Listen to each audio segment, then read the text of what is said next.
Well, a very good morning, everybody, and welcome back to Lords for the third round in the County Championship in Division 1. Nottinghamshire, the visitors, to take on Middlesex this week. Welcome to live stream with myself, Kevin Hand, Alan Coleman, the head of cricket. Formerly, that was why I stumbled, because it's Managing Director. You've changed over the winter, haven't you? Managing Director of cricket alongside me in the commentary box for this one. News of the toss is that Middlesex have won it, and a big toss you'd fancy as well. We'll pick through it all in a few moments. News of the teams as well. The headline news is that for Middlesex, Martin Anderson comes in for Tom Helm, the one change from the defeat at Northamptonshire.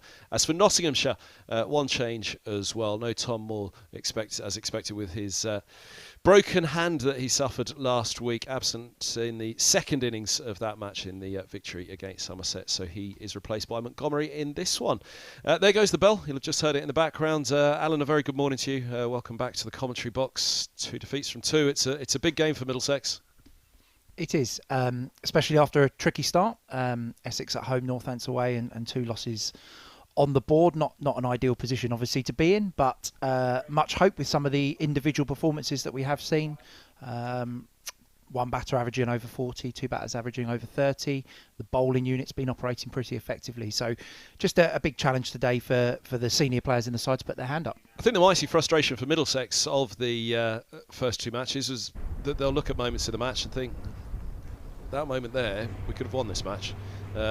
Which in some ways is extremely frustrating, but obviously is what teams will cling to when they look to that positivity and to move forward to the next game. Yeah, I think you're right. I think there's been some moments in there where you think we're just about to get a foothold back in the game here, or just about to get on the front foot, and we've lost a wicket, or we've bowled an expensive over, and it sort of set us back. And I think that's the difference you've noted between Division 2 cricket last summer and Division 1 cricket this year, especially with the Essex game here a couple of weeks ago.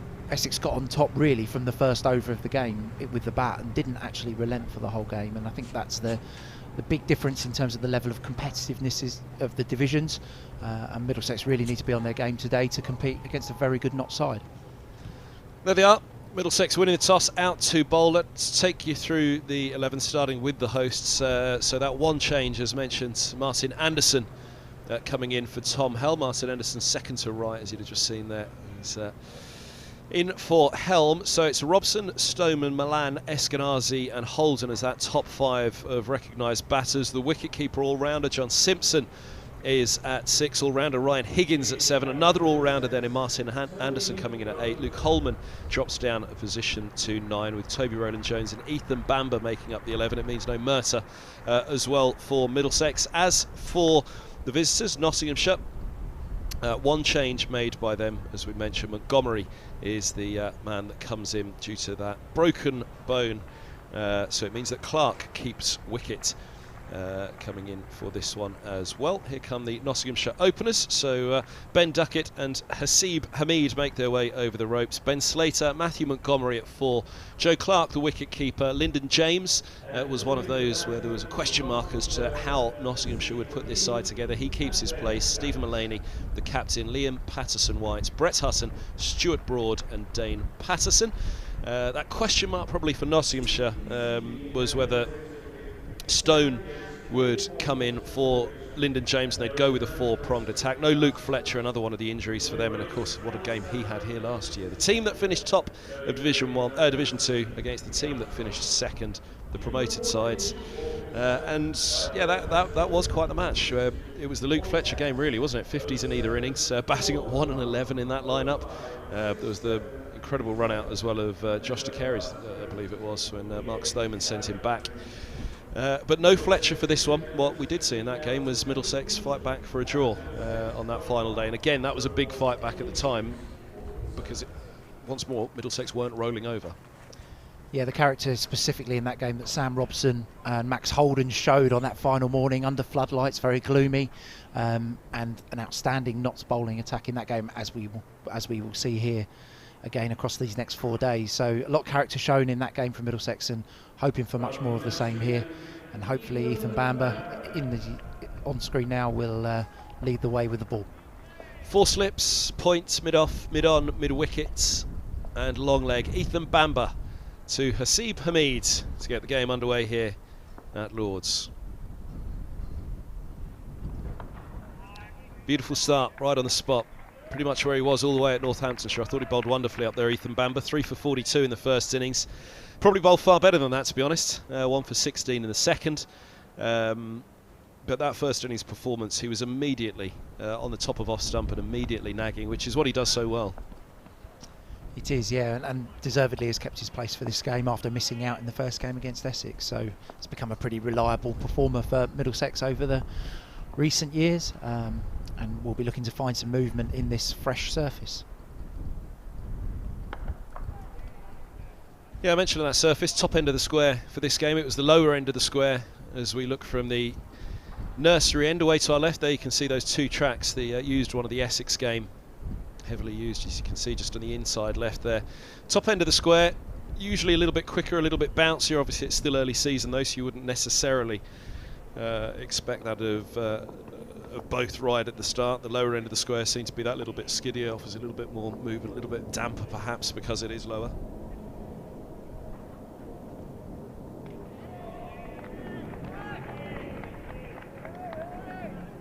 Nice bit of carry there for Bamber, as you were saying, Kev. This wicket a little bit firmer underfoot than the Essex one that is on the left-hand side of the screen that we were just looking at there. A little bit more sun for Carl McDermott and his team to work with over the recent days here, so we expect to see a little bit more pace and carry in this. I don't think it'll be fast by any means, given that it is April and we have had quite a wet period, but that one's carried through nicely.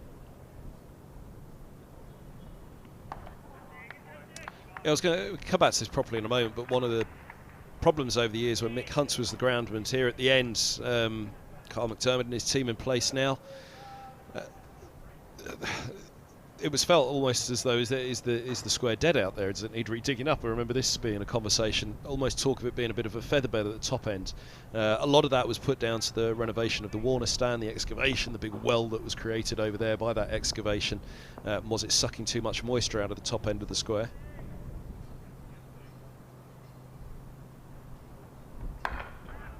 Little Fuller and asking Hamid to drive, and he does. Didn't quite get hold of it. I think that bat just twisted in his hand slightly. He might get full reward. Oh, that's tight. Just flicked back in by Toby Rowland-Jones, who comes to redo that rope down below us there. But yeah, just going that little bit. Fuller asking the question. 1 to come of the over.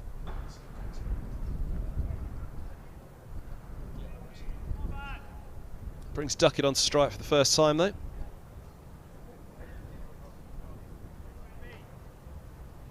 Bamber round the wicket straight away here to the left-handed Duckett. There was a piece in one of the national newspapers recently around the statistics of bowlers getting a lot more wickets around the wicket to left-handed batters now, and Bamber following that trend here to England international Duckett.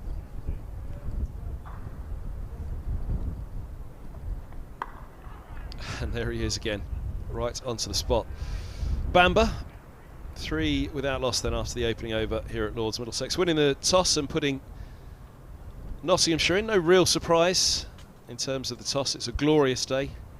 Opening pair that they'd love to get after. Duckett, who returned 75 and 15 in the victory against Somerset. Hamid 65 and 34. So in good form, these two. That after that opening round defeat against Hampshire for Nottinghamshire, where it was a tough start. Aberdeen Abbas and co going after them in that first round down at the Aegeus in what was a 3-day victory for Hampshire. The opening pair, Hamid got 16 and 27 in that match, Duckett 24 and 51, so they've had reasonable starts, the pair of them. Here's a man who's had a decent start to the season, Toby Rowland-Jones.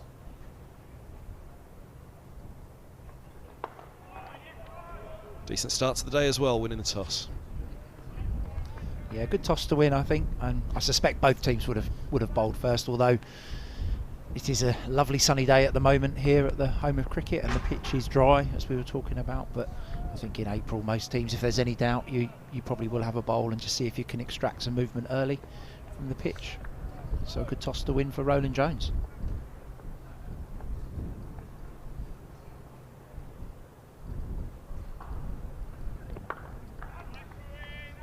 First match of the season for Nottinghamshire just once more. They were bowled out for 185 in the first innings, 177 in the second. That first innings it was 6 for 49 for Mohammed Abbas. That Middlesex batters and fans will be trying to forget after his spell down at the Aegeus a couple of years back. And in the second innings gone for 177, 2 for Barker, 3 for Abbas and 4 for Kyle Abbott, another name very familiar to Middlesex followers. It's a beaut from Roland Jones, just holds its line up the slope, drawing the right-hander forward, has to play it on that off-stump line. This is exactly where Roland Jones will want to be here. That slope angling back into the right-handed Hamid, and that one's just left him, so gone up the slope, a little bit of shape away into John Simpson's gloves there. So very nice start from Roland Jones.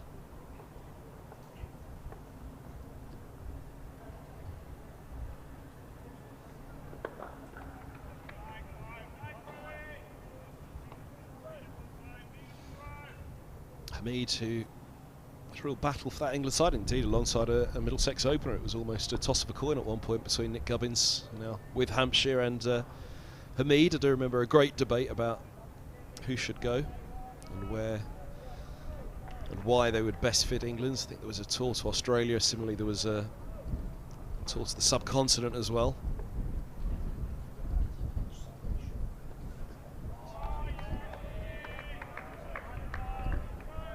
Hamid was the man that got the nod. He was, and had a very fine start to his England career, didn't he? Played very, very nicely, especially abroad, wasn't it? Was it in India? He played pretty well. Just interesting here, just to look at Hamid. Actually, he's batting quite a long way outside of his crease already to Roland Jones. You can see just the white line appearing above the green graphic there at the bottom of the screen. So, trying to get closer to Roland Jones's length here, trying to negate any nip that Roland Jones can find in the surface. End of the second over. 3 without loss.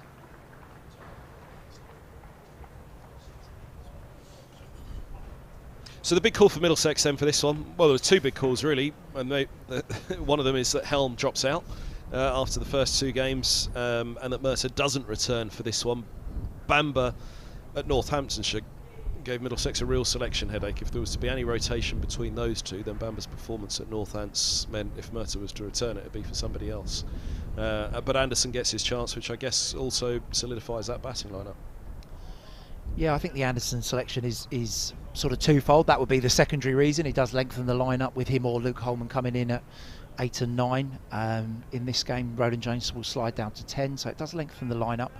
I think the Anderson selection is more, though, around a little bit of extra pace, a little bit of an X factor, perhaps somebody who can swing the ball around and replace the role that Tom Helm does do very well. Good start from Bamber again, remaining around the wicket. And I think you're right there. Bamber deserved his place, deserved to keep his place after his performances against Northampton last week. 3 for 42, as you said, and very consistent in the second innings with his 1 for 16 as well. So, yeah, richly deserved to keep his place here, and that means that Merton misses out, unfortunately.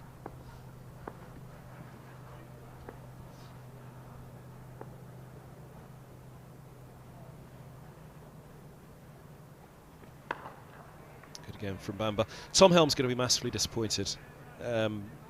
He talked about wanting to stay in the side, be consistent, and we saw a tremendous start from him last year where he really did. There were a lot of eyes, weren't there, on Shaheen Shah Afridi, but Helm and Roland Jones, I thought, outbowled him over upon over, although Afridi often came away with the headlines, as a strike bowler can often do.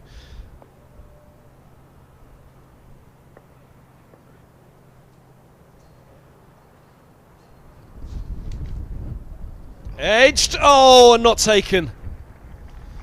Through it goes.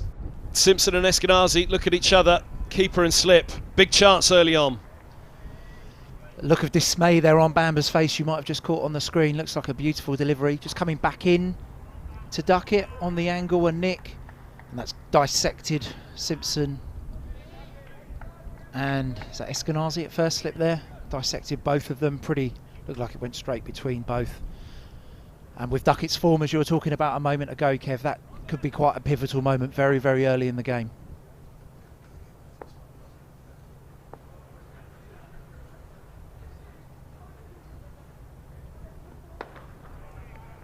Let's have another look. I mean, first question for me would be, is there a little bit too much of a gap between the two of them there? Generally, the feeling is for a slip, you don't go, in Eskenazi's case here, to your right. Yeah, I think here, really, you're probably looking at the keeper to take control of that situation. And if there's any doubt, you want the man with the big gloves on to go for it, don't you, really? And so a slight error there, you would say, from Simpson behind the stumps. Disappointment for Middlesex after a very promising start.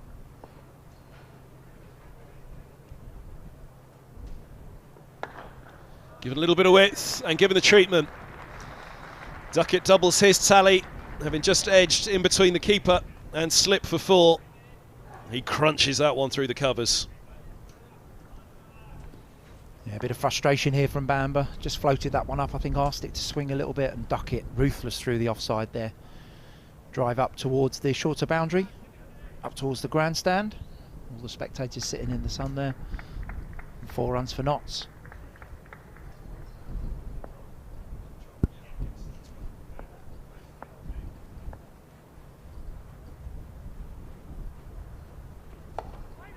And straightens up, last ball of the over, turns to mid-wicket, no run, 11 without loss. Let's have another look. Yeah, as I say, my first thought was, I mean, I think I'm right in saying it's pretty fair. The slip is pretty much asked to take anything down the middle. Anything to his right is the keeper's, anything to his left actually is seconds, isn't it?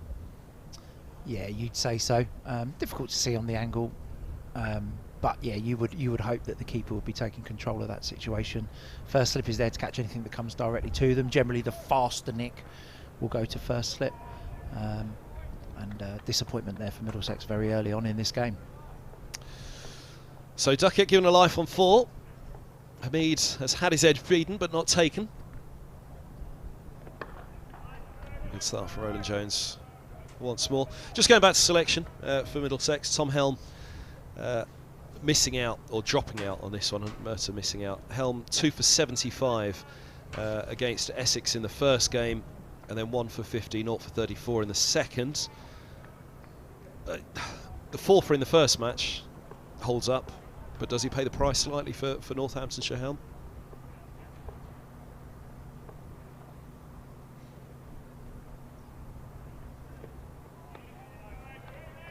I think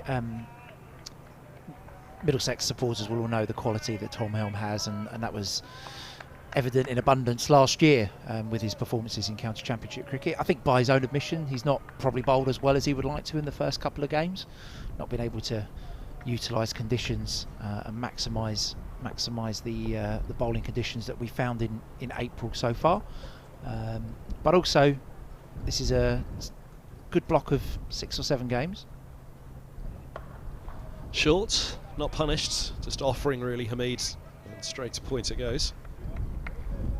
So this is obviously game 3, Kent at home here next week, and then a week off, and then a couple more championship games after that. So I think, well, we wouldn't want to call it a rotation of bowlers. I think managing their work through this period is going to be quite key, and I'm sure that there was part of that in Richard Johnson and Toby Roland Jones's decision making.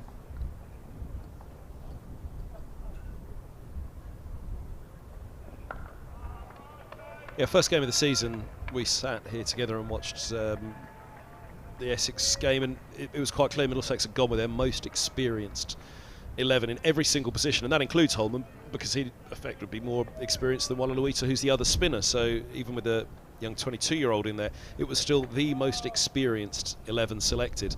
What that did mean is that you've got that quite a long list, batting and bowling, really, who are champing at the bit, trying to get in. And they're going to have to be given their chance, aren't they? 2 defeats to start the season. There'll be disappointment, of course, for Helm and Mercer. But equally, it's 2 defeats to start the season. And generally, if you'd have gone the same, Middlesex for this match, and things had have gone in the same fashion, people will say, well, why on earth haven't you changed it up? I think that both teams playing here, both Middlesex and Notts, have got very strong squads. This game, it's evident really with Mercer and Helm missing out from Middlesex's perspective.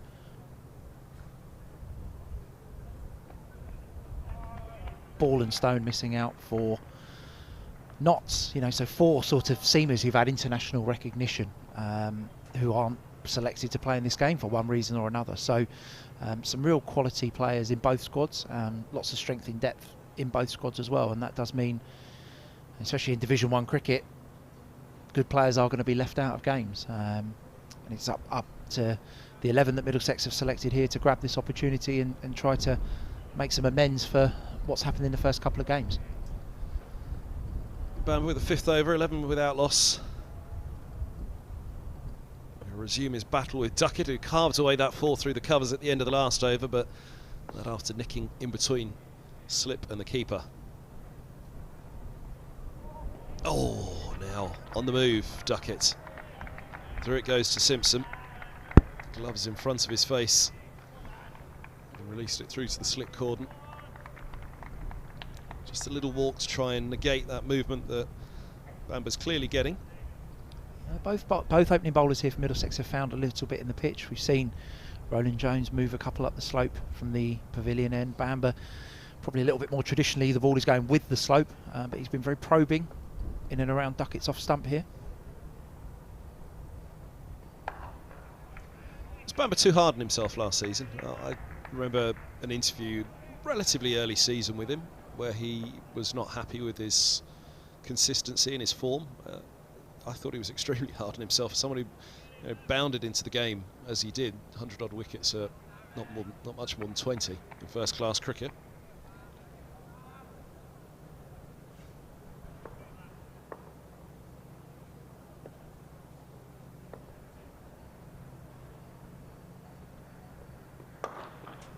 Wow, there goes Duckett using the feet in an even more positive instance this time. Well, the ball's going to stop. They're going to have to start running. They didn't at first. Roland Jones giving chase, and they've taken 2. But Duckett at first, I think he thought it was gone. And little charge down the track as he gave it, just like that, and then stopped. Yeah, he threw the kitchen sink at that, Duckett, didn't he? To slightly fuller ball from Bamber there, but not a bad ball by any means. And Duckett just trying to capitalise on that, and I think put a bit of doubt back into Bamber's mind. He's bowled pretty nicely here and found some movement in the surface, so Duckett looking to be assertive there.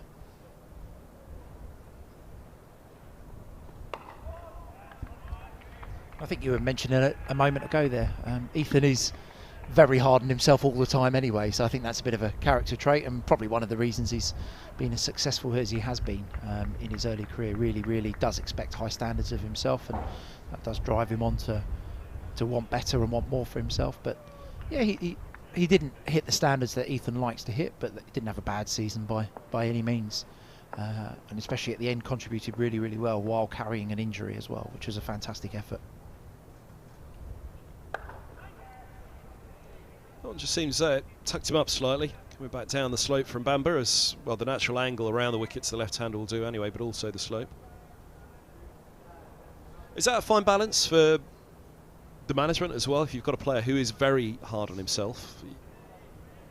Setting high standards is one thing, but equally being too hard on yourself is another. Yeah, I think so. I think everyone's strengths are often their biggest weaknesses as well, aren't they, in that sense, and Ethan's drive to want better has been a massive plus in his career. Top ball to end the over, 5 gone, 13 without loss.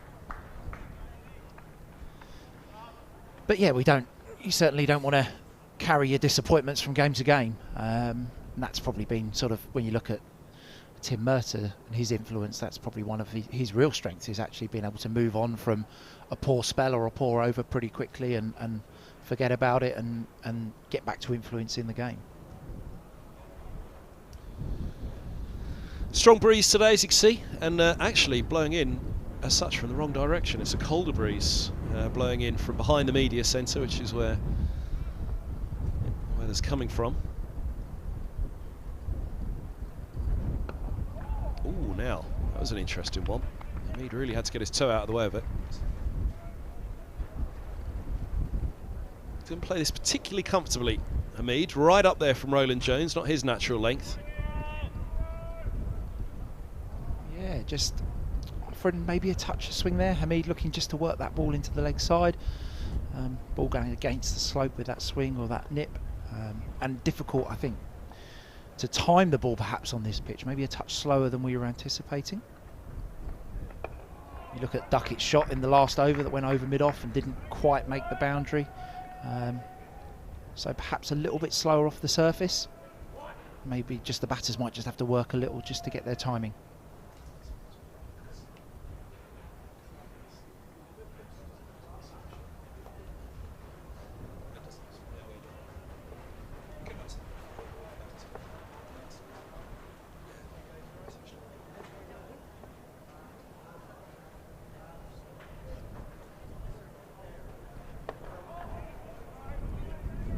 There on the spot again.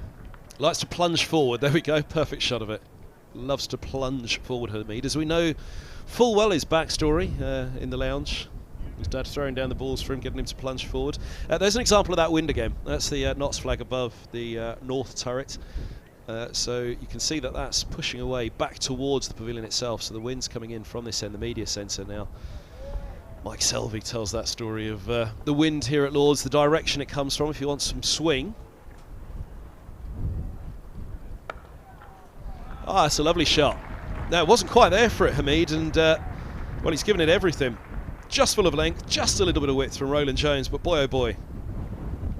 Yeah, I think it's the width here that Hamid has looked to capitalise on there. Yeah, just a little bit of width offered and very well driven through the vacant cover region for 4 from Hamid. And I think that's, when you look at Hamid's sort of career, I guess him probably looking to score a bit more freely and being a bit more positive is probably one of the themes you'd have seen of late. And there he goes again. Now that one was a little bit closer to him, a little bit fuller, and he picks up the same reward. Back-to-back boundaries for Hamid.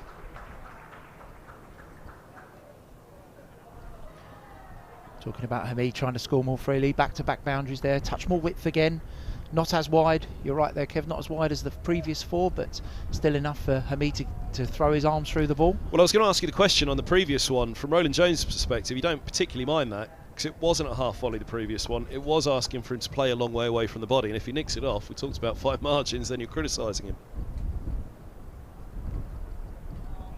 End of the over, 21 without loss. So he gives him the very next ball and offers him the same one. Well, do it again, but it was just a fraction closer to him, a fraction fuller, and 4 runs it is. But going back to the wind, we've seen a bit of seam movement already this morning, but when the wind is blowing across the top of that pavilion off into the distance there, as you saw in the horizon, then the theory is that it's a colder, well, it's not a theory, it's a colder wind, so the theory then is it's not going to swing, whereas if the wind is coming in from behind the pavilion, it is going to swing, and I'm sure that the Brains Trust at Middlesex will have noted that this morning. Oh, if we're looking for a bit of swing, it's a cold breeze this morning.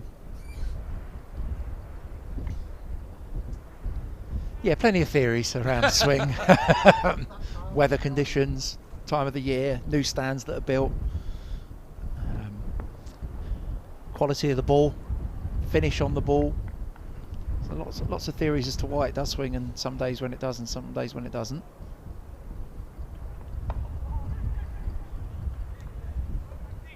Steered nicely, just with an angle bat.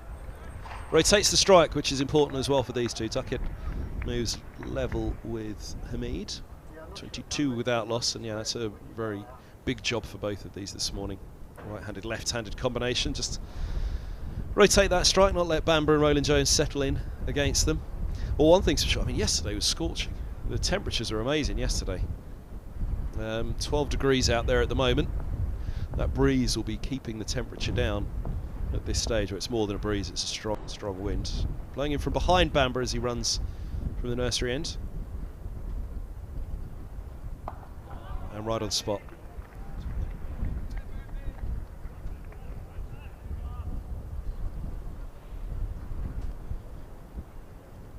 That one just nipped back up the slope to Hamid there, didn't it? Which straight away will have put a big question mark in the mind of the right-hander. Duckett, walks down to prod away at the surface, perhaps have a slight word as well. He's seen a couple go past his edge and indeed take his edge going back up the slope.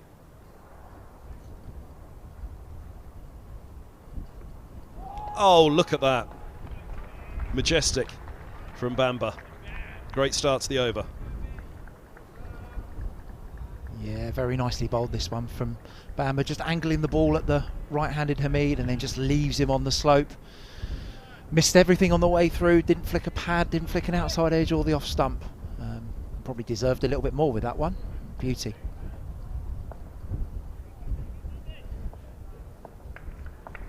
Felt very much that was the case at Northamptonshire. He deserved even more than the reward he got in that first innings.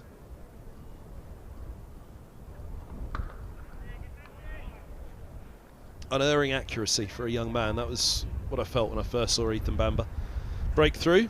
Here's another man that made a big name for himself at a young age, Hamid, at Lancashire originally, but a switch to Trent Bridge.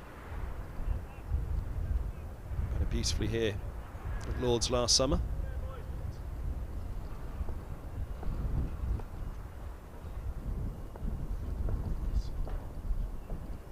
Bring up the match from last summer because he went beautifully here at Lord's in Division 2 last year.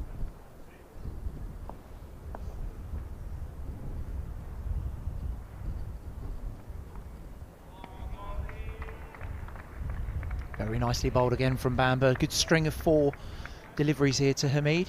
Looking to finish this over well. He's found a little bit of movement through the air and off the pitch here. So plenty of questions being asked of the Nottinghamshire opener.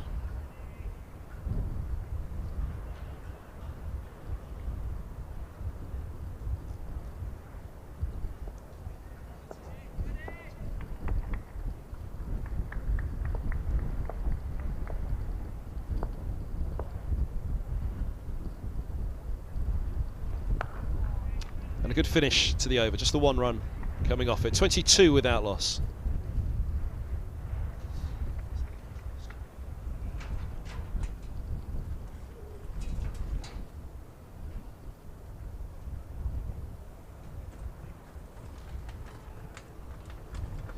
Yeah, these two last year, it was an interesting game, wasn't it?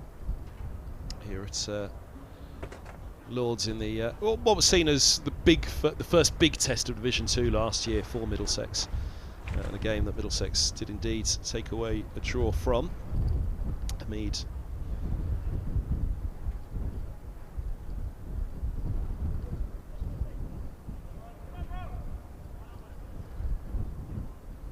went beautifully in that match. As well, we called it the Luke Fletcher game, didn't we? But it was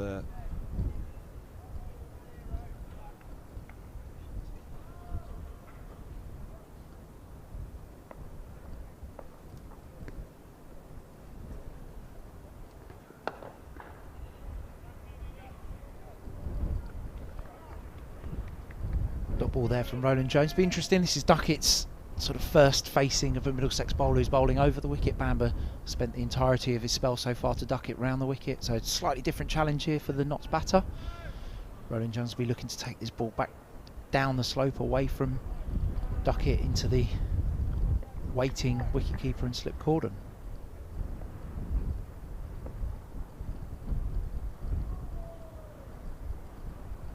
oh goodness me. Duckett with a smile. Roland Jones certainly. Pretty much on cue there from Roland Jones, just taking the ball across Duckett, looking for a big drive back down the ground towards the pavilion. That one's just left him off the surface through to wicketkeeper John Simpson. And that's the perfect line of length right arm over to a left-hander, isn't it? You have to play at that ball. Do you try and get everything behind it? Do you try and be positive, push back as Duckett does?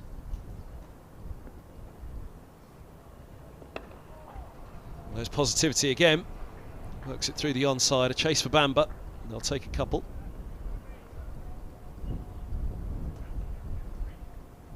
Duckett down the pitch there to Roland Jones. He's trying to put a bit more pressure on the bowler. He's definitely looks to be a lot more assertive to the good ball than Hamid. Hamid's played a bit more traditionally here, sat in and waited for the Middlesex bowlers to miss. Duckett has looked to be a bit more aggressive against the bowler's best delivery. Fascinating contest.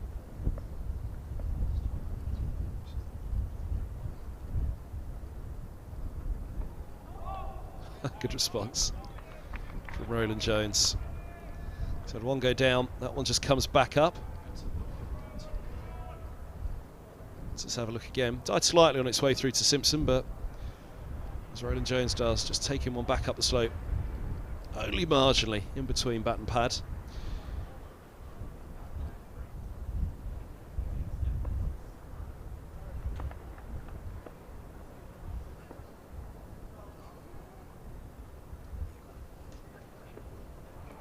And another one down the slope. Well, this is a good encounter now, isn't it? And Duckett using his feet to Roland Jones will be interesting, especially with the length that Roland Jones bowls as well. He'll have to be careful here. Roland Jones does like a slightly shorter length. Well, if Duckett starts to use his feet, then that encourages Roland Jones to bowl his natural length, doesn't it? Or is that another theory? Another Kevin Hand theory there, but no, a lovely bit of cat and mouse here really between the batter and the bowler. So Roland Jones will be trying to hit his normal back of a length. Duckett will be doing all he can to negate it. Fuller on this occasion and driven down the grounds. 28 for no wicket at the end of the 8th.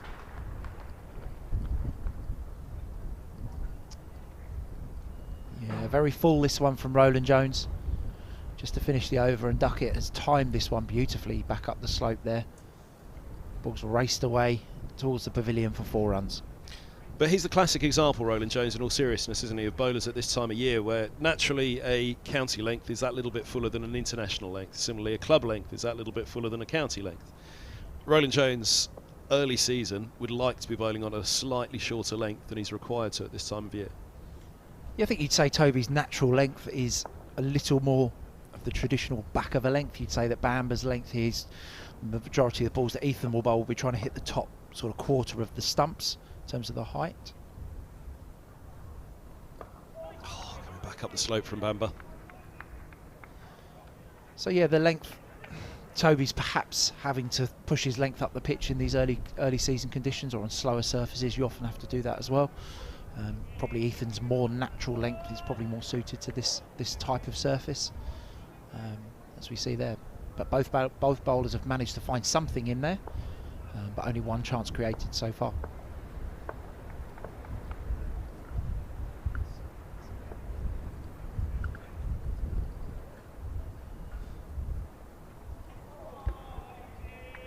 Goodness me. Well, Bamba's having some fun out there at the moment.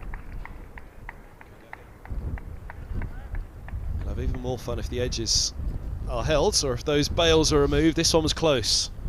Not sure of the accuracy on the speed gunner. That one came up at 64.8 miles an hour, but as you can see, it's flown through pretty well to John Simpson there, nipping back up the stumps, going above, middle and off.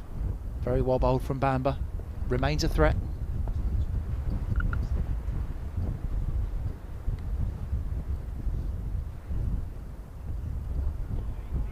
I mean, even I bowled quicker than that, Coley. 64.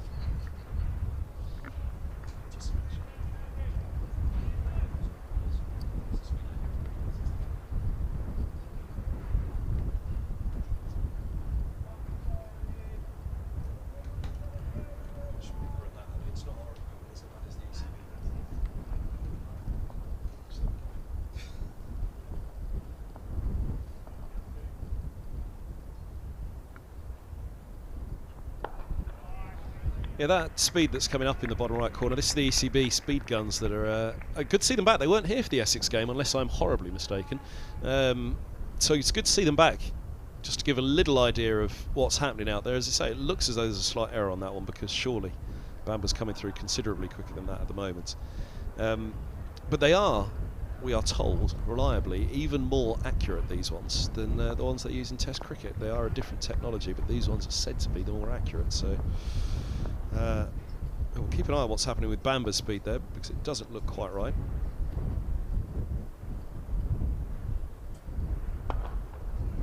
That's a lovely shot. Just full face of the bat.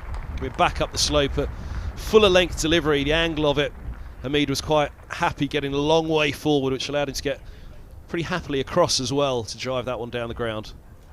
A bit of a theme emerging here, you would say. The fuller Middlesex have gone, the easier they've found it. The Nottinghamshire batters, have found it to score. Hamid's timed that one beautifully through mid-on region. Toby Roland Jones's dive, not able to stop it. And just often there, the bowler just searches for a little bit of movement rather than relying on that nagging accuracy that you mentioned that Bamba has. And interestingly, when he has bowled the ball at the top of the stumps, that's when it has moved.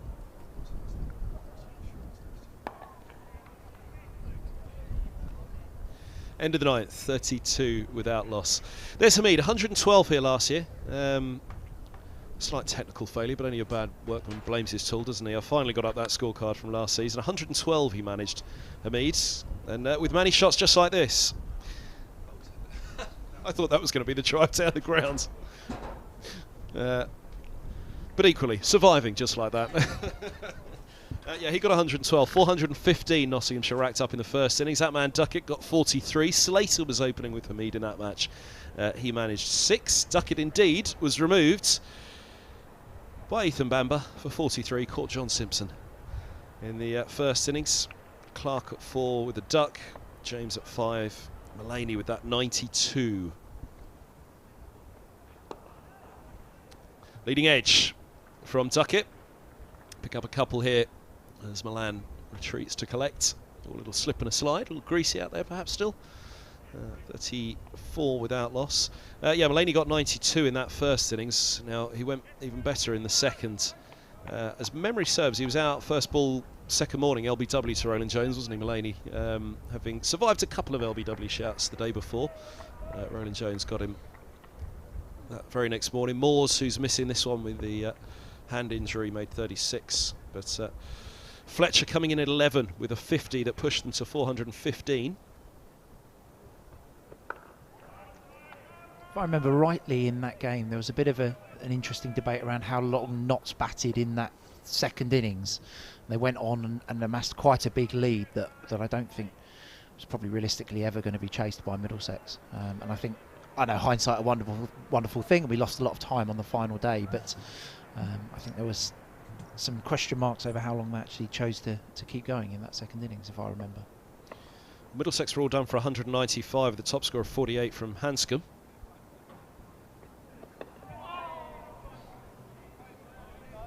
It's the single taken for Duckett. Hamid back on strike against Roland Jones.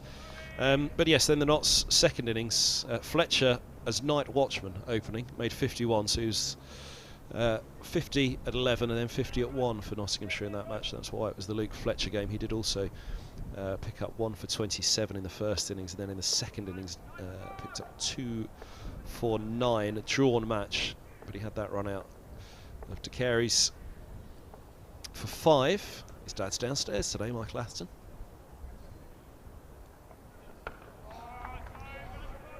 But yeah, that second innings, there was 66 not out from Clark, but Mullaney 100 from 58 deliveries, 295 for 5 declared. Middlesex finishing 133 for 3 when the rain eventually brought the match to an end on that final day. But Robson with a century, holding things together for Middlesex in the second dig.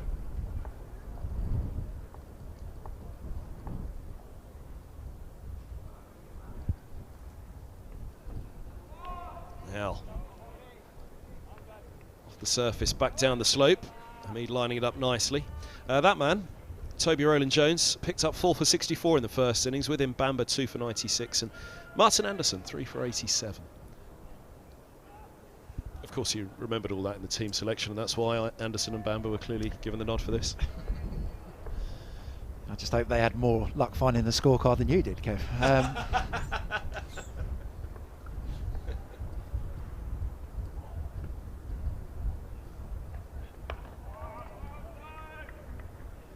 End of the 10th, 35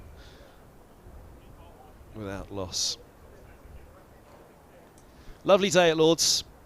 Blue skies for the most part. Hazy white cloud, as you can see in the distance there, but above us, blue sky at the moment, and a solid start for Notts. That one chance offered by Duckett on naught. In between keeper and slip it went off Bamber. He'll continue at the nursery end, but yeah, these two, as we went through, had a decent start last year.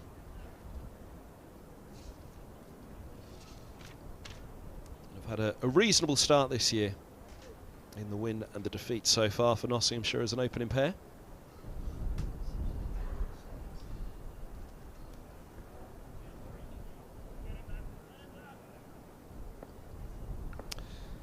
John Simpson, Middlesex wicket keeper, he's up to the stumps now.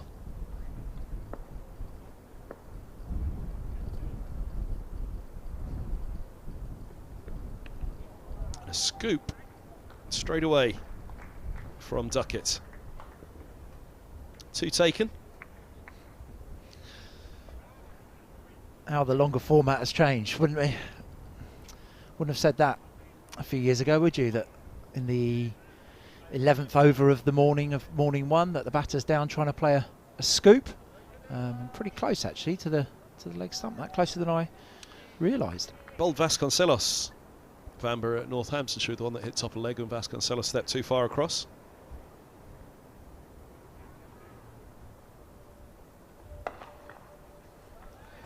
Not quite got hold of it. Down the slope it goes. Chase given by Luke Holman. 2 more taken. But clearly, Duckett here is going to try to negate Bamber's threats by playing to his own strengths. Look to be aggressive, look to be positive.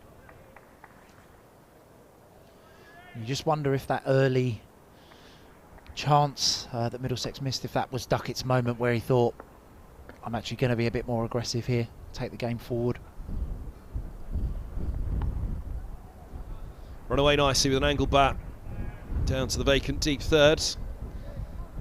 Pulled up in front of the Warner stand there by Ryan Higgins. Himself has had a fine start to the season with the bat. Well, Middlesex will certainly hope it's not the Dan Lawrence moment for them.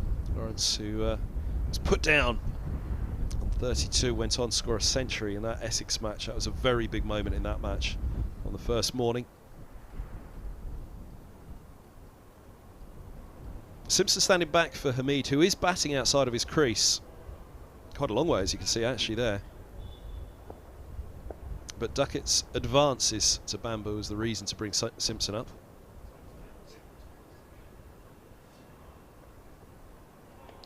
Bamber's bowling beautifully at the moment, though, isn't he? He really does have it on a piece of string. Duckett's obviously got after him, as you can see in that bottom right, with well, 2 byes as it was given. Actually, that first one, I thought he got something on it. It's a little unlucky on Simpson, isn't it? 2 byes it was given as the attempted scoop. 2 pulled through mid-wicket, and then the 3 run away down to deep third. But Bamber's barely put a foot wrong this morning. Now in his 6th over.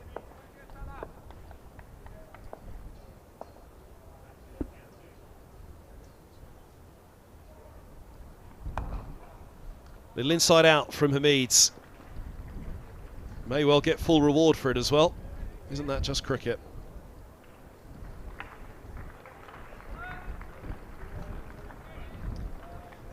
Yeah, another leading edge there. Hamid looking to go in, work Bamber into the leg side. Or perhaps straighter than it was, and looks like he's just come a little bit into out on that, but it's raced away down the slope for 4.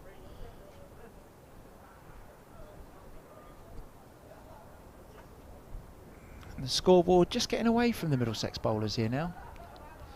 Just over 4 and over. Well, I just asked of you, where did the, what was 23, now 27 of Bamber go? But there's another good example, you know, bowler with a slight moral victory, but concedes 4 more. And he had a big moral victory taking the edge of Duckett, which went for 4. An inside edge. A fancy from Bamber to end the over. 46 without loss.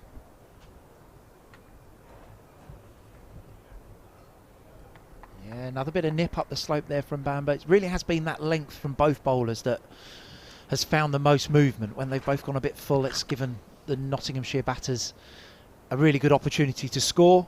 But if they can continue to hit that top of the stumps sort of length, that's where there seems to be plenty of movement in there for Roland Jones and Bamber.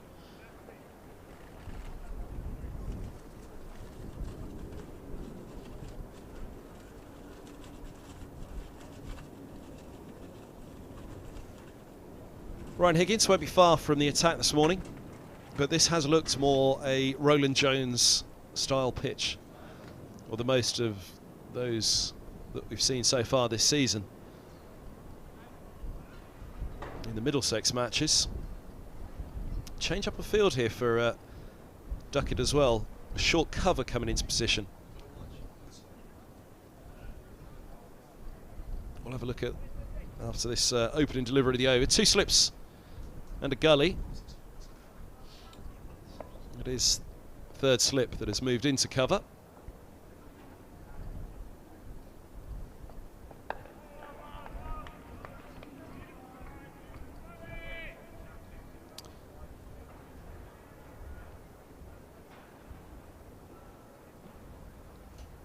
So you'll see the two slips settling back alongside John Simpson, retaking his position. Gully is Higgins, backward point Martin Anderson, and then that short cover Max Holden in from point, looking to be in the eye slightly of Duckett. Let's run to backward point, or Gully and Higgins. Perhaps just an indication there that Middlesex do think that this wicket is a bit hard to time the ball on, and therefore Duckett may just pop one up to cover, slightly mistimed. He's very close though, and with how hard Duckett's been going at it, I think if it does go to Holden, it will go quickly. But Toby Rowland-Jones just trying to do something a bit creative, just to keep Middlesex in the game.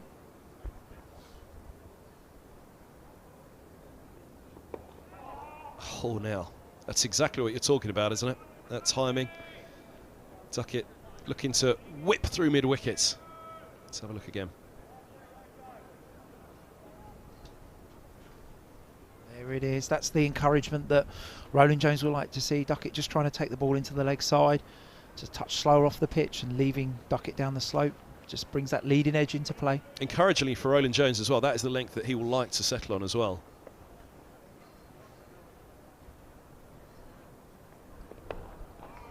Slightly fuller on that occasion, and Duckett happily forward to him.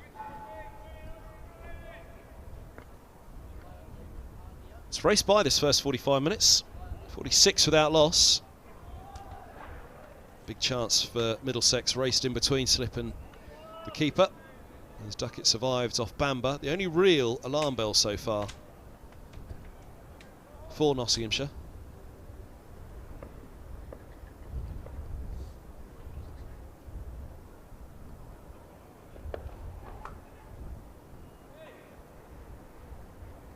Which I think for Middlesex will be a little bit of surprise, because they'll feel they've bowled well this morning. Yeah, I think Rowland-Jones and Bamble won't be too upset with what they've done this morning. I think they'll probably both think they've bowled a couple too many bad balls. Both have missed, when they've missed full, they've been driven and conceded perhaps 8 runs each from that. But I don't think they'll feel it's a 47 for 0 performance thus far. But you're right, only one chance created and not taken by Middlesex.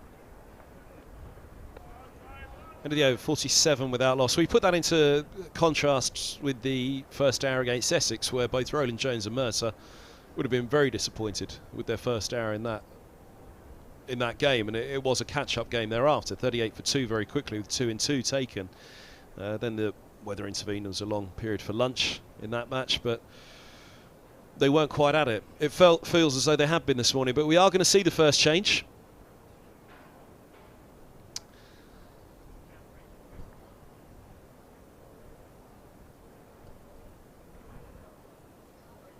And Ryan Higgins is into the attack for Middlesex at the nursery end. I don't think any great surprise there that Higgins will take the nursery end, and Anderson, when replacing the skipper at the back of the shot there, Toby Rowland-Jones, he'll go to the pavilion. Outstanding start to the season with bat for Higgins, who at Northamptonshire picked up 2 and 46 and 1 and 18. And in the Essex first innings, number 29 from his 17, bowled well though, brought some control to it for Middlesex, and then 2 for 44 in the second from his 14. Caught and bowled Alistair Cook, but had a huge shout early in Cook's innings. He was eventually gone for 28, but a huge shout for LBW. Early on, right arm around to a left-hander it was then, right arm around to another former England opener now, as Duckett will face him first up.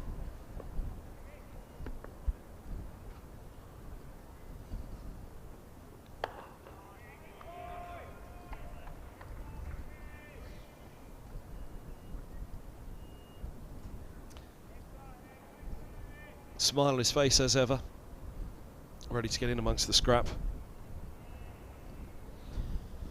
And Higgins will definitely be relishing this challenge of bowling at Duckett, with how positive Duckett has been, trying to find a way to stem the run rate a little bit and put a bit more pressure back onto the Nottinghamshire batters. Wow, what a stop that is. Brilliant at cover. Mark Stoneman low to his right, outstanding piece of fielding from him.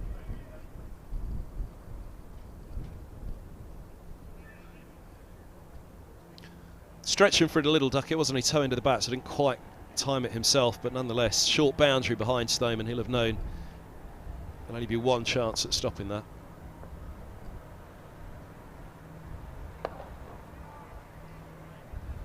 So it holds its line a little bit more. That wider one that Duckett drove at just had an indication, a bit of shape back up the slope, didn't it?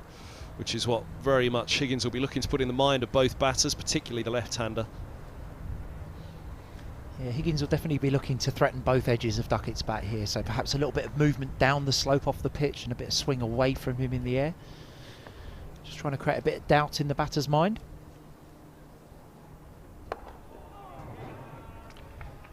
Bamber can feel a little unlucky, can't he, from his spell there, as we mentioned. Didn't particularly do much wrong in the 6 overs that he had. Quite interesting, actually, how Roland Jones goes about this, because I mentioned Higgins, obviously, at the nursery end, and Anderson will want the pavilion end, but Bamber bowls wonderfully well from the pavilion end. Well, first look at Ethan Bamber, not quite as tall, not quite as fast as those traditional pavilion end bowlers here at Lord's, but really did make the pavilion end his own at one point when Roland Jones was out with injury. So whether he will return at the pavilion end next up, we'll wait and see.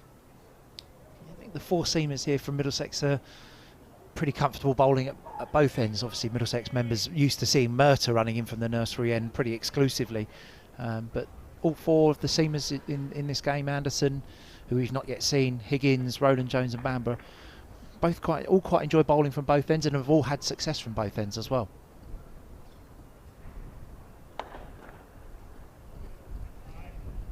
Bamber's figures were none for 27 from 6, none for 18 from 6 for that man, Roland Jones.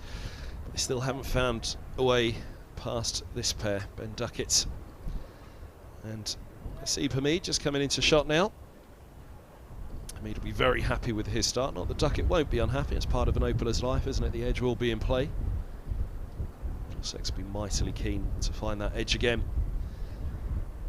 of either or both. Roland Jones to continue with his 7th, done for 18. Economical start, or economical enough for him. Yeah, I suspect this will be Roland Jones' last over of this spell. Very rare that you bowl more than 7 in a spell. So probably Roland Jones' last opportunity to impact with this new ball before the introduction of Anderson, you would assume, from the pavilion end.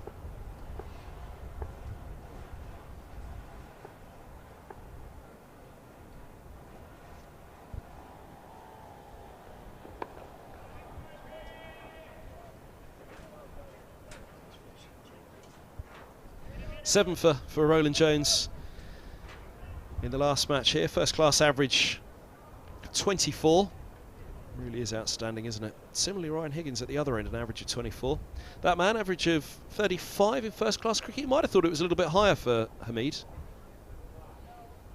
He just had a tricky period, didn't he, at the back end at Lancashire there, where his form did dip slightly, and obviously the first class statistics do include the test matches that he's played as well.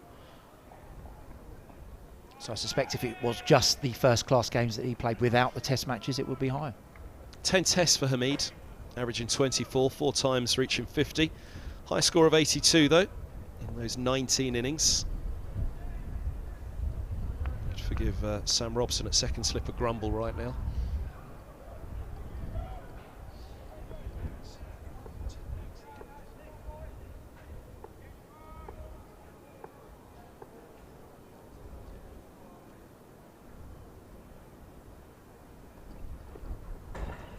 Leg side from Roland Jones. His last test for Haseeb Hameed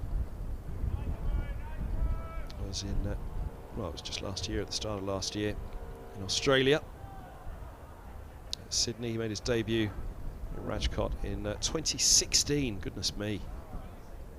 2016. Doesn't seem he's been around that long, does it?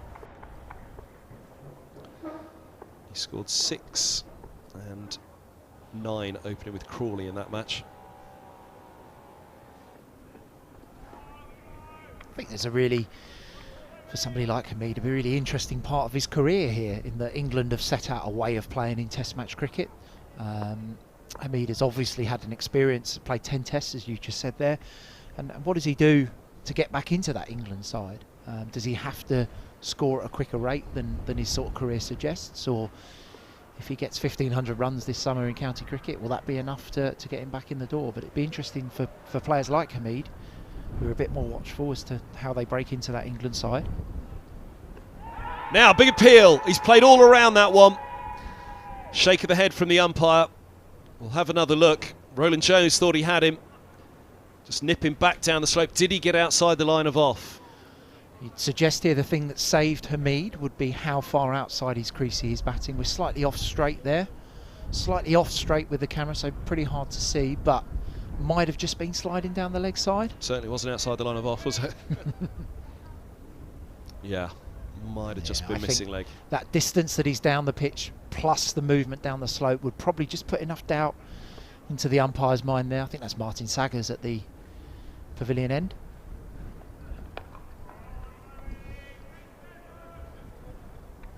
End of the 14th, 47 without loss. No bowlers union there between Martin Saggers, the former Kent seamer, and Roland Jones. Yeah, you can just see off stump just as it hits him, and as you said, because our camera angle is slightly just to the leg side there, it might suggest it's going down. It looked as though he was ready to fall over it, actually. As he started to go across to it, then that left leg almost jarred, didn't it, as he brought the bat face down and tried to work to the onside. That was where my first instinct and look was just as he was falling over it, did he get outside the line of off? But no, indeed, it's almost as though the upper body was ready to fall over the top of it, but the legs remained leg side.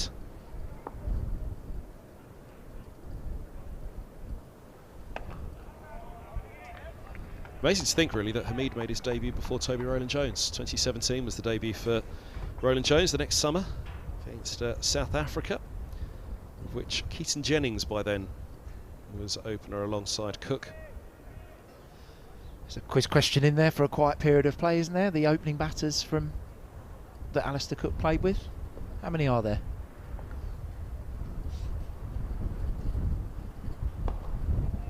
Well, I think the one stat that we know with pretty clear certainty, unless at the very end there was a latecomer, was that of all of the opening partners alongside Cook post-Strauss, the most successful was Sam Robson. Not a hint of bias in that statistic at all. You can't have bias in statistics, just relaying information. At least that's what politicians tell us anyway. Maybe there's a second career for me after all.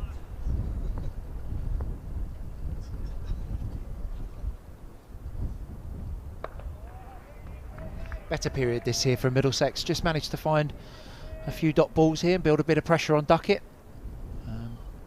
It's been very interesting to watch him play this morning. He's been very, very assertive, used his feet, got down the pitch, looked to score in the way that the England batters do. And it's been a great challenge for these Middlesex three seamers who've bowled so far.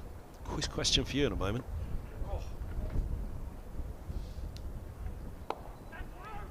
Now, scooping at that one, Duckett into the onside. Almost shoveling it, wasn't he, towards the onside. Fortunately, didn't go fully through with it. Yeah, just another sign that this pitch perhaps hasn't come on as quickly as Duckett was thinking. Understandable, given the lack of sunshine. You really do need a good baking in the sun to produce the pace and bounce that England are talking about in their pitches. Thick inside edge, across the front of the pad. Back got a square on the leg sides. Just take a single, onto 48. Just the 3 tests for Roland Jones, was it 4? In his last test for Roland Jones, who was Alistair Cook's opening partner?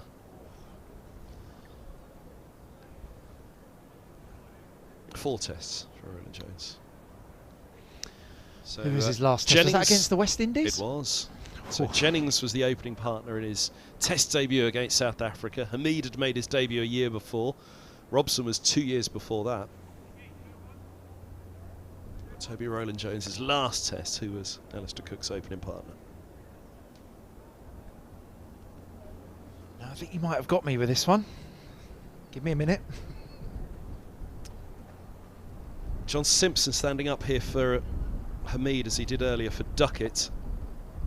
Hamid has been batting nearly a foot outside of his crease this morning. First time Simpson comes up to the right-hander.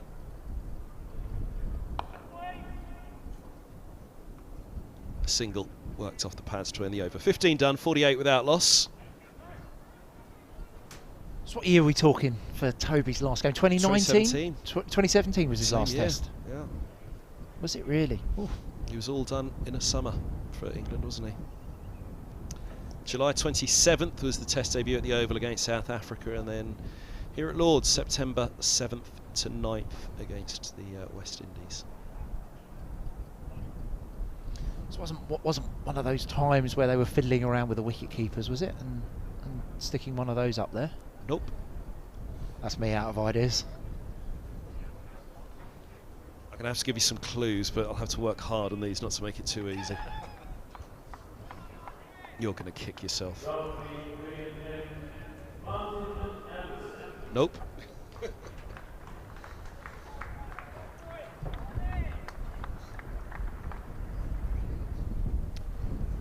A former Surrey opener. Nope. Not Burns. Nope, not Jason Roy. I'm trying to make it hard now in the clues. On this bit I am going to be particularly...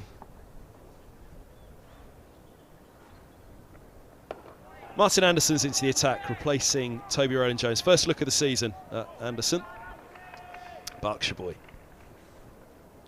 Yeah, nice start from Anderson. Worked hard across this winter. Actually did an internship for 6 weeks. Martin went and got a proper job this winter for the first part of the winter. Went and worked in the city for 6 weeks and very much enjoyed his experience.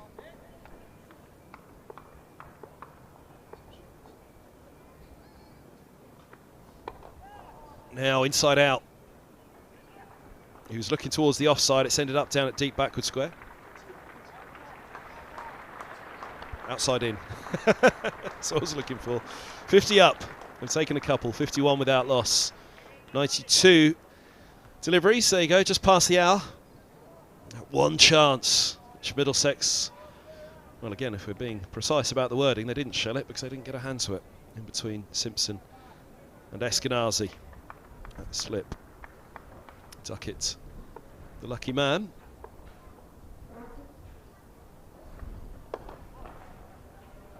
Hope you're not cheating on your phone there, Alan Coleman. Puts it away. I'll give you another clue. Come on, you'll enjoy this. Oh, he's smiling. He's already got it.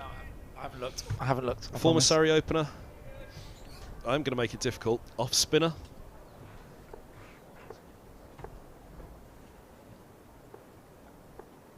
I'm making it as difficult as I possibly can.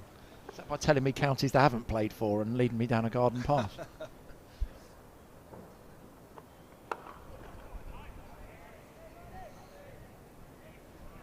I'm going to look for some other stats I can tease you with on this. He was past his 30th birthday when England came calling.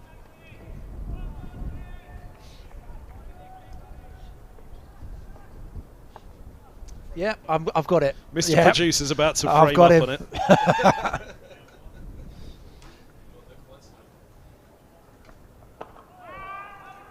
Big appeal that was toe firsts from Anderson. A nice start here from Anderson. Probing, he's thrown it up there. Is it toe first? Is it bat first? Just asking the question anyway. It's a big spell for Martin Anderson, isn't it? Early in the season, he's been given the chance. I hear he's batting beautifully. Now, of course, that's only in the nets, as we know full well. Middlesex didn't have much of an outside pre-season. Oh, a little inside edge. That certainly was the toe, but this time after the bat. 51 without loss at the end of the 16th. It's 2 off Anderson's first over. He'll be pretty happy with that one. Right, where are we going to find him in the field? Mark Stoneman was Alistair Cook's opening partner when Rowland-Jones played his last test, one of 11 tests for Stoneman. Speaking of England openers. Of course, I'm disappointed. I'm not gonna pass my audition to become one of the chasers, am I? Based on that performance. I thought former Surrey opener and off-spinning batter was really going to throw you. Well done, Mr. Producer. He got it at the back. Although if you'd have framed up on Stoneman, that really would have been sledging you. Now, was there a little bit of bat involved in that? Just dies on its way through to Simpson.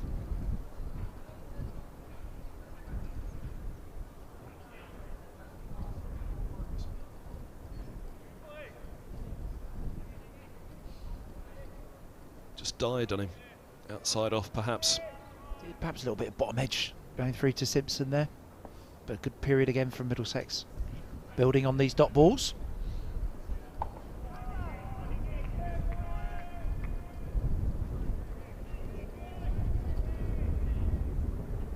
Yeah, if the producer wasn't a very nice chap, he could have trolled you and just had Stoneman in the background on screen there in between deliveries, couldn't he? While he instead he gave you a clue. He did. Helped me out of a bit of a hole there, didn't he? And I'm very grateful for it. My lack of cricket knowledge was raining through there.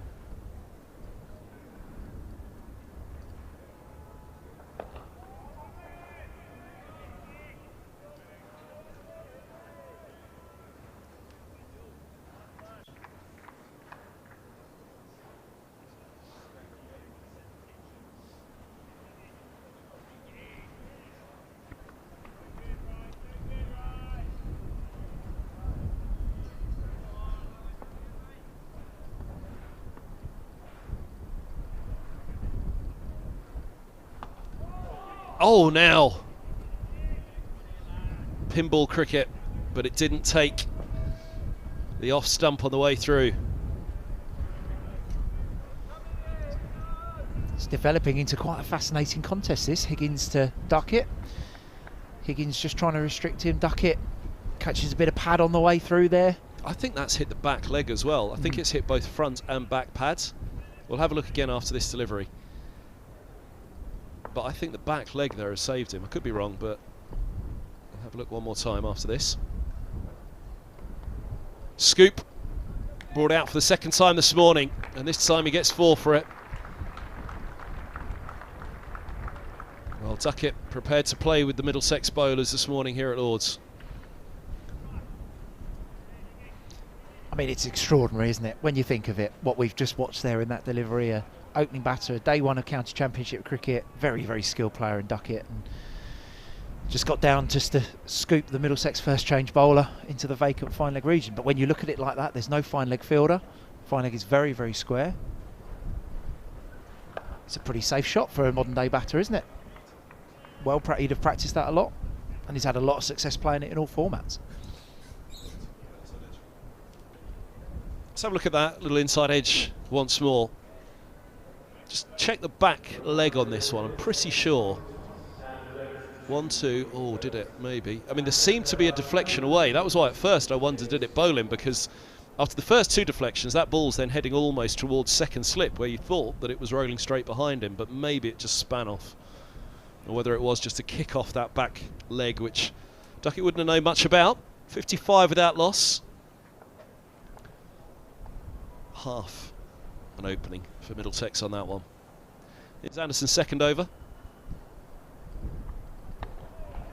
Right on the spot again. That's what Middlesex will look for from Anderson here, is just some consistency on the top of off stump this morning. Just get yourself into the game. First game of the season. And a pressured spell as well. 55 without loss. Coming into a side that have lost their first 2 games of the year. Question marks over his form last year with the ball and with the bat.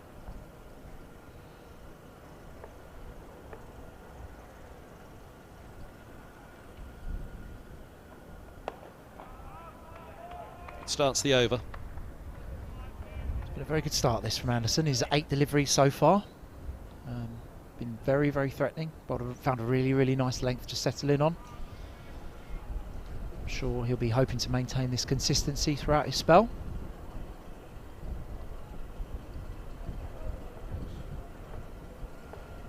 Berkshire boy, indeed his former coach at Berkshire replaced me on the final day of the game at Wantage Road, Tim Deller. Side, clipped straight to Peter Milan. He is one of the sort of great products of the partnership that Middlesex and Berkshire have, so lots of players transfer between both systems and represent Berkshire in first 11 cricket and through their pathway, and then represent Middlesex as well. Martin, one of the early sort of players to come across. Started coming across the Middlesex when he was about 11 or 12 actually, so he's been with both clubs for a long time.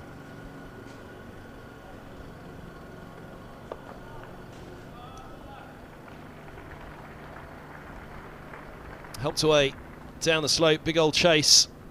Not the lowest part. Oh, not the lowest part of the slope. I was going to say to chase it too, but down the slope nonetheless. Unlucky from Bamba.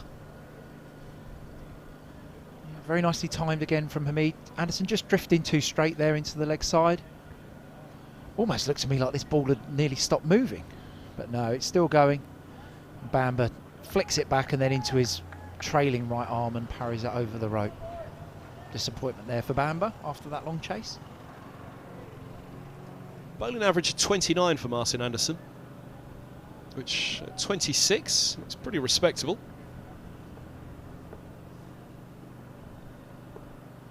.66 wickets for his 29 and 51 innings.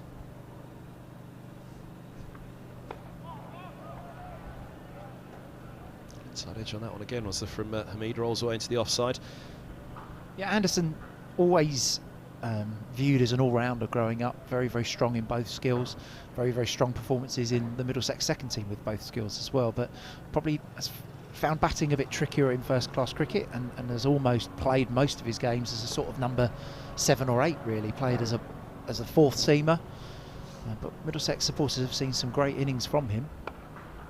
Short and given the treatment. That's set up nicely for Hamid, saw that one big, driving off the back foot. That bat looks big from Hamid when it comes down on a shot like that. He moves to 30, 63 without loss. Yeah, short and wide from Anderson here. Hamid ruthless as he cuts that through the offside for 4 runs.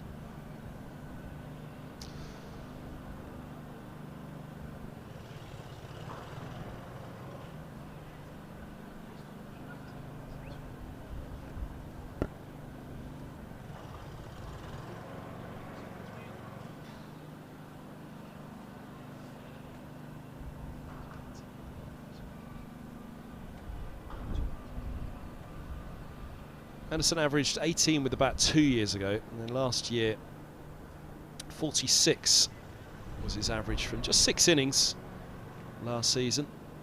And the ball averaged 50 for his 11 wickets. Almost last year a reverse of the statistics that we've seen previously. He's been pretty good with the ball in first class cricket and has struggled with the bat a little bit in previous years. Last year just a reverse in fortunes, and I think if Middlesex coaching staff and Martin himself will be hoping if he can combine those performances with the ball and the bat, he'd be a very, very handy first class cricketer. Yeah, the season before he picked up 29 wickets at 31.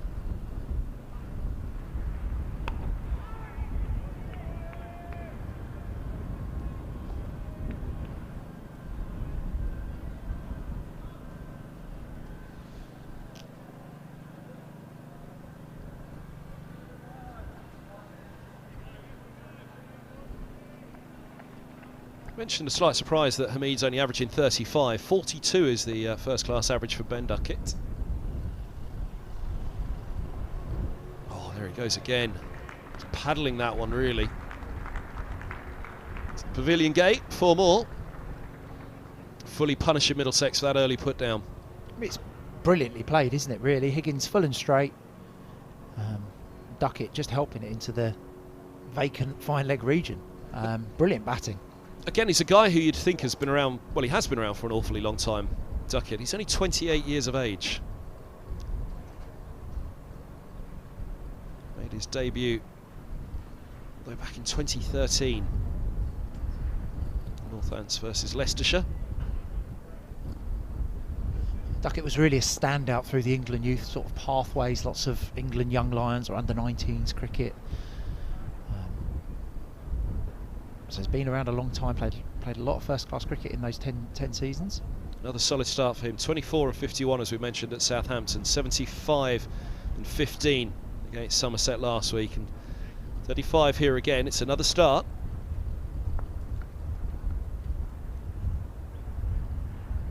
No Nottinghamshire batsman, much like Middlesex, has reached 3 figures yet this season.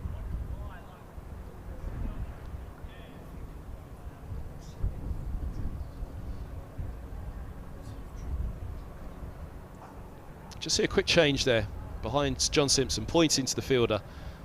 Almost, don't know how you're going to describe that. We were going to go leg slip, but he's almost dropping back to a 45. Maybe even finer than that.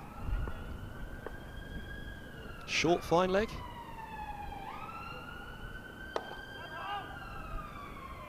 How do we describe? Is it Luke Holman there? Proud.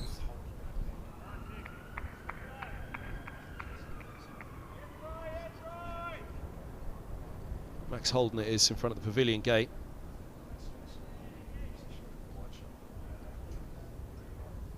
It's just dropped even slightly further now.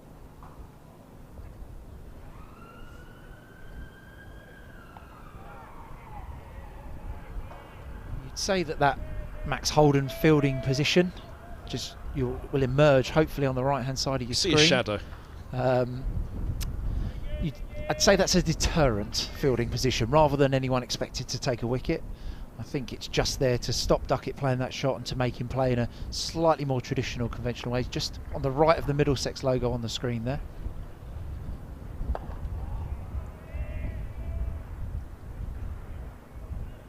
"19 done, 67 without loss, Duckett. Forcing Middlesex to think here at Lord's. Definitely Duckett giving Middlesex some problems to solve here. It's really been a fascinating morning of cricket. Duckett drops very, very early, or not dropped as you rightly said.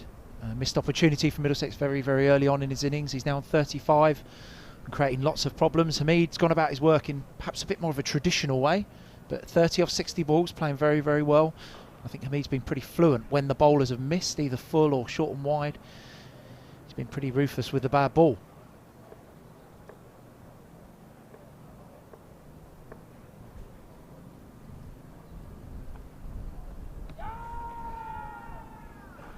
A bit of excitement from Gully, and was there something on that?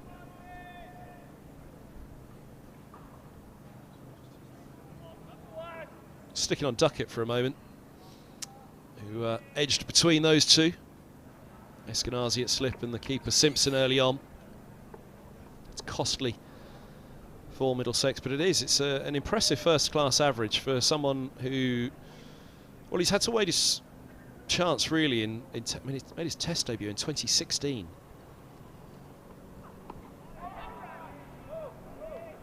Back in the side now, but just 9 tests in that time.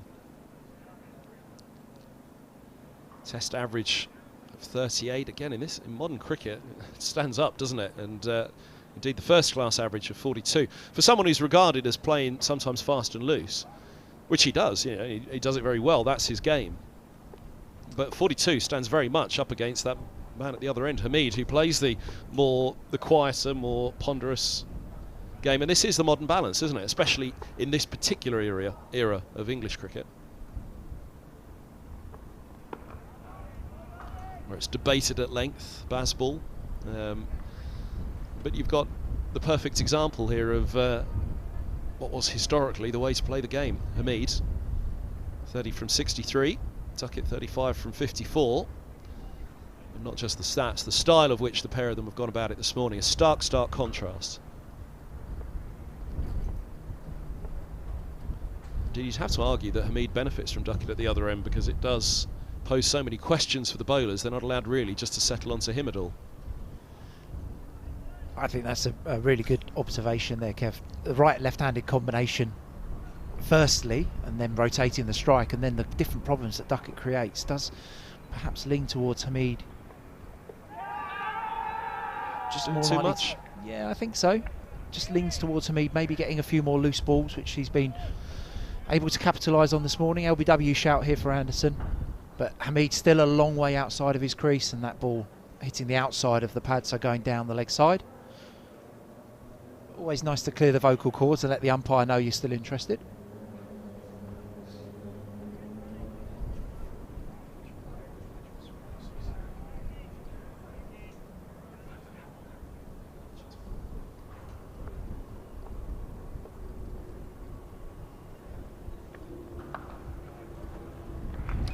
Pulled away nicely and put away. Hamid's onto 34, just dropping a little short, Anderson.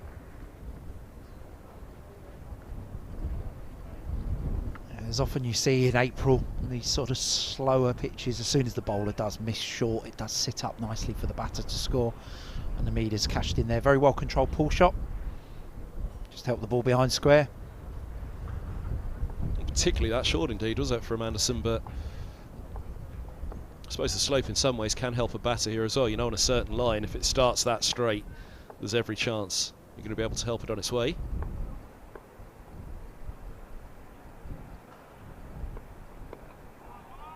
Still two leg side again from Anderson. End of the over. So pick up a single. Hamid will keep the strike. 72 without loss. End of the 20th. You can see the pitch a long way over to the right. Our camera person on the middle tier of the balcony. That's why slightly from that end we're just offline. Because to be in line, you'd pretty much have to be sat on the right edge of the balcony. Or the left edge of the balcony as we look up from this end. The away dressing room. We'll be pretty happy with the sunny morning at Lord's so far. 72 without loss as we've hit, what, an hour and 20 minutes.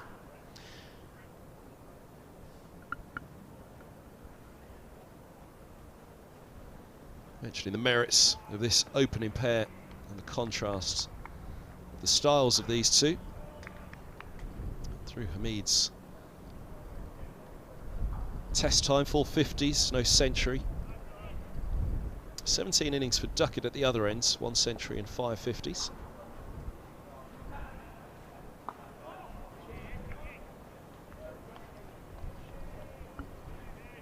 Not much of a look for Higgins at Hamid just yet, so this will be an interesting encounter as well. Higgins has been trying to stand toe-to-toe with Duckett.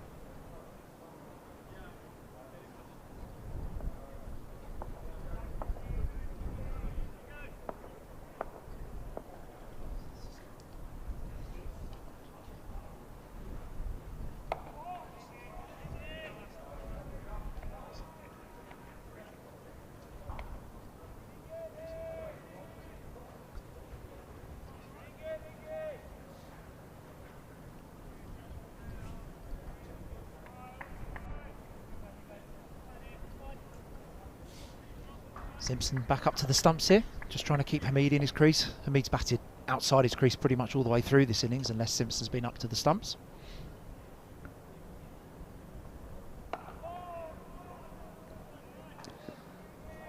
This will be a chance for Higgins to try and settle in a little bit himself. You've just dug up the stat for me kindly that prior to this over, Higgins has bowled 1 ball at Hamid so far. Now into his 5th over. Hasn't really had the chance. Bowling at Duckett, it's a very different equation, isn't it? The scoop, paddle. The aggression, whereas Hamid will be patient and let the bowler bowl at him just like that. And starting 2 straight, Hamid takes full reward as he tickles it away. Fine for 4. Just a miss straight there from Higgins, and used the pace of the ball there. Hamid timed it again very well.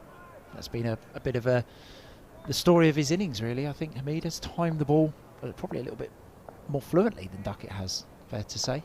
Duckett's probably been a bit more creative with his scoring options. 4 more for Notts.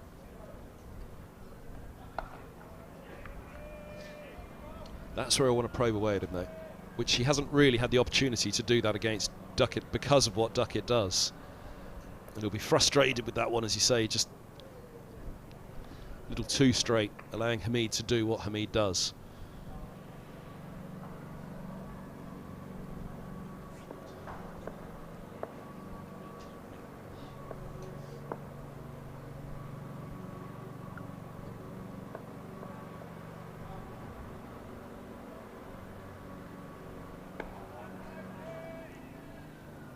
Just straighten slightly. That one started very straight again from Higgins, but you'll see the way that Hamid played it, respectfully so. He was reluctant this time to clip fine or whip through the onside of it, just straightening from Higgins. 76 without loss after 21.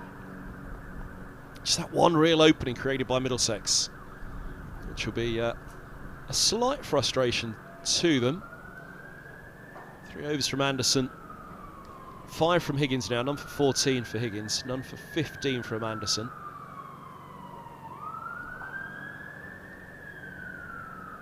And this over's against Duckett as well. It could be a big over, this. for Martin Anderson and Middlesex. If it doesn't go well this over, then Toby Rowland-Jones might be forced into a change again. If Duckett plays Duckett's way in this over, scoring at the strike rate he is and puts the pressure onto Anderson, then Rowland-Jones may have to think about a switch up, whether it's giving Bamber his go at the pavilion end.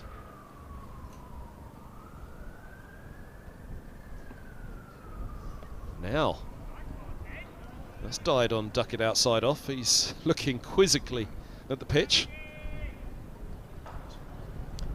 I don't think Anderson rolled his fingers over this one. I think it just, maybe he did. Maybe he did bowl a little bit of an off-cutter there.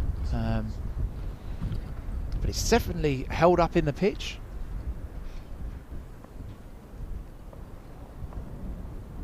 Yeah, it looks like he perhaps has bowled a bit of an off-cutter there. Done Martin Anderson. I guess the next question is, did he mean it? Well, on first look, I just wondered, because it looked as though he had a particularly wide pair of top fingers on the ball. Go on, you can pick it up from there with the wider fingers to help with the off-cutter. Yeah, often with the off-cutter you drop your second finger down the side of the ball a little bit, create a bit more space between your fingers, and then able to get your hand around sort of the clockwise direction of the ball as a right-handed seamer. Very, very good start from the over from Anderson. I think this is a big over, and I think Duckett, being who Duckett is, will have that in his mind. He'll look at it and know that Anderson's in for his first game of the season. Know that he's gone for 15 off 3 so far. I want to have a look at him, of course, first up. But he saw that first ball banged in, and you could see what Duckett's immediate thought was. He was looking to that short boundary in the onside, so it was really clever cricket. Really confident and bold cricket from Anderson as well.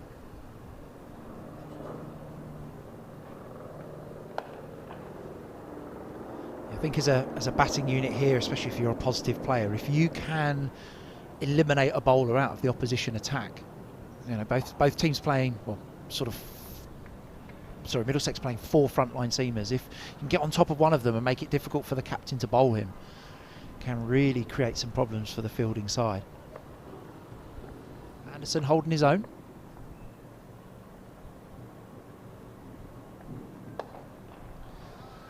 Gets that one away, Duckett. Stretched for it a little bit. Very down the slope as well. Oh, Bamber giving chase once more, flicking back in. This time does so cleanly. Yeah, Bamber managed to navigate that one a little bit more successfully than the previous one. Did well there, flicked it back in just inside the rope. Just to limit Nottinghamshire to 3 runs, bring Hamid back onto strike.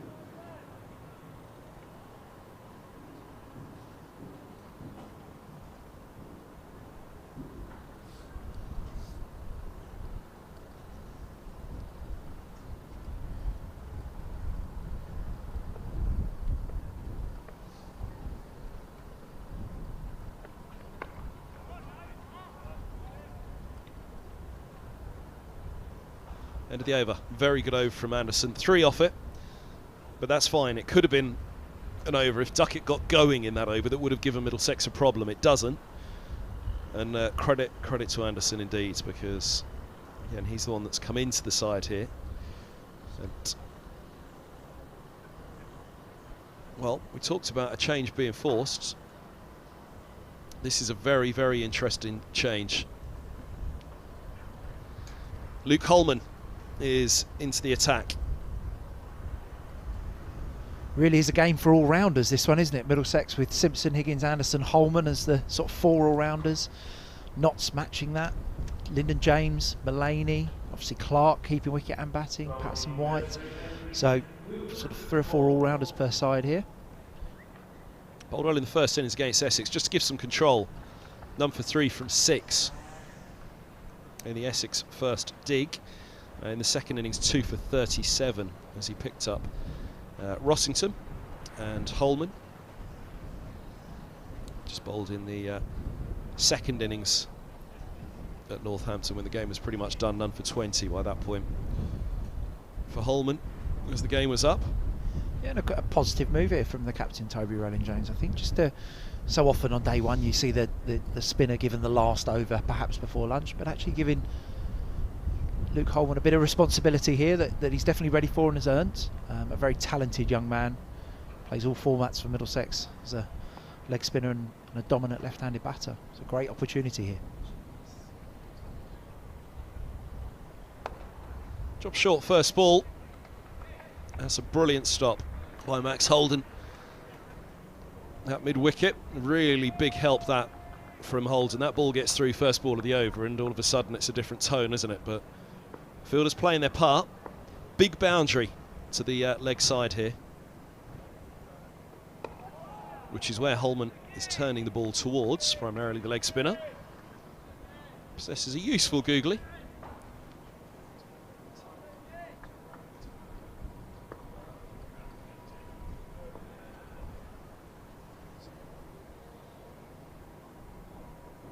Drop short on that and put away on this occasion. Deep mid-wicket there, no chance at all. Powerfully struck down the stroke, down the slope. Yeah, and that Duckett has done to that third ball what he was trying to do to the first one, just a touch short from Holman and pulled away. Got a big space. It's a big boundary, which means there's a lot of space there out towards the deep mid-wicket region.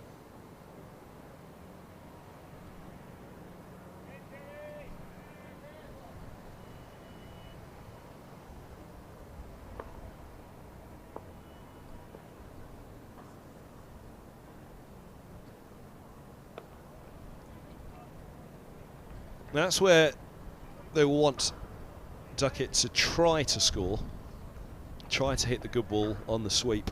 Picks up a couple. What it does allow Holman to do here, the very big boundary to the leg side for the left-hander, is give it some air, which for a leg spinner can be quite difficult, so often dragging it down early. You see those balls dropping short early in a spell.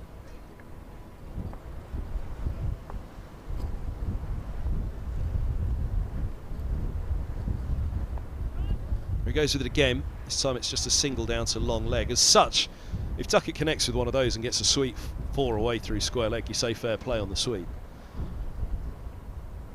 At the non-striker's end, he's thinking about it himself, Duckett, at the moment. But that's really the challenge, isn't it, for Holman to the left-hander. Now this is a big confrontation as well. Hamid does play spin well. I was going to say two batters who both play spin well in Duckett and Hamid. Obviously Hamid made his test debut in India for England. Looked very adept at playing spin bowling in those conditions. So good challenge here for the young leg spinner.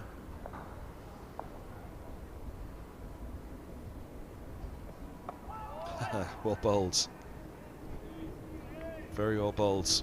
That was hitting top of off. Hamid was on the move and has almost cut that off the top of off, hasn't he? 86 without loss, end of the over.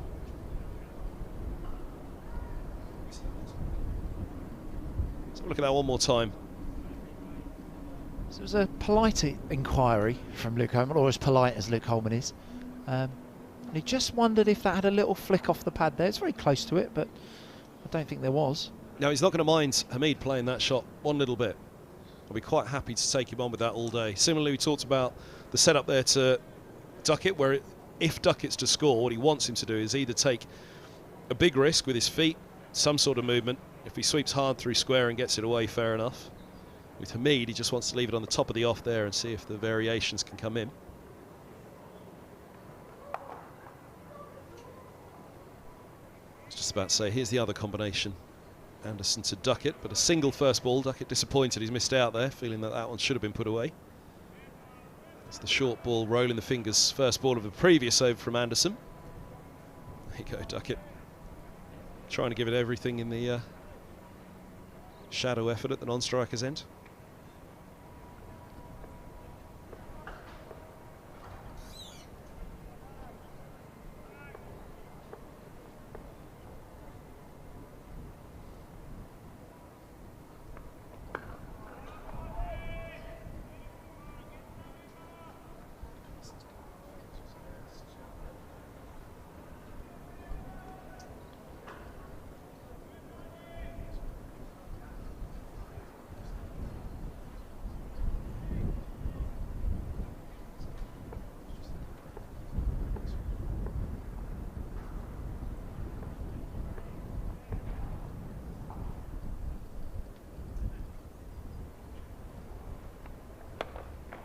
Bowled right up there from Anderson. Again, this is an over similarly for Anderson to settle into. Try and show what he can really do against Hamid. Middlesex just be hoping to find another little period here of just some consecutive dot balls, just to try and build a little bit of pressure and a bit of uncertainty in the Notts batters. Been pretty free scoring so far.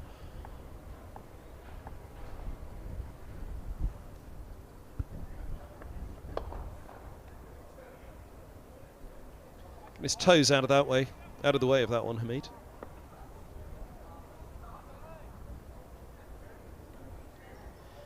Middlesex players will especially know that Martin Anderson does have some wicket-taking balls in him. He's got the ability to extract movement out the surface and create a wicket-taking opportunity even when you're not expecting it. So Toby Rowland-Jones will definitely be hoping for that.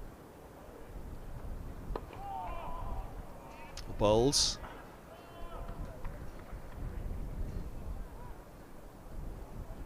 It's right on the margin of the straight, isn't it, for Anderson? Anything straighter than that, then Hamid can close that bat face a little bit more comfortably, but having to play that one respectfully, because if it did straighten as it did there,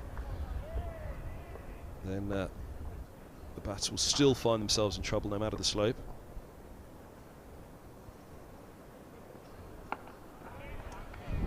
And they're asking the question on off stump to end the over. End of the 24th. Good over again from Anderson. That's consecutive overs where, what were we, 3 overs and he'd gone for 15. The last 2 have gone for 4, where he was under a lot of pressure. So fair play, Martin Anderson. He's done a good job there for his skipper in that those last 2 overs could have been problematic, but he's really done a fine job. And again, his is a position in this match where he's come in for Helm, which is a big call by Middlesex.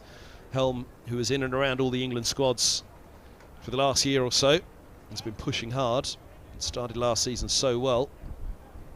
Anderson will know that and he'll feel that undoubtedly on his shoulders, but he stood up to it in the last couple. Now back to Holman to take on this man, Duckett. On the verge of a 50.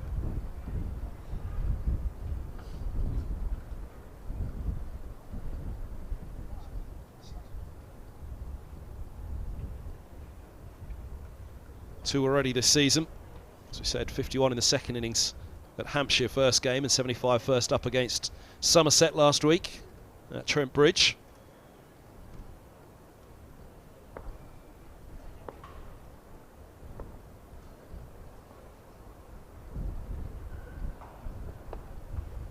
Just a single. Disappointment from Duckett, and that's almost good to see from Holman's point of view, isn't it? He's given it a little bit of flight, outside off. Duckett trying to sweep hard. To 47, back to Hamid. Middlesex encouraging Duckett to sweep traditionally. They've got a man posted when Duckett is on strike at backward point on the boundary for the reverse sweep. Duckett obviously very adept at playing both types of sweeps, so Middlesex happy that he's continuing to go in the traditional manner.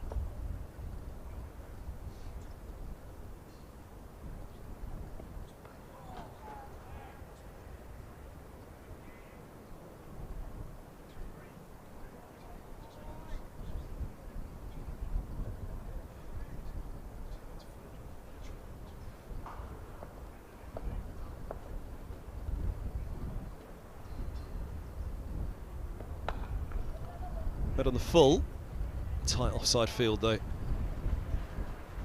Got away with that one, Holman, bit of a full toss, but Hamid not able to punish him.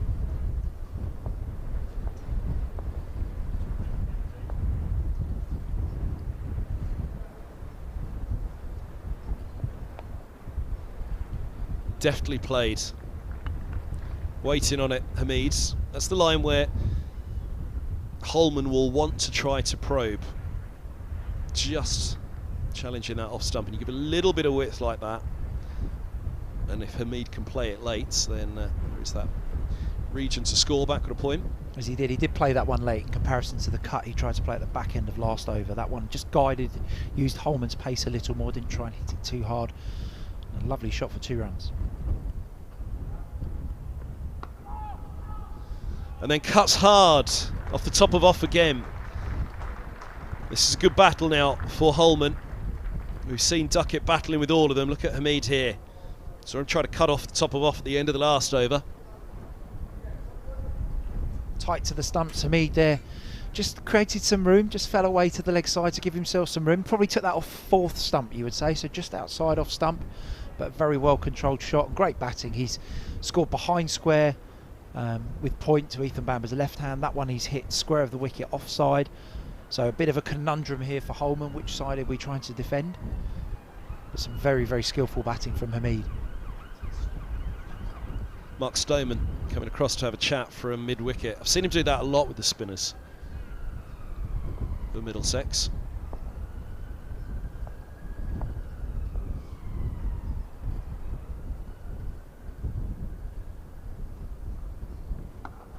Beautifully bowled to end the over. Good comeback from Holman. 94 without loss, 25 done, so well, just over 20 minutes until lunch on the first day here. Middlesex winning the toss on a sunny morning at Lord's, electing to bat as very much the suspicion was, to field as very much the suspicion was that Nottingham should have done.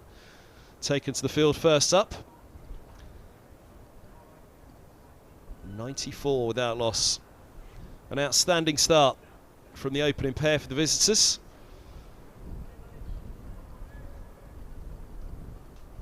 You do wonder, well, you don't wonder. That was a crucial chance with Duckett on naught earlier on. Would have seen, had it been taken, would have seen Slater coming out against the new ball.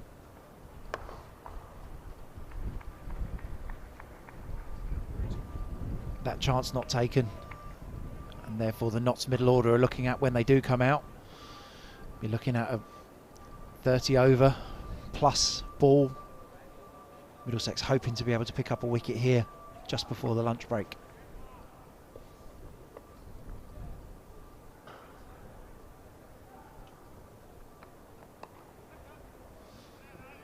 Next side from Anderson, but just a single.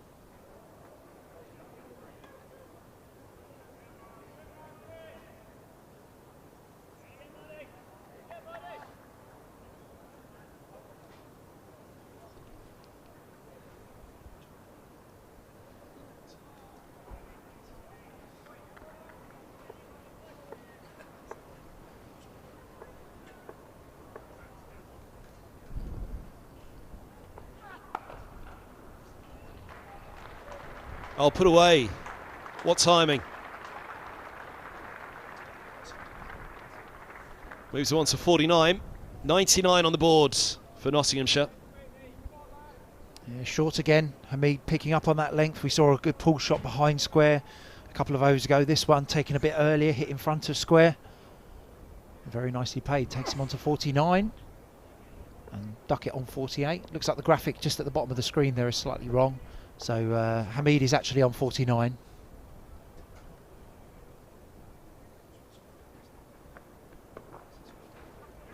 And there's the 50 for Hamid.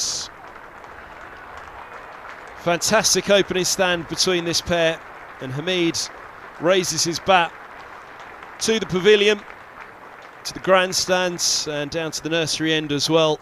It really has been a wonderful start from him. Hasn't offered a chance, hasn't offered Middlesex a glimpse. And Hamid, 86 deliveries for his half century. He's given his side a wonderful start here.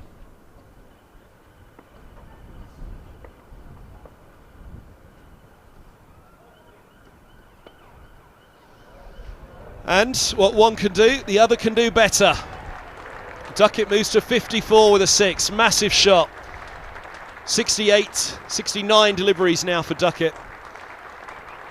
106 without loss. Thumps Anderson into the grandstand for 6. Consecutive deliveries. Back-to-back 50s for the Nottinghamshire openers.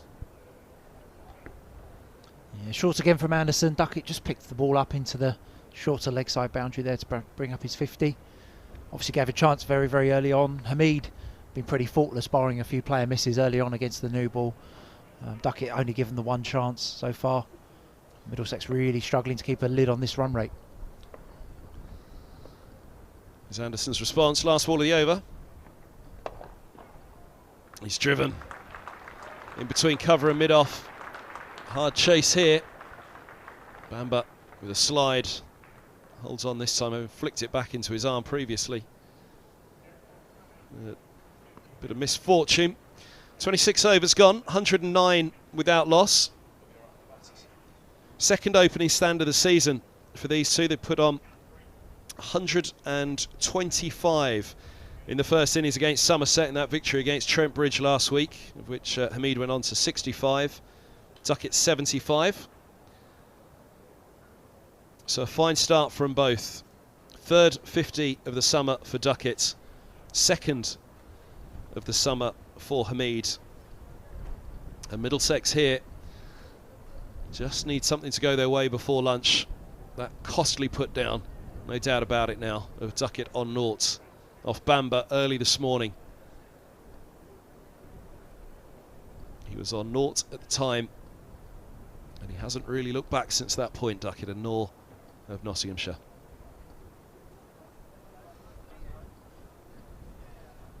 Plenty to think about. Eskenazi, very much a main man in the Middlesex dressing room, captain over the years in all formats. Stephen Eskenazi. Toby Rowland-Jones now the club captain, having taken over from Tim Murtagh. But there are some seriously experienced heads out there to help in this situation. We've already seen Stoneman come to have a chat with Holman now similarly. Duckett, and the conversation is about where Eskenazi is heading towards. To Fields in that position at, well, what did we settle on, a short fine leg, or it was almost a deep fine leg, trying to find the words to describe it. He is more now at a finer 45. Eskenazi, we'll pan out in a moment and have a look. There's a deep backward square leg, a deep mid-wicket and a deep cover for Duckett. A problem for Middlesex. Holman just bringing the deep backward square leg a little closer around towards square. Again, almost to protect the good ball, isn't it? If he connects hard through square of the wicket.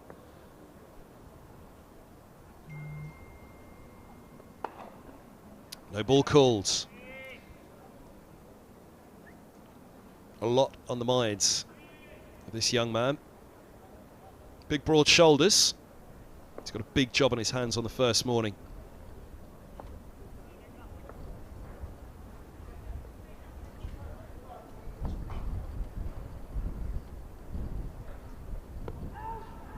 Outside the line of off. There's that field. So you've got the short fine leg Eskenazi immediately to the left of the wicket keeper. Deep backward square leg, who was brought around a little bit squarer just to protect that hard sweep, which again is protecting the good ball. Deep mid wicket as well.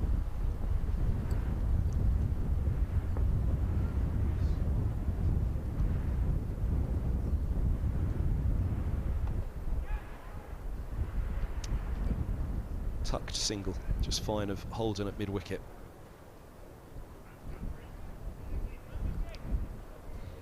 Frustrated by the no ball first ball of the over, Holman, because it's been a good start to the over from him so far. 4 to go still. 4 to look at the right-hander Hamid. A slip comes back into place for the right-hander.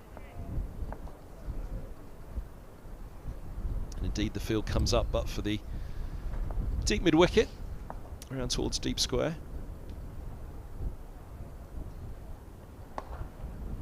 For exactly that.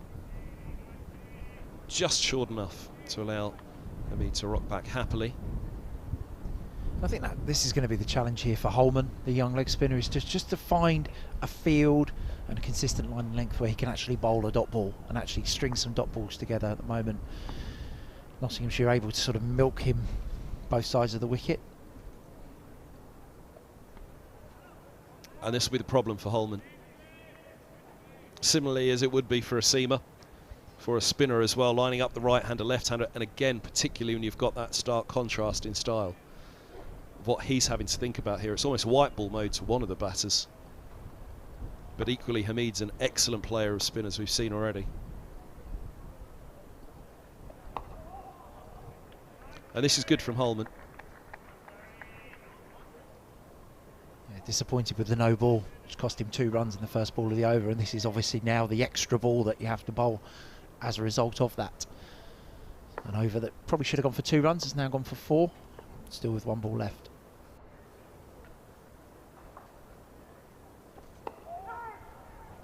Well bowled again. Quicker ball, flatter ball from Holman to end the over. Looking to skid it on towards those stumps of Duckett, but he was equal to it. 113 without loss.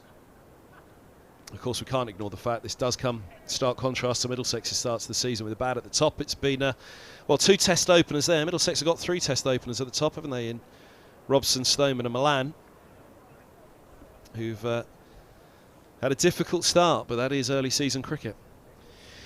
It is early season Division 1 cricket. Porter and Cook gave absolutely no let up at all in that first game here across both innings. Sanderson the same up at Northants, relentlessly accurate and extractive movement out of the April surfaces, and it's been a tough start for all 3 of them at the top of the innings. What Sam Robson was saying last Saturday morning at Northants, he just hasn't, he batted 3 times and hadn't had a ball straight for him to clip or a trademark cut shot. He hadn't been able to play one so far, and just didn't feel like he could get away, and that's the fantastic standard of Division 1 county cricket, putting the batsman under pressure from the off. Ethan Bamber's back into the attack. First time from the pavilion end from Bamber, all 6 so far at the nursery ends. For Bamber, first appearance at Lord's this summer, having sat out the Essex game. He's got 10 minutes here before lunch, 2 overs. I felt this was a move. This is no reflection really on Anderson, who ended the spell very, very well. Martin Anderson, he's 5 overs. But this was something that Roland Jones had to consider. Let Bamber have a look from the pavilion end. Width on that. Goodness me, that's crunched by Hamid. Dismissive from Hamid, that. Bamber down the hill, trying to bring the ball back into the right-handed Hamid. This one just wide of off stump. And Hamid's thrown his hands through that one very, very well for 4 runs. Been very impressive this morning, Hamid. 5-4 field for Bamber, so he's got, well, as such, 2 mid-wickets, 1 straighter, 1 finer.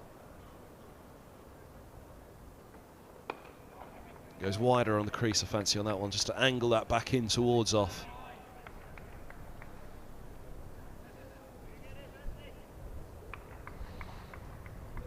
Roland Jones will just be hoping for a few more of those from Bamber. That's a very nice delivery.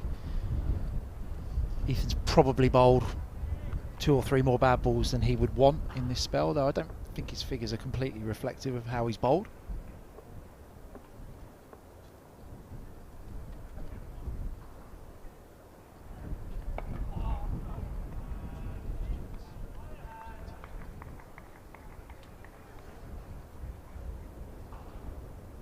Is this a good example of last season, perhaps, for Ethan Bamber, where we talked about him being hard on himself, went for a few more runs than he'd have liked, but he had Duckett dropped on naught this morning. Well, dropped. Nobody got a hand to it in between slip and keeper. He's created chances, he's bowled well, he's been there or thereabouts. A couple of edges have gone away for 4. Edged and gone!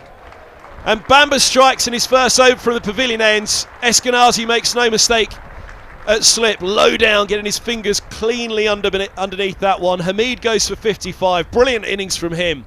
First chance he's offered. And Middlesex take this one, 117 for 1, Nottinghamshire.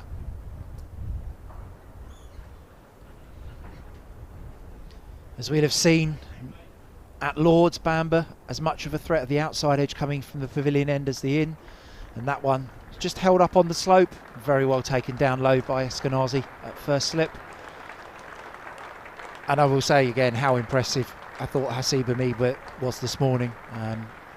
Very, very ruthless against the bad ball. Defended well. This one just, if he was probably being critical of himself, would probably just say that he could have left that alone. 6th stump maybe, so relatively wide to be defending. Bamber's induced the edge. Well, I was going to ask you exactly that. The ball that we saw him crunch Bamber for 4 had a little bit more width, a little bit more to play with. That one there from Bamber is fractionally fuller, fractionally straighter. You'd almost think, well, actually, that's a better ball. You know, that's a ball that's perhaps more for Hamid to drive at, but that's the one that gets the wicket. I think that's the doubt that the pavilion end does bring in for the right-handed batter. You're always worried about the ball coming back to your stumps, so you probably play at balls that are a touch wider than you would like to at times. And that's where Hamid defending the ball sort of 5th or 6th stump there. You would say on a normal, on a flat ground, you'd probably just look to leave that alone. But very well taken, well bowled, well taken. And also, as I said, well played to Hamid. A very, very well composed 55 there.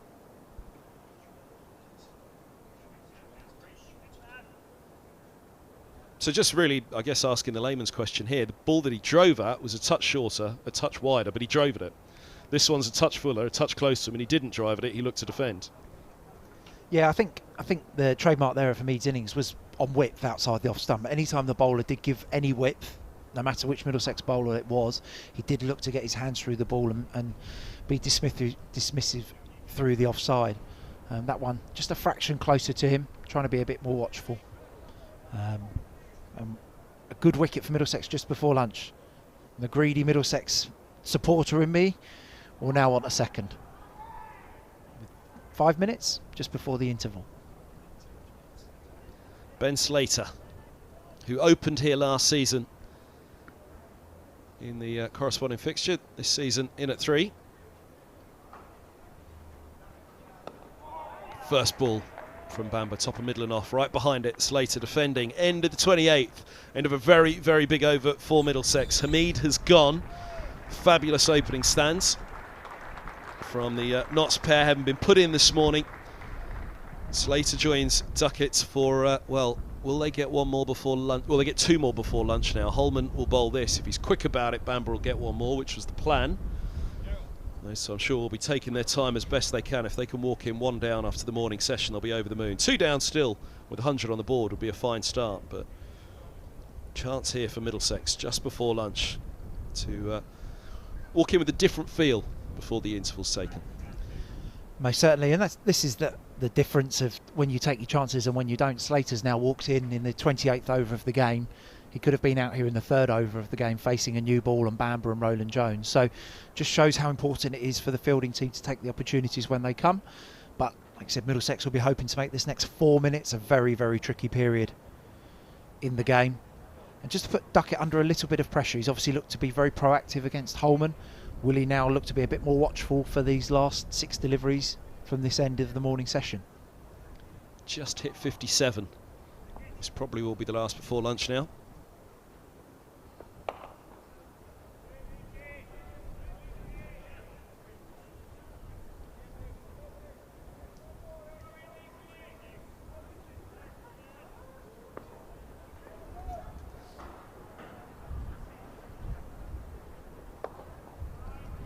Top score of 43 in his 4 innings so far this summer for Slater. 11 and 43 at Southampton, 15 and 24 against Somerset last week.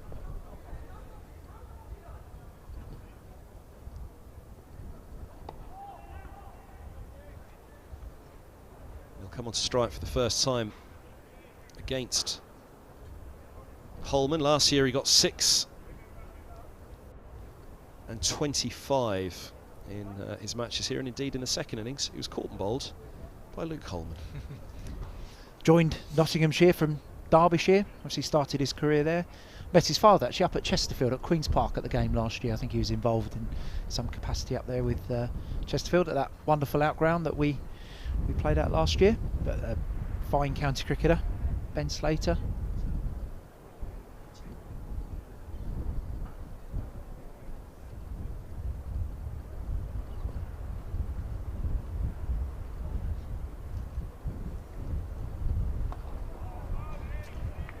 Stride in to meet that one from Holman. Holman trying to get through quickly. Duckett's had a little look up there at Old Father Time as well. 2 to go at the over. They will make it. Holman's ready to go.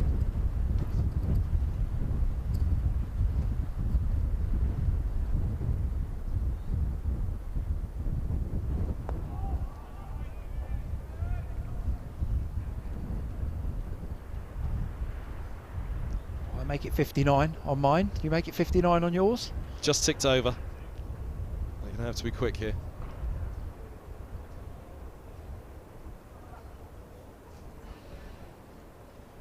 The wind helping Nottinghamshire at the moment, blowing off the umpire's hat.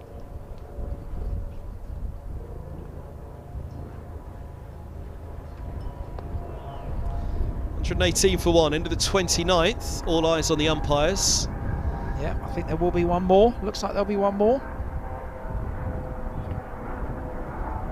Oh yeah, comfortably. From that angle, it looks like there's about 3 minutes left on the clock.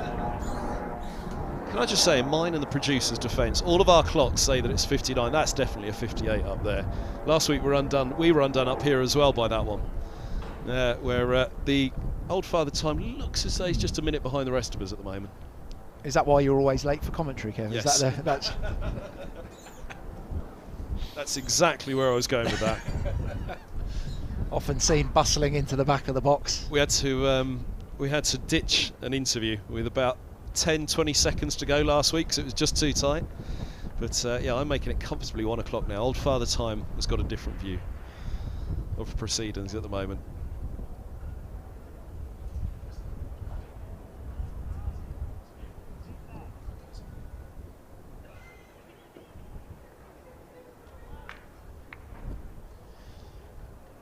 This is a big 6 balls here for Ethan Bamber and Middlesex to Ben Duckett.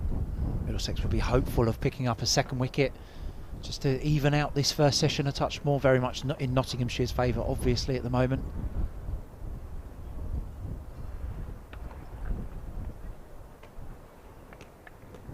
Don't think Middlesex will mind that massively. 5 balls now against Slater. Take any wicket before lunch, but 4 deliveries for Slater. He's got to get through these 4 to come. 4 deliveries so far, that is, and 4 to come. 5 to come, indeed. Then he's got to go out and do it again after lunch. So I think they'll be quite happy to have a little look at Slater here. Simpson's allowed to stand back. Then he was stood up for Duckett. He stands back, which will help the slips.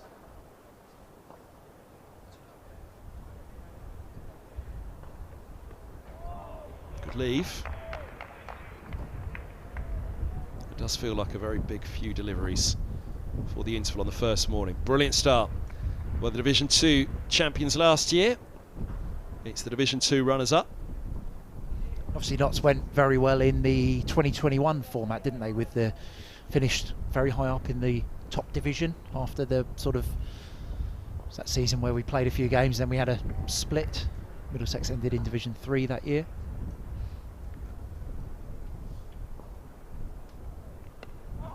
Bowled or played. Forcing him to get involved on the off stump, no choice there. Decent stride in, angled bat. 31 years of age now, Slater.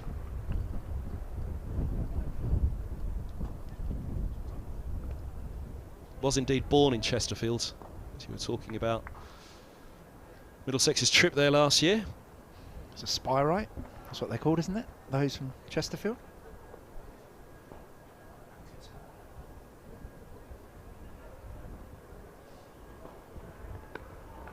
Crooked spy, nothing crooked about that defence. Solidly blocking out.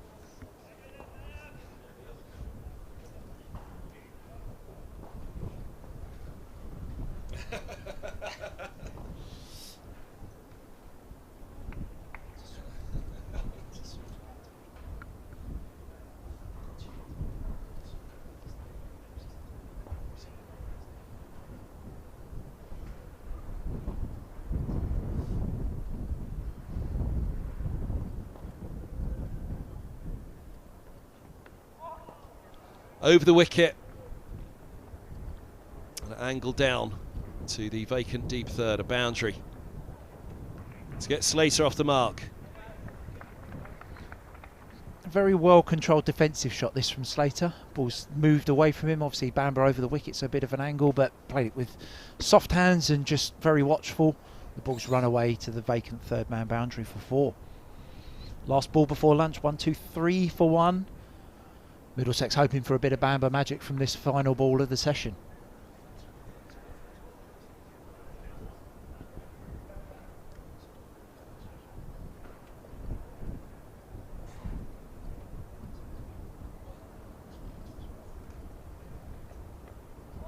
Oh, it's a lovely ball to finish from Bamber. He's had a very good morning, Ethan Bamber. his figures don't do him justice. 1 for 36 from his 8. The wicket certainly does. He found the edge of Hamid for 55, caught by Eskenazi of slip, who found the edge of Duckett when he was on naught, but Duckett's still there on 60 and has batted beautifully ever since that chance. Slater's done well to see through to lunch with a tricky few minutes for Nottinghamshire. It's their morning. They were put in by Middlesex, but it's a bookended morning, bookended by 2 edges, both taken by Ethan Bamber, one taken by Stephen Eskenazi to remove Hamid, and Alan Coleman the other one, unfortunately, flew between as a big what if for Middlesex as they go in at lunch. Yeah, disappointing there for Middlesex, and extra disappointment that the opportunity created by Ethan Bamber early on wasn't taken. I think really though, as a bowling unit, they'll won't be happy with their morning's work. They've struggled to maintain any level really of consistency, although take nothing away from Duckett and Hamid, who both played beautifully there really. Duckett only gave that one chance early on, Hamid no chances until he nicked from Bamber. So a good morning's work from the Nottinghamshire batsman, very much the away side on top. Alan Coleman, I'll get your title right at the end of the session, Managing Director of Cricket at Middlesex. Many thanks for your company this morning on the live stream. We'll be back in just under 40 minutes. There you go, 1:44. Play or resume. We'll be back just before that to pick up the coverage here at Lord's. Very much the visitors' morning, but Middlesex will look at it that 1, 2, 3 for 1 if they can collect any chance that comes their way early at the start of the next session, especially if it's that man Duckett who has dominated the morning with his scoring rate in particular. Then they'll hope to make up for lost time pretty quickly in this one. Join us back after lunch. Thanks for your company this morning. From myself, Kevin Hand, and the team on the live stream. We'll take lunch with Nottinghamshire 123 for 1.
Well, a very good afternoon, everybody. Welcome back to Lords. The players out early from Middlesex as well, you'd expect. They'll be desperate to get off to a good start to the afternoon session. Tim Myrtle, one of those left out on the left-hand side there, player coach now for the county. Club captain last year. Last few words of encouragement as he sends out the team, and Toby Rowland-Jones with his bowling action ready to go as well. Let's see which end he goes from, actually. Ethan Bamber picking up that one Northamptonshire wicket to go this morning. Just before lunch he found an edge from the nursery end, which wasn't taken at the start. He found an edge just before the interval, which was as Hamid departed. Caught by Eskenazi on the right of the shot there. That slipped with the ball in hand. Good take low down by him. But that one chance offered by Duckett in the centre of your shot there, who went on to 60. He was put down on naught off Bamber as he edged in between John Simpson, the keeper, and Stephen Eskenazi taking their positions. But it means that Slater comes in at 3, replacing Hamid. A wonderful 55 it was. A partnership of 117 for the first wicket. And an outstanding start for the visitors, having been put in. A sunny morning, a couple of questions. Why did they put Nottinghamshire in? Well, had that chance have been taken of Duckett, then it could have been a very different morning. But they're going to have to work hard and fast at the start of the afternoon session, so as to avoid that phrase that's been rolled out a lot so far this season, playing catch-up, which they will be doing if they don't start this session well. And to start it well, they need to start it with a couple of wickets. Toby Rowland-Jones starts from the nursery end. There's the answer. Bamber maintains his position at the pavilion end. So the skipper will go to the nursery end.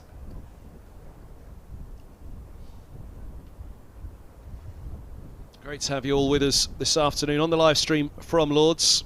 Myself, Kevin Hand, Alan Coleman, the Managing Director of Cricket at Middlesex this morning. Keith Dutch, cricket coach here at Middlesex, will be up for the afternoon session as well. Here's Duckett on strike, first up after lunch. And a single to get Nottinghamshire underway after the interval. Calling right this morning, Toby Rowland-Jones. Got his wish. Put Nottinghamshire in. He'll be pretty happy with his spell. Number 19, number 18 indeed it was, from 7 overs this morning. Economical. Threatening, asked all the right questions, didn't get the rewards.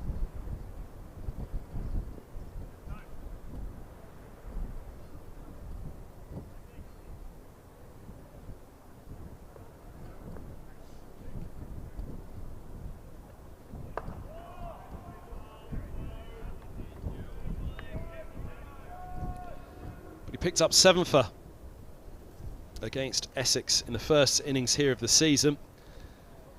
Well, some hope at Northamptonshire in the last round that perhaps in that second innings he'd be able to go out on that final morning, bowl Middlesex to victory. He and Bamber and Helm.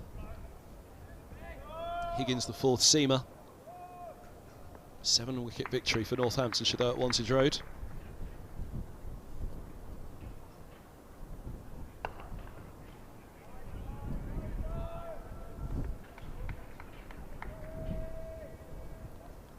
Man who was so desperately dogged by injuries for England. Just those 4 tests. We talked about Hamid and Duckett a lot this morning in their England careers. Rowland-Jones, huge frustration on the international stage due to injury.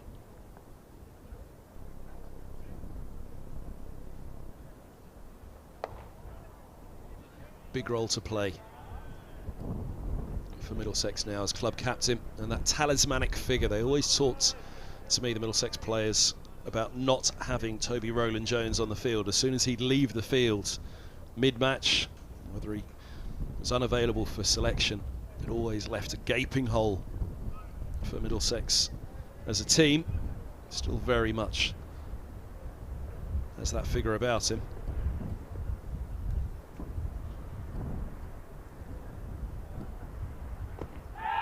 Pitching outside the line of leg, I fancy. Optimistic appeal, not particularly wholehearted. Just straightened slightly, but I do fancy it pitched outside. Yeah. straightforward call for the umpire. Worth asking the question for sure.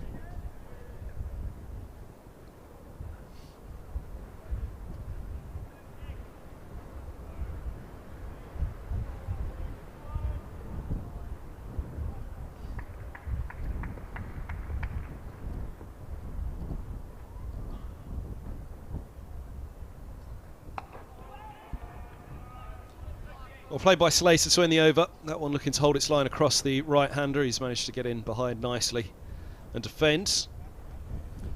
So a big job for him here alongside Duckett, with Montgomery in next into the side because of the injury to Moores.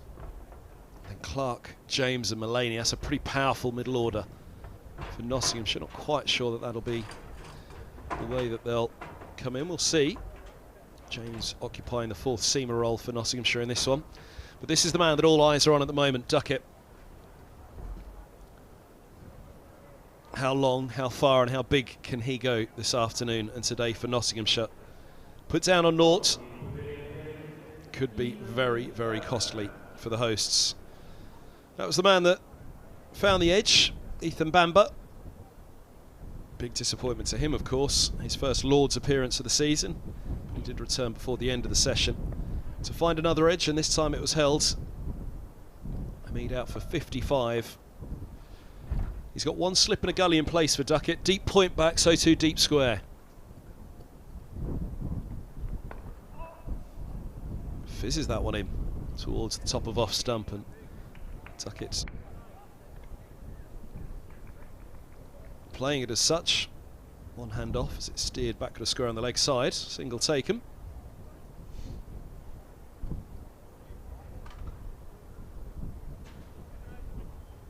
Pick of the bowlers at Wantage Road, with his 3 for 42 in the first innings. Roland Jones did return 4 for 53 in that first dig. 1 for 50 for Helm. A couple for Higgins.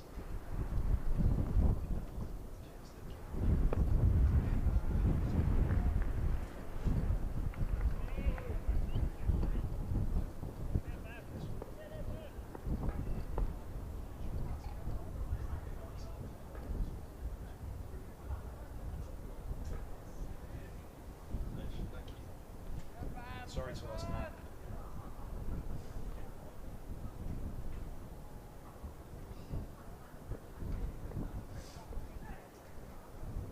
First look at Slater after lunch.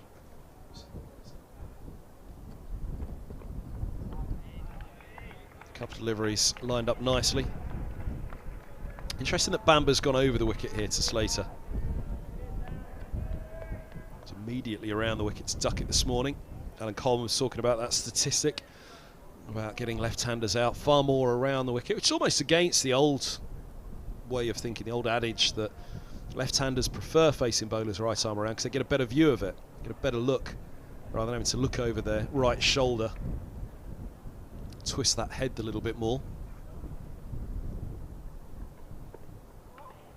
Ball again from Bamber. Right on the spot that he'll want to ask those questions and persevere.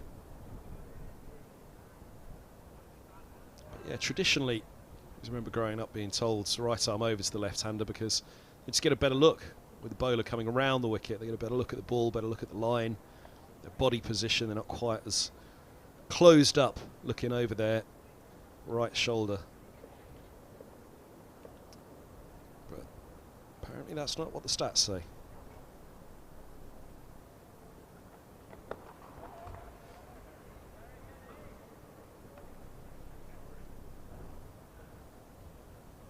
That run rates will annoy Middlesex as well, 3.93, but Duckett 62 from 82.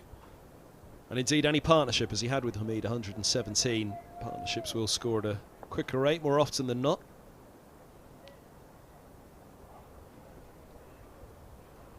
They did that well at Northamptonshire when they were looking for wickets to stack up some dot balls, Middlesex, and I'm sure that will be on their mind at the start of this session. Decent over from Bamber.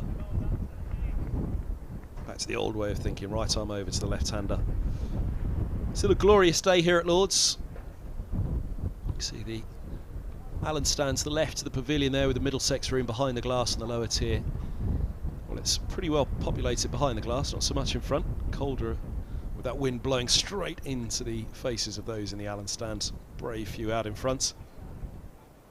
You can imagine the grandstand just to the right of the picture there. The bottom of the screen will fill up. And indeed the Warner as the sun comes around.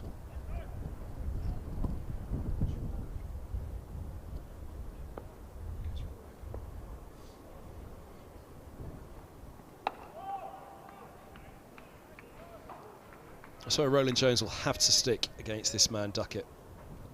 Any width and he will be throwing the hands hard at it, especially with a short offside boundary.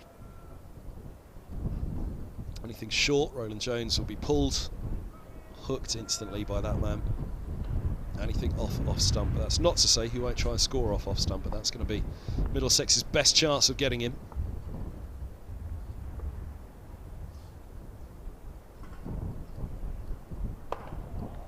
There again,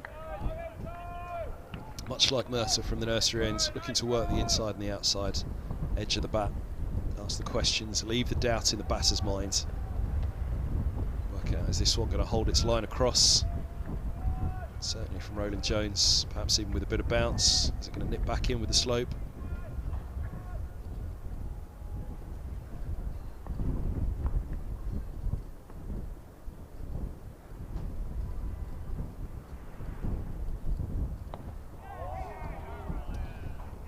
Again, there's the example of perhaps the batter's not been able to go fully through with the shots just yet. Sun baking down on this one today. A little bit harder, a little bit quicker tomorrow perhaps.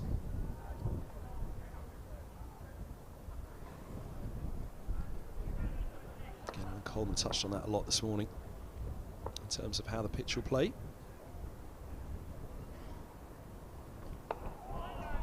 It's a good over from Roland Jones, asking all the right questions here of Duckett at the start of the session, and that's what Middlesex will be very, very keen to do well here, is start the session well, set the tone. They started well this morning, that first 45 minutes.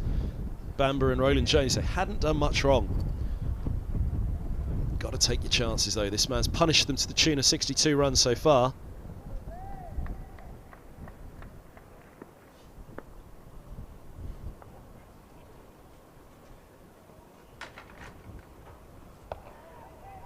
Again, no room for manoeuvre for Duckett at the moment, which is a very, very fine margin indeed. Trying to restrict that man's scoring areas. They are all around the park, as we saw even from early this morning. The scoop, the paddle came out pretty early on to Higgins. Even one at the end of Bamber's spell, I think.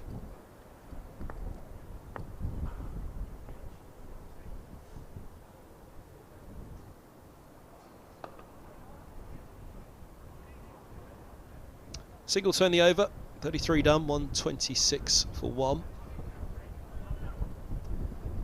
So it'll be Bamber versus Duckett from the pavilion end to begin.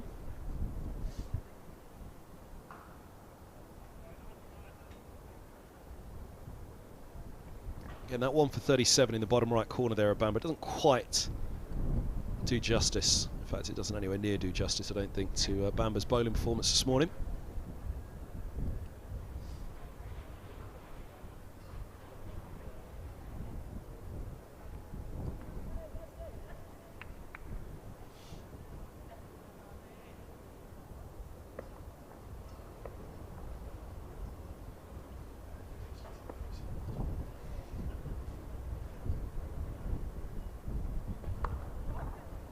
Just a little bit of width down the slope.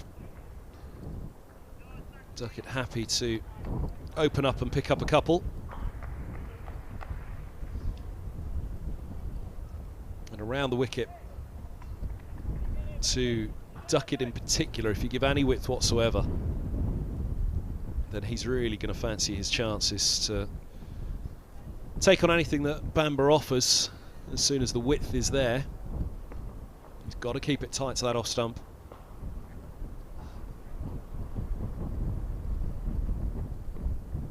Oh, there's the width again. Now it died away down the slope, that one.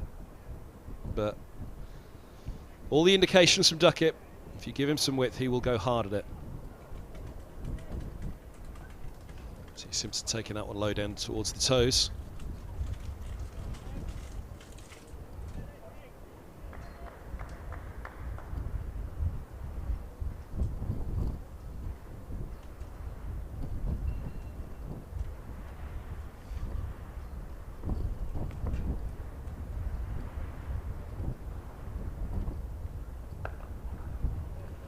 That's where he's got to be, that's where he's got to stay.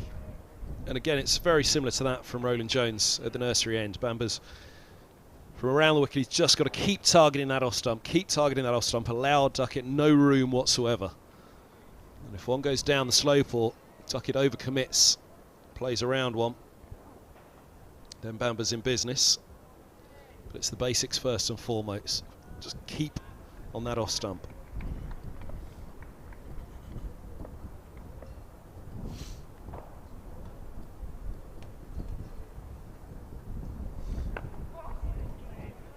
Game. Bamba's taken 129 wickets in first class cricket, an average of 25. He's only 24 years of age, Bamba. You'd imagine that that average will only ever come down and not go up, which bodes well for a very, very good career. It went up last year.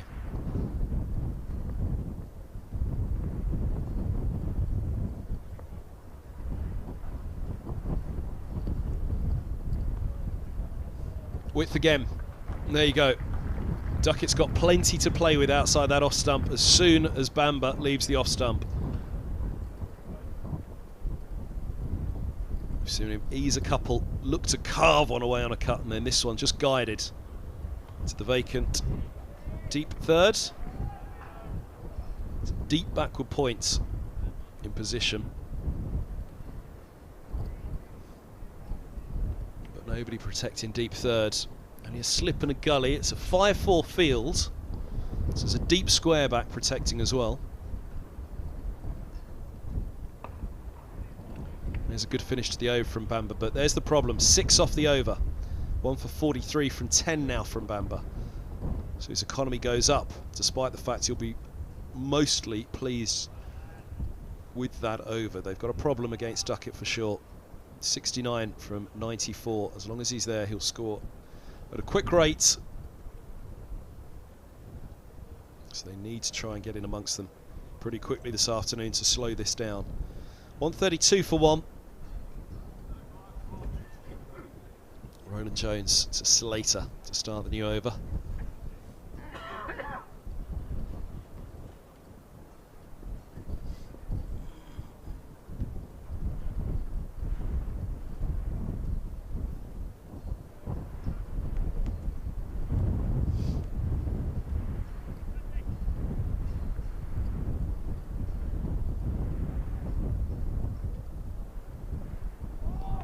Perfect. Absolutely perfect from Roland Jones. With the slope out of the hand, you fancy an off stumps coming into play there. He's got to play at that, Slater. Pitches and holds its line up the slope. But Slater for sure's got to play at that one to fend in that off stump.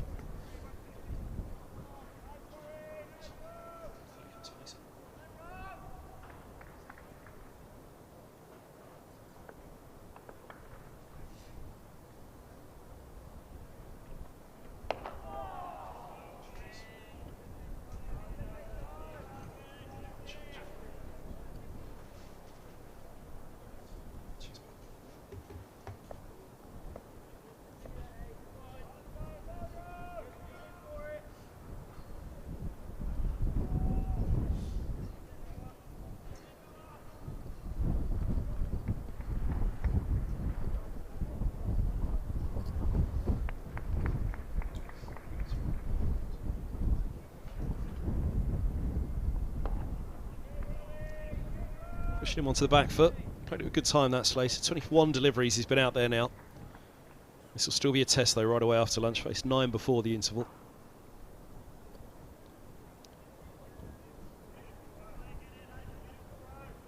Let's see off a fair over from Bamba. Different test against Roland Jones, up the hill as well. He'll, at this angle, right arm over to the left hander, be looking to extract an extra little bit of bounce.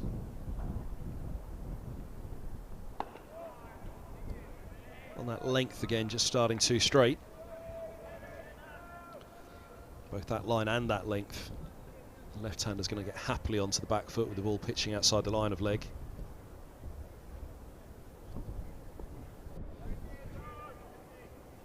.10.35 in January, Toby Roland Jones. And mentioned Bamba's stats, 24 the average of Roland Jones for 507 first class wickets.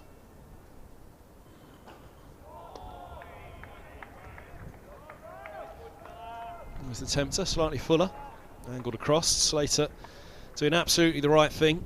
They'll know a good start to this session against that man, and they will be in business.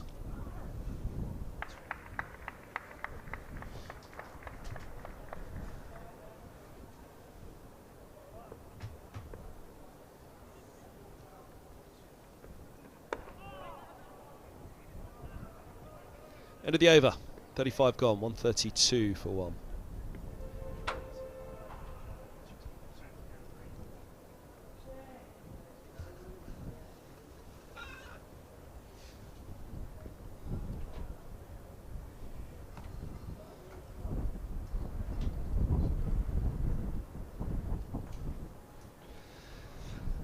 With no disrespect to Anderson or Higgins, and if there were to be, then they'd pay the price for it, of course, Nottinghamshire, but they all know Bamba and Roland Jones.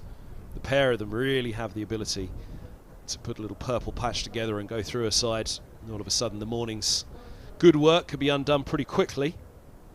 Now look at this 30 minutes after lunch. Get back in again, Duckett.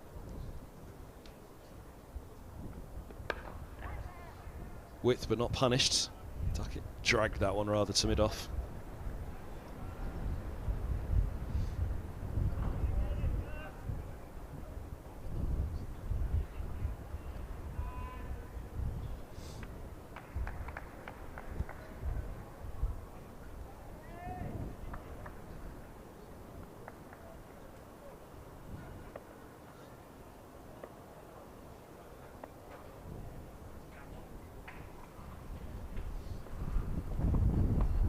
On short, pulled away out to deep square. He gets away with it to some extent, Bamber. It wasn't that short, but it's Duckett. And anything he will look to latch onto quickly. Brought up his 50 with a 6 into the grandstand. The non-striker's end there. He was replaying pretty similar effort to tee off. Now against Slater, they're coming right arm over again. Bamber in particular. Immediately back to over the wicket against Slater. Still only the 2 slips in place and no deep third. Pitching outside the line. I think it was. Excitable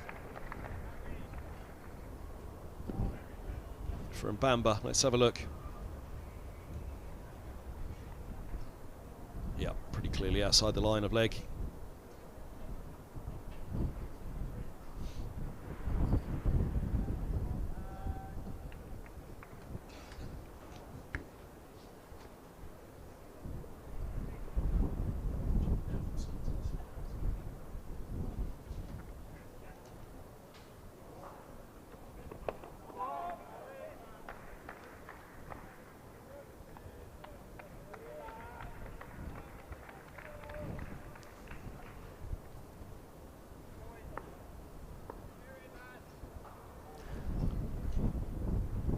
Slater, Richards 33 in Division 2 last year.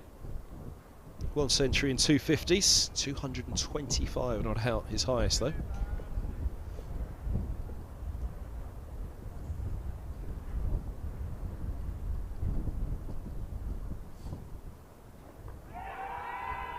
Rapping on the pads again, but again pitching outside the line of leg, I fancy.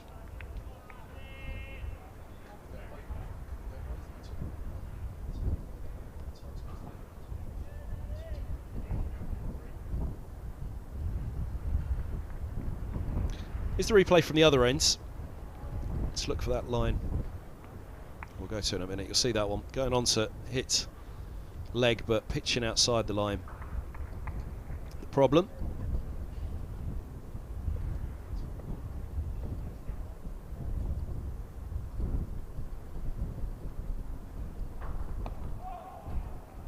Good over from Bamber, just the one off it. Duckett looked to launch him, and he picked up a single, pulling to square leg, but a good over from him nonetheless. 133 for one. Yeah, last season, Slater, 225. Not out, his highest score. More than a third of his season runs coming in that one innings.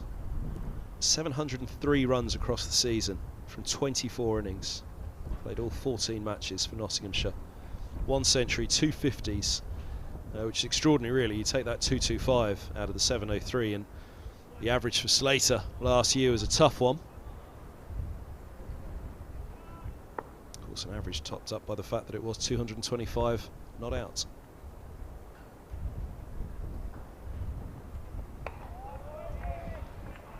No need to double look who's on strike when there's just one slip in place. See the field well spread for him as well. Slip in a gully, deep point just out of shot to the right of screen there, protecting that big boundary. It's a difficult job, that one, either side, especially with Duckett's timing, but then long leg and deep backward square as well out.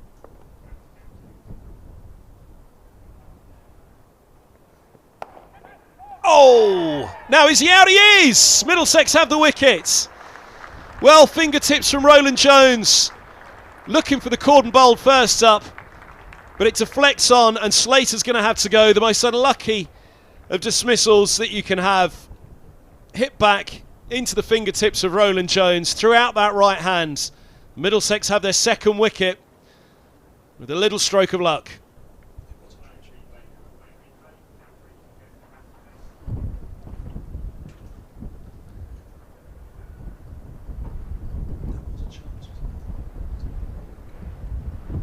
Poor Slater, down on one leg. Roland Jones, well, didn't quite know what to make of it. But Middlesex have that second breakthrough. Let's look from this angle again. Yep, he was through it too early. It was a put down by Roland Jones, a dropped catch onto the stumps. Penny for your thoughts. Duckett, 2 chances offered to Middlesex. One of them results in a wicket. But it's not Duckett that has to go, it's Slater who makes his way off.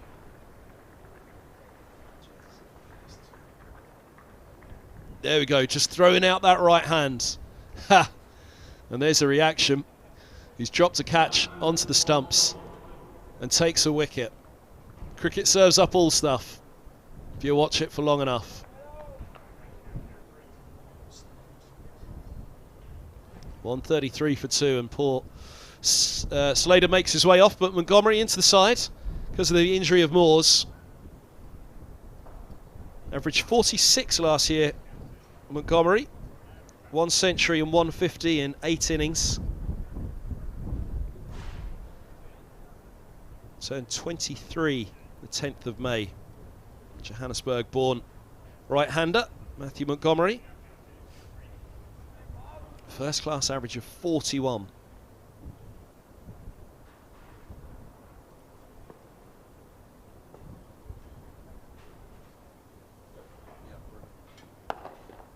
That's a pretty similar line and length from Roland Jones, this time watchfully pushed back by Duckett. He was through it too early, that previous one.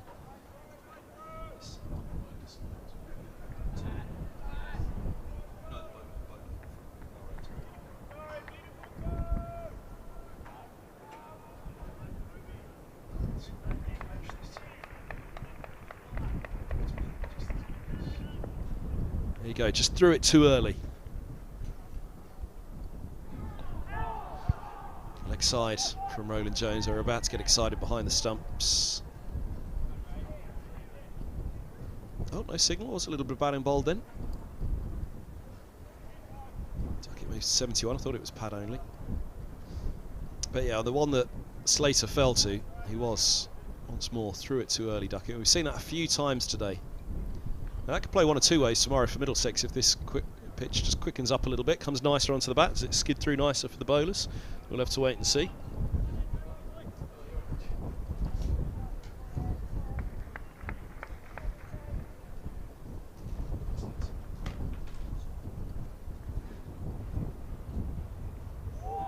Good leave by Montgomery. First ball face for him after coming in with the unfortunate dismissal for Nottinghamshire of Slater. They'll feel rough on the end of that one. Middlesex gave them a helping hand this morning. Wasn't a helping hand from Roland Jones at all as far as Slater or Nottinghamshire were concerned in that one, though.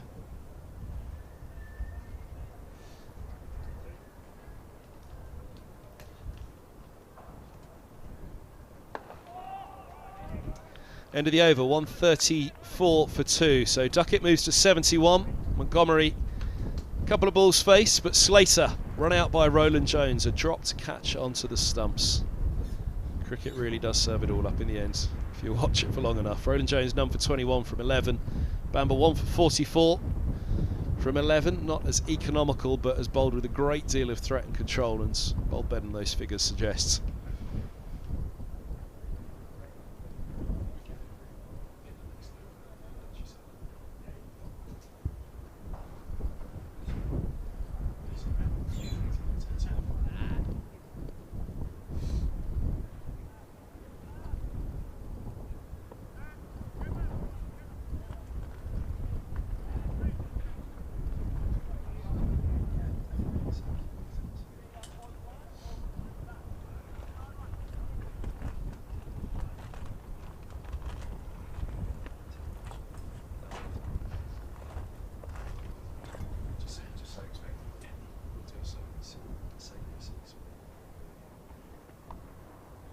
Guided again. They've got to think about this Middlesex. Any little bit of width outside of the off, and there's a boundary to be had for me, for Duckett. Deep third absent. There's a deep backward point, but he's got an awfully big expanse to patrol out on the offside boundary. And that's the second time in a couple of overs that Duckett's just eased happily. With this right arm around the wicket to the left-hander, with the slope, any little bit of width, and a batter like Duckett's going to punish you hard. It's just one slip and a gully in place, but that looks like an awfully big scoring area to me down at deep third at the moment.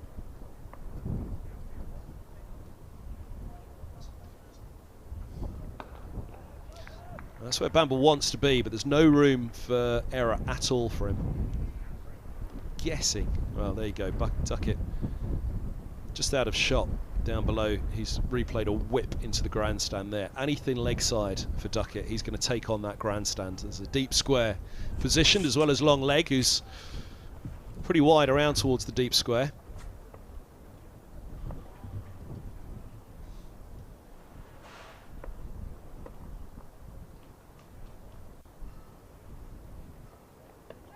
Oh, now going down. Right arm around to the left-hander, right up there. We'll have another look. Duckett's got a big smile on his face. Did he get a little bit of batting on it as well? No, just swinging in to the left-hander and would have continued on its way down the leg side. Good call. Definitely worth the excitement and the appeal. I think as well, in fact, that's dipping back in on the left-handed Duckett there as well. Help Bamber for the upcoming deliveries, anything that does just hold its line down the slope. Oh, now was the bat involved in that? Bamber looked as though he wanted to go up. Gets out of the fingertips of Simpson. They'll pick up a couple. Is the umpire going to signal? Raise his leg, and it was leg byes. 38 for 2.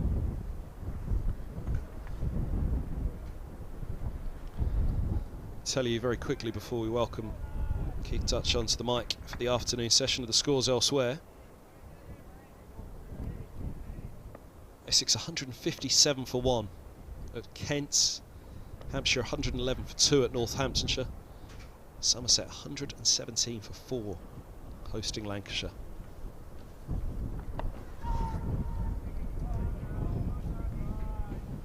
Division 2. That man's old club's having a real difficult time of it. Gloucestershire 121 for 8 at Worcestershire. were 36 for 6. I saw it 32 for 6 at one point this morning when Van Buren departed. 39 unbeaten from Tom Price holding that together. Zafar Gohar with 22.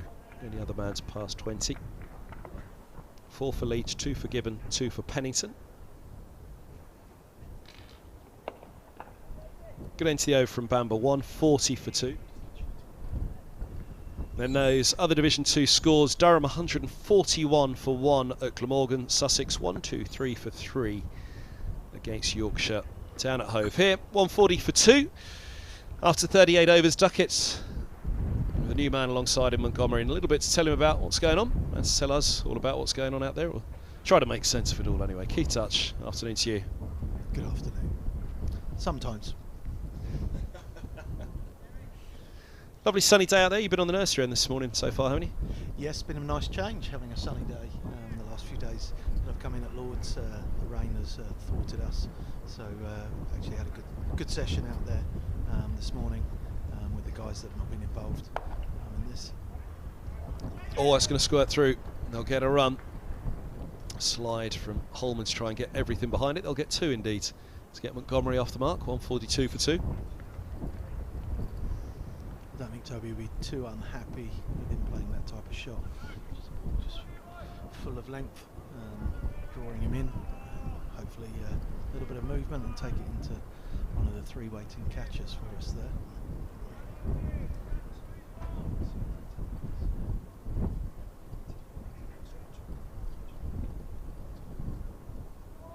Lovely from Roland Jones, just leaves him down the slope through to the keeper.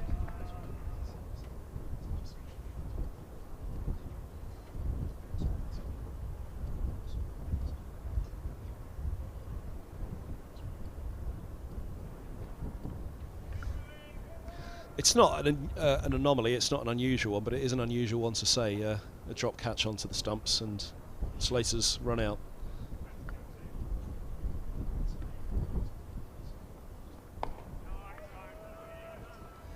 Yeah, you need a little bit of luck, change a bit of fortune. You know, hopefully we can press on here with the new batter and try and have a little bang bang of a couple of wickets and get ourselves back on a fair level playing field here. So at times we'll take them as they come. He obviously had some fortune this morning, Duckett, so it was nice for us to get some fortune back.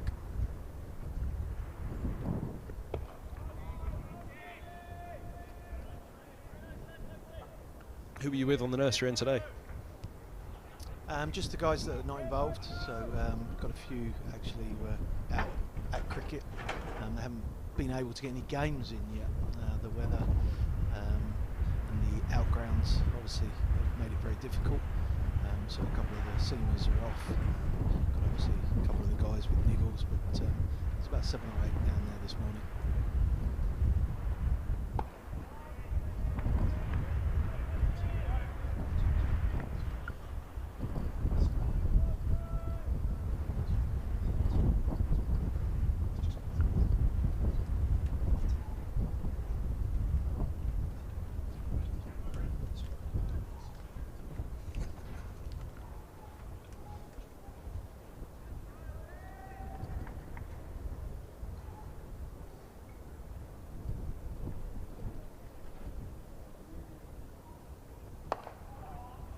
Lovely shot.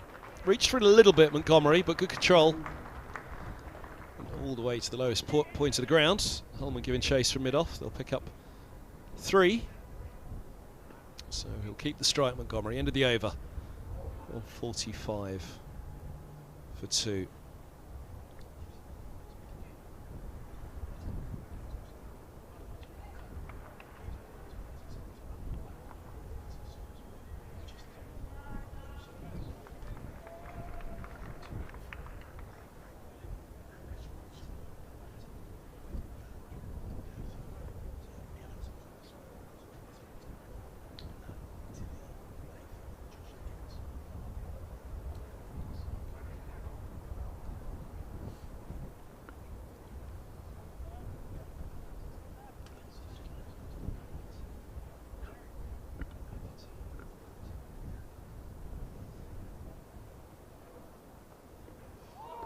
Oh, lovely from Bamba. Really good bowling again from him. Whichever end you throw the ball from, Bamba finds a way. Definitely looking threatening at the moment, Ethan. So we could just do a little nick off here, get into those 3 catches.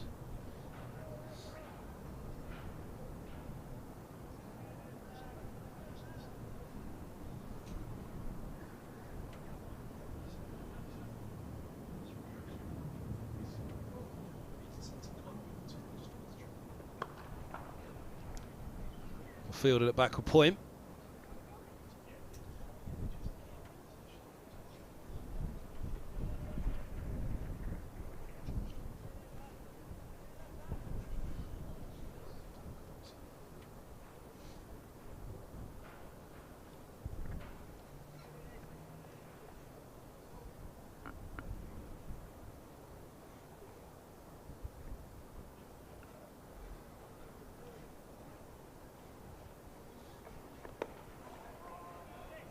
Already behind again.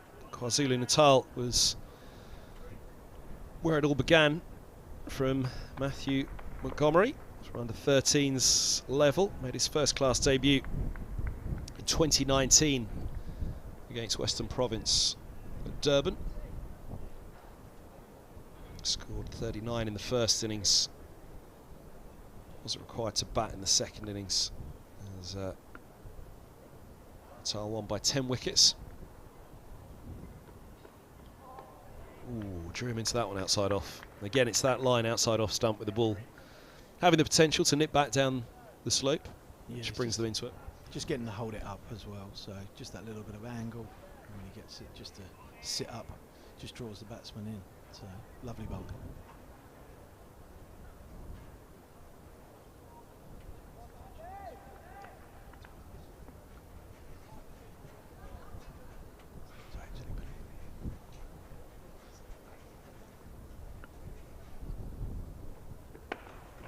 Width and punished. Half volley, wide. Montgomery happily leans into that one. Yeah, I'd be very frustrated with that, releasing the pressure off him on the 5th ball of the over. As it started coming to the back end of the over, really been putting him under pressure, so I'd have been frustrated.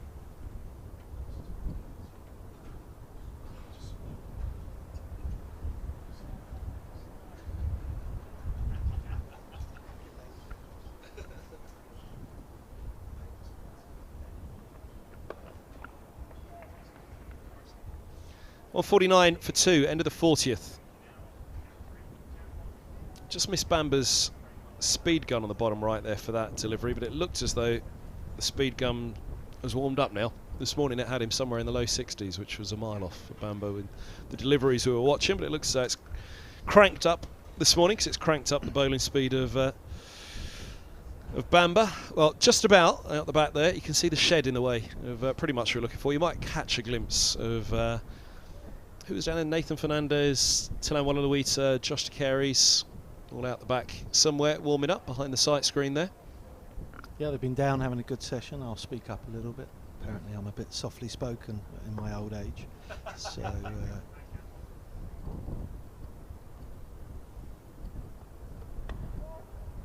it's a good stop at backward point, or gully more so from Robson. Saves just a single, but again at the moment Middlesex need everything they can. Ooh, did that hurt somewhere? Yes. Ooh, where did it hurt? It's a good piece of editing there from the producer, quickly cutting away.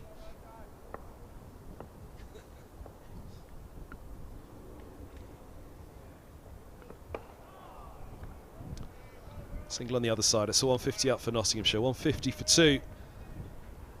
Scoring rate will frustrate Middlesex slightly here, 3.7, but again, they don't need to tell. They don't need telling. If you put Duckett down on naught, and if he stays in, he's going to make you pay.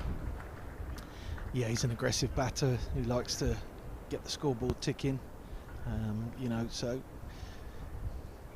you have to keep him tight and take those opportunities when they come along. So that was a bit disappointing this morning, but as you say, they won't need telling about that.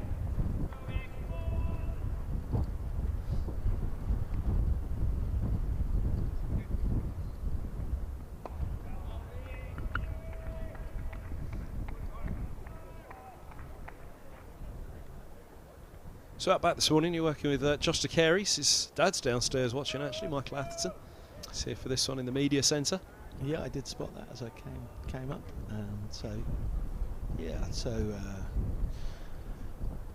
Guys have had a good session this morning because they've struggled with match time, and also practice facilities has been difficult, but had a good session out there, doing a little bit extra this afternoon as well. It's good from Roland Jones again. It's just on a line and a length, particularly on this pitch. We saw Duckett offer one back to Roland Jones earlier. Similarly, Montgomery, he's not going through anything on that line at all, is he? No, he's getting the ball in the right areas. So, we're a bit disappointed in the last over, that lean on. Went down the hill for 3 as they're trying to build pressure on the new batter. Be looking to find the right side of the bat shortly.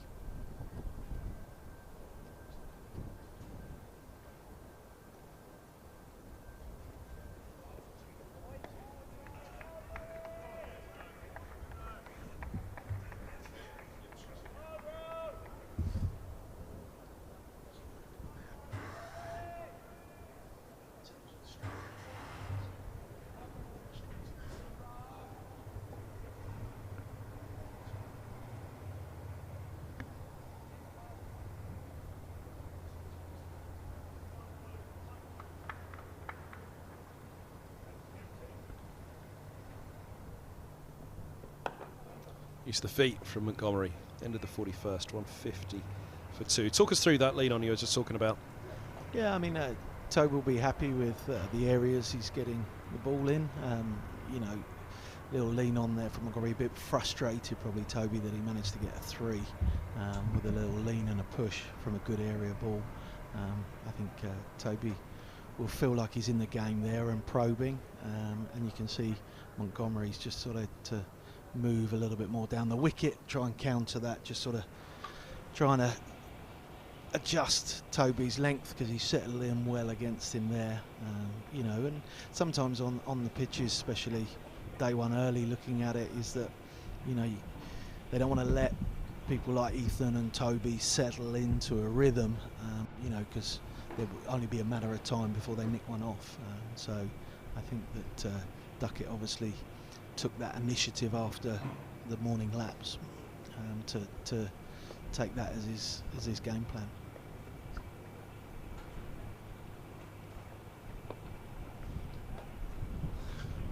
That's timed nicely by Duckett, but the 2 on the rope, they're well positioned for exactly that. Cut off even the well-timed ones are not going to make it for 4, so their positioning's good out on that deep square boundary. Brings Montgomery back onto strike, so look at the right-hander again for Bamber.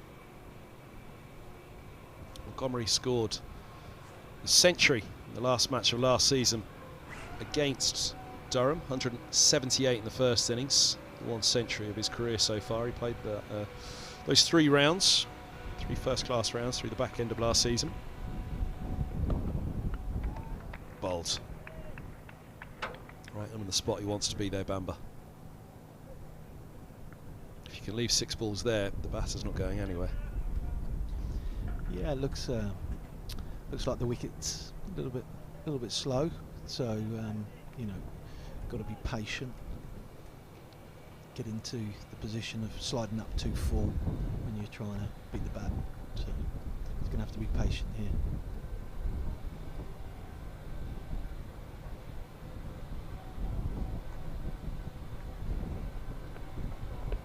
Now, little use of the feet from Montgomery. Makes the universal signal of that one nipped away. Yeah, I was quite good at making that signal.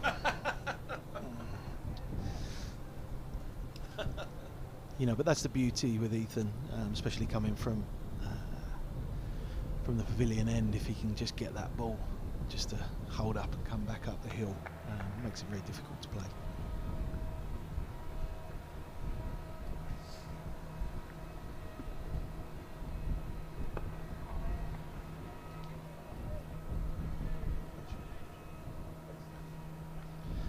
It's interesting, isn't it? Because they really are playing 2 different games here, depending who's on strike. Now, that's generally the case in any game of cricket, but it's starkly different, the contrast, isn't it? 3 slips, point, cover, mid-off, mid-on, mid-wicket, long legs, 6-3 fields, pretty orthodox. Very unorthodox against Duckett and what they're having to come up to. But this is what they'll want to really try and make the most of, settle into a groove against those who are playing the more. Oh, he's got him! Nicks through. And there it is, exactly what we were touching on. Keep hitting the top of off stump, Bamber, and the reward will come, and he's got it again. A second wicket in the day. He's found an edge of all three batsmen from the top three so far. And he has Montgomery heading back now. It's a wonderful, wonderful start from Bamber to the season. He's bowled extremely well, and Middlesex are reaping the rewards now. Yep, nice, comfortable catch for Simo going to the right. So just at shin high. So, but a lot of patient bowling there from Ethan. Really, you go fifth stump line. So just drew him in, just shaped up towards the slips. Excellent. That's got to be the game plan now in terms of, you know, Duckett's well set from one end. So we want to be attacking those new batsmen coming in, and that's why the field's slightly different. But I think we were just observing, obviously, to Duckett coming around the wicket, and obviously the challenges that causes, the short boundary on the leg side for the left-hander to Ethan, coming over the wicket, you know, unless there's substantial movement off the seam, you know, can cause, you know, issues with LBWs pitching outside leg stump. So maybe coming around the wicket, that's something that will allow him to go up the stumps a bit more. But if he strays into that leg side, then obviously it's very short boundary just for a little bit of timing. And then obviously we've then got no third man, which is something that you were pointing out. And, you know, in terms of anything that he comes across width or hanging it out, whilst we have a deep backward point, obviously the runoff can expose a little bit, and Duckett wants to score. He doesn't want to be tied down. 77 off 109 balls, but this is the time now. Ethan's got his tail up. Let's get into the new batsman Clark. So if he continues with this spell, we'll be very happy, and we'll pick up another couple of right-handers here. So Clark out to the middle. He was out for a 7th ball duck here at Lord's in the corresponding fixture last year, bowled by Ethan Bamber. 66 unbeaten in the second innings off 92 deliveries, when Mullaney really started to tee off at the other end, 100 off 58.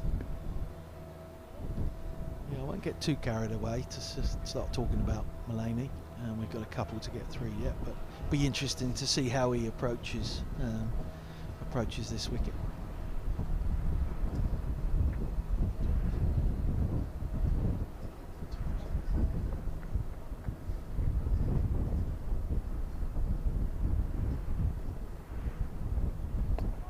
Bamber immediately on the spot again.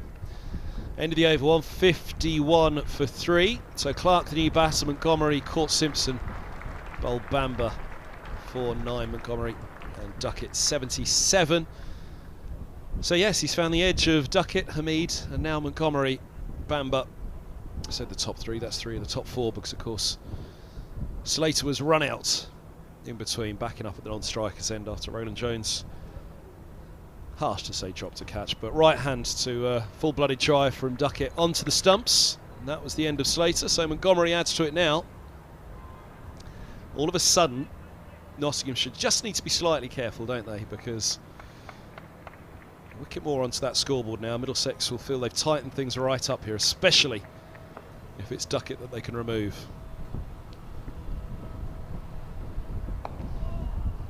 Yeah, that would be a real bonus, obviously, if we could take Duckett and get 2 new batters in.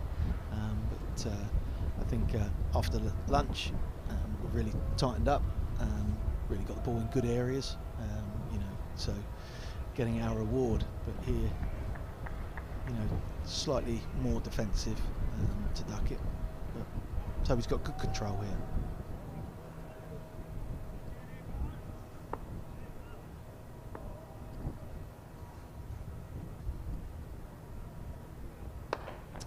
Giving a bit of air, that one from Roland Jones to Duckett. Just pace off slightly.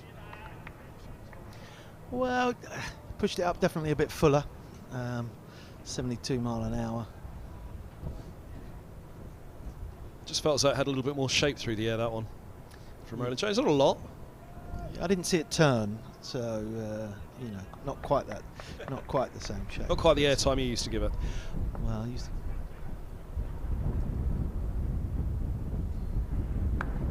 Stark contrast, bangs that one in short. Dragged away for a single by Duckett. Yeah, I used to give it a little bit more air than some. Don't think Toby will like the comparison between the two.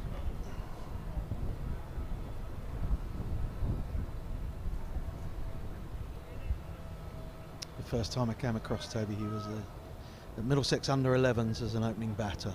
So.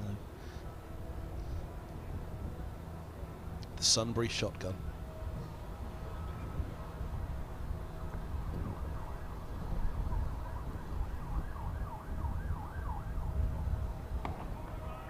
And why is he the Sunbury shotgun, you ask? Because he's double-barreled. There you go. Boom, boom. Former Middlesex photographer Matt Bright. Copyright him. We had the Lambeth Lara wandering out to the middle for many years. Tim Murtagh. The Sunbury shotgun.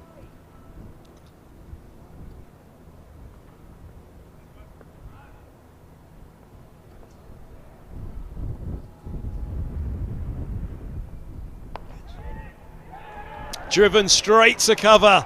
Clark's gone. Third ball duck. Second year in a row, Clark gets a duck in the first innings for Nottinghamshire at Lords, and Middlesex have Notts 152 for 4. Definitely be coming. Feel we've been building pressure on them. Ball is just holding, shaping. So I think Clark will be disappointed getting caught above the head at extra cover, but Middlesex will be very, very happy.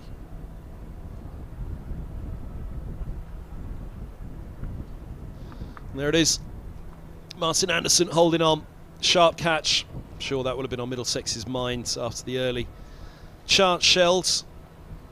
They've got to hold on. Let's have a look. It was just a little bit of shape.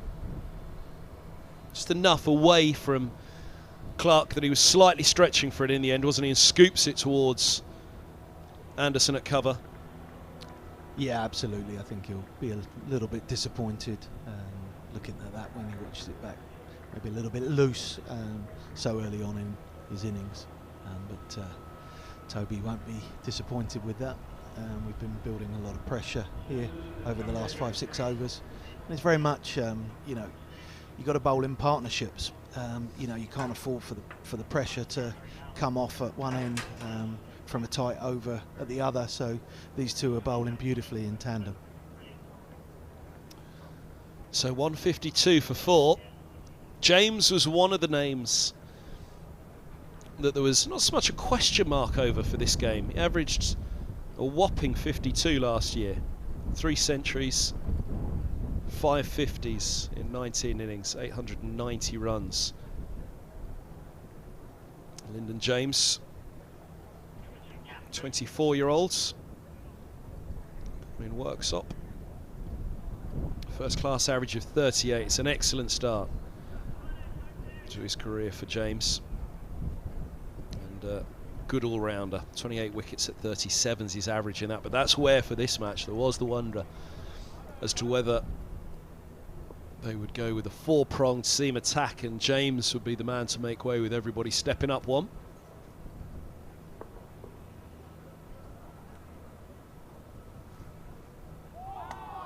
End of the over. Duckett has 78. James has 0 from 1, and Roland Jones has his first wicket. 1 for 28 from 14 for the Middlesex skipper as Clark caught Anderson at cover for a duck.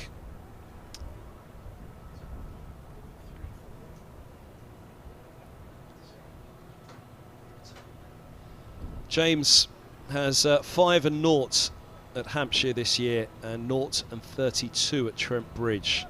So yeah, just that little bit of pressure on. Only 2 wickets taken as well. So for an all-rounder, you can just see where career stats, absolutely fine. But season so far, you can see where that question came in as to whether they would go with a fourth seamer for this game.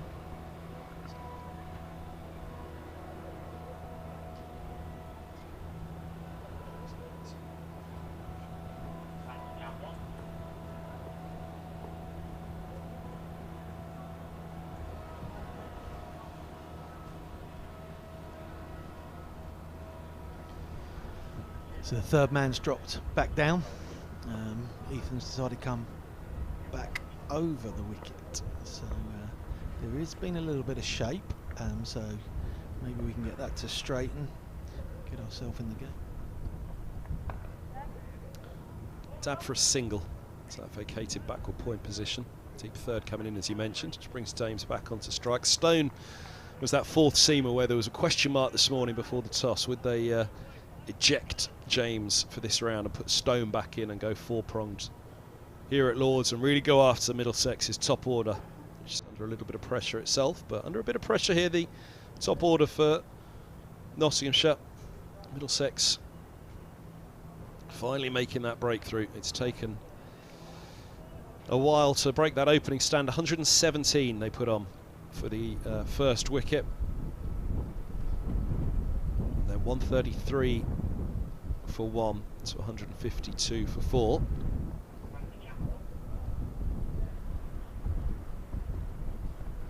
Oh, edged just short of slip. No chance of Simpson getting that far across to that one to try and get a glove underneath it. But Bamba's at it again.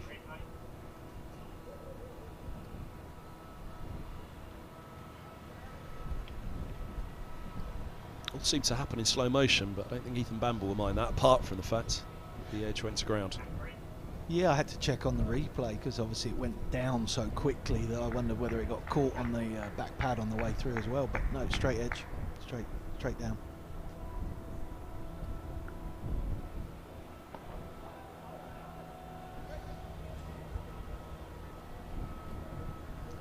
They're getting themselves on the front foot to Ethan, trying to disrupt his length here.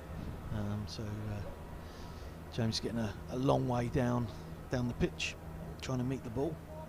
But Ethan's going to be on the money for him here.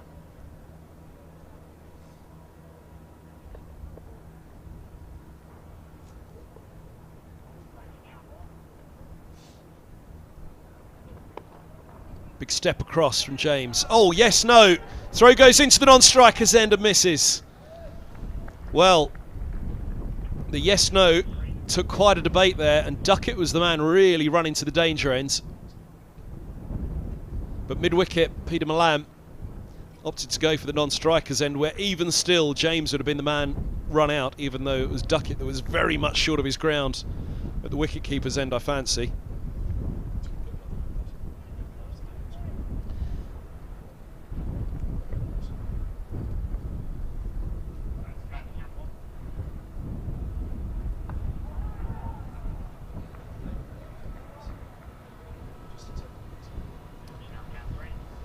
Definitely a risky single.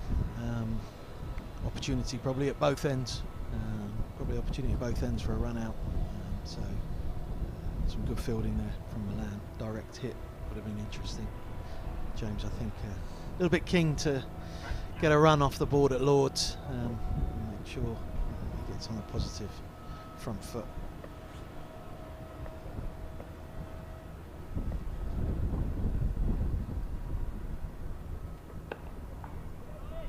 End of the over. Another good one from Bamber. Just the two off it. 154 for four. Here we go. We can have a look at the run out. What's Duckett? Maybe I was wrong, but it fancied that Duckett was a long way short of his ground in the mix-up. There's Milan throwing to the non-strikers, and you see Duckett still nowhere near at the other end. Milan just obviously saw the chance. I think James would have been gone had Milan struck. He only had one stump to aim at that, and would he have had the time? The problem is, for a right-hander, would he have had the time to get around the ball and then get the throw to Simpson, which then perhaps would have allowed Duckett the time to make his ground. So he had to make a call, went for the one stump. 154 for four after 44. Well, it's been a tight spell here. 3 for 21 off the last 7 overs.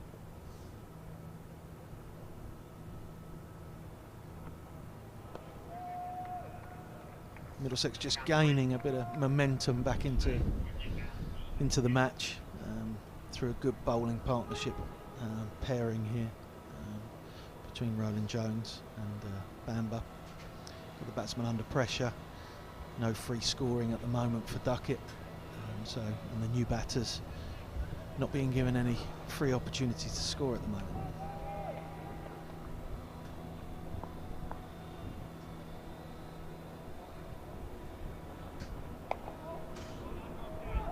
Sharp single. Well run, well played. James again using his feet, looking to get a long way across. Again, you see movement out there. 155 for 4 is a lot closer to the score Middlesex would have had in mind this morning when inserting. But similarly, Duckett and James will look at this and say, look, Roland Jones and Bamber are bowling very, very well. Let's get into the change bowlers, which is no disrespect at all to certainly Ryan Higgins or Martin Anderson. But it's a good, strong performance this immediately after lunch for Roland Jones and Bamber.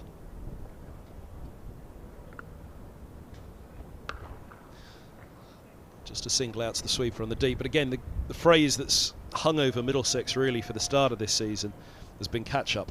Been playing catch-up in all the games, and unfortunately they haven't been able for them to catch up Essex or Northamptonshire so far. And this is a point where they'll have an opportunity. We said it in closing just before the end of the morning session. If Middlesex aren't to play catch-up again in this game, then it's going to have to be a very strong start to the afternoon.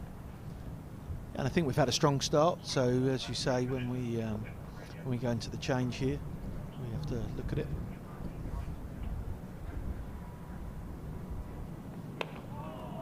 But that's what both batters will have on their mind right now, and I'm sure neither of them will need to say it to each other. This has been a tough spell after lunch. See through this. The afternoon should get easier for batting. The ball's 45 overs old now. Hang on in there through the end of Bamber and Roland Jones's spell, and then see what comes thereafter. Yeah, I mean, Ryan's had a really strong start to the season, coming back to Middlesex after a number of years away. So he's had a good start, and we want to be facing him.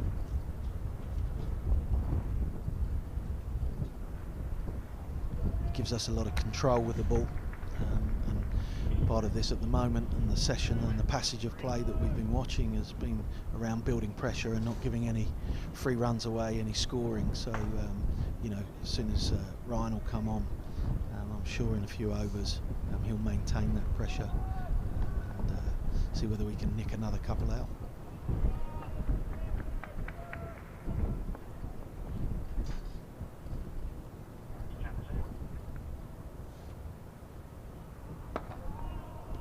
Long way across again as he plays that, isn't he? A long way outside of the off stump.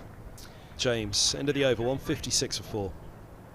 Yeah, I don't think he's going to want to miss too many from that line. So I think Middlesex might look to start probing a little bit fuller at the stumps, see whether we can get him caught in front of all three.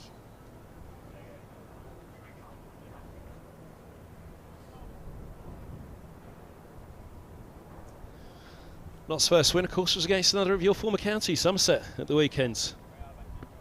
Yes, I did note that. Not been a great start to the year for both my former sides, but they'll be meeting here in mid-May, so it'll be good to see them go head-to-head at that point.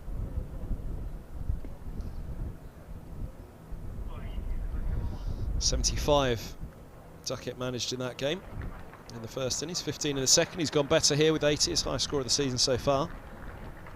But you can see there, you know, got 75 off 90 balls. You know, he wants to keep his strike rate up, and what we've just seen here, and a little bit of a plan maybe from the bowlers, that he hasn't faced that many balls in the last 5 overs, been very much at the new batters. So just Higgins, first change after lunch, single taken by Duckett onto 81, coming on replacing Bamber at the pavilion end. So when he does get on strike, will he be frustrated that he's being starved at it a little bit? But there's a little bit of swing here from Ryan first ball. Swung unfortunately down to the leg side for the left-hander, but if he can get that now to the right-hander swinging up the hill, I would imagine we'll have at least a couple of slips here with the ball moving there. Well, I remember James Harris, when he took his 9 for here at Lords, he was running into a headlong wind that was coming in from behind the pavilion, which is usually a warmer wind. But that was when the storms were hitting the country, and he was running up the hill into the winds, and it just helped his shape, he said. Actually, the wind's coming from behind the media centre in this one, so both Bamber and Higgins are running headlong into the wind for this one.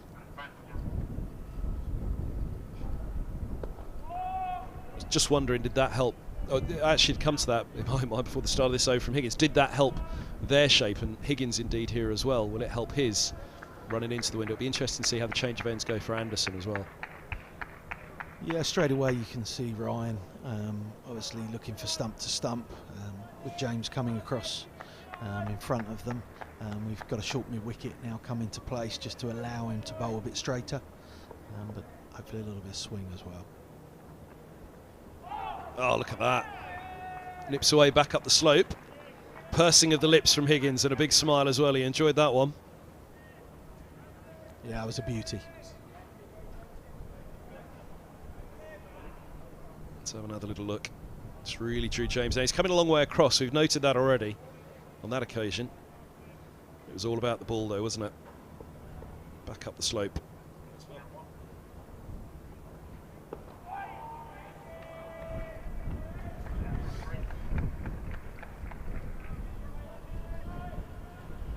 Just looking back on that Somerset match from last week for Nottinghamshire, and bowlers are in form, aren't they?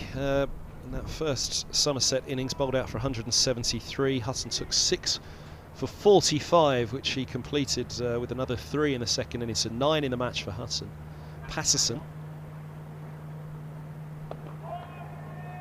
picked up 3 for 50 in the first innings with 5 in the second, so 9 for Patterson. 8 for Hutton in the match, and in the second innings some bloke called Broad picked up a couple as well. Naturally at this time of year, I think we've been very fortunate over the last few summers to have some very good pre-season weather. This year's been a lot more challenging, and the wickets maybe not as prepared as we would all like.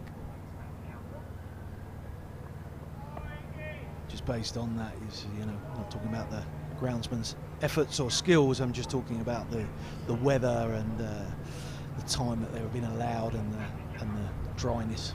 Just a lot of moisture around, a lot of rain, so you know, and it's going to be a very difficult time of year to bat, especially at Lords early on in April.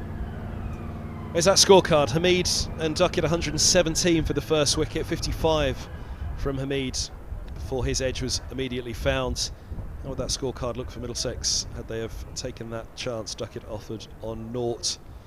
But thereafter, Slater 4, Montgomery 9, Clark 0. And there's just a little bit of pressure to keep that going now, isn't there? Notts will undoubtedly rally at some point in this series. It may well be with this partnership, but Middlesex will be very keen that it's later rather than sooner that rally comes. Here's the next change. Martin Anderson, a first look from the nursery end. None for 34 from 6 so far, which clearly he'll look back on as being too expensive at this stage, and likewise at the start of this spell. I think racking up some cheaper overs will be order of the day, which won't be difficult, which won't be easy against Duckett. It'll be extremely difficult. But wind at the back, how will this spell go? But one of those on the quicker front in the Middlesex array of bowlers this year. Short ball first up, pulled away, hard chase, and it's 4. Down the slope, beats Milan out there, desperate, sprawling effort coming around from deep square. They've managed to pick up the boundary.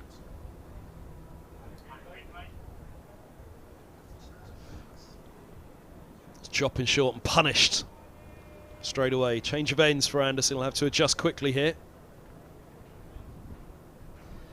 Yeah, big moment now at the moment. You know, we've got obviously a double change going on. We want to make sure that don't relinquish the pressure that's been built.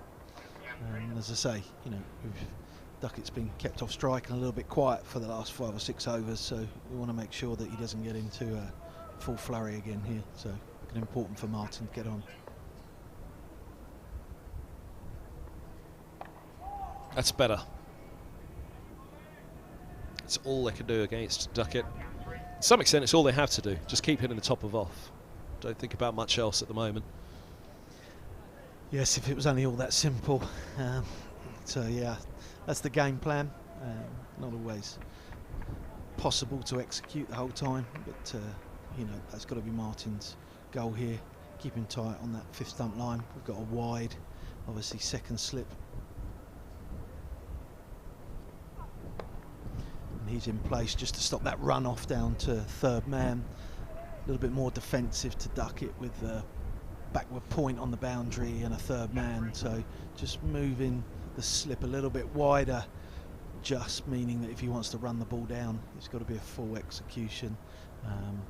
Any misjudgment there will bring a little bit of risk. This is where Martin now needs to settle. He's got a right-hander in a little bit of shape, 3 catches, new man at the crease, so we want him to get back on that line in length.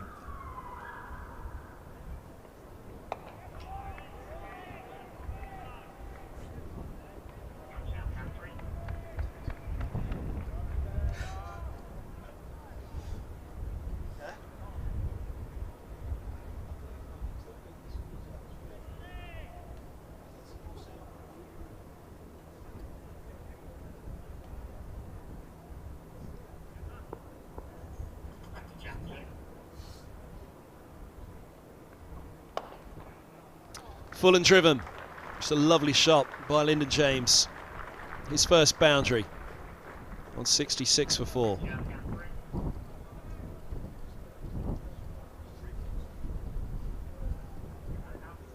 Just over pitched from Anderson.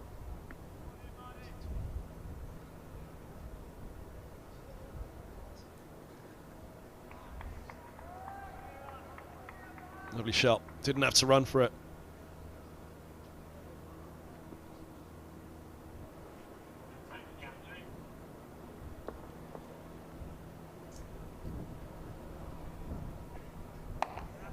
Good finished the over from Anderson. 9 off it. Run for 43 off 7. Ended his first spell at the Pavilion End very well. Anderson, he was under pressure after going for 15 off his first 3 at a point where Middlesex really needed to keep it tight and tighten it up. He did. I think he only went for 3 or 4 more off the next couple of overs. But that's going to be part of the job here against both of these, keeping it as tight as possible. Which isn't going to be easy with a short boundary, particularly to that man on the right ducket. He will latch onto anything that gives him an opportunity to access that boundary, and similarly outside off, even though it's a big boundary, it means it's an awful lot of area to patrol as well down the slope for whoever's sweeping up out there. And there's a man who likes to scrap. Higgins versus Duckett should be a pretty entertaining encounter. Higgins won't be hit off his line and length easily. He won't be hit out of the attack lightly at all. It's economy at the moment, none for 15 off 6, exactly what Middlesex needs.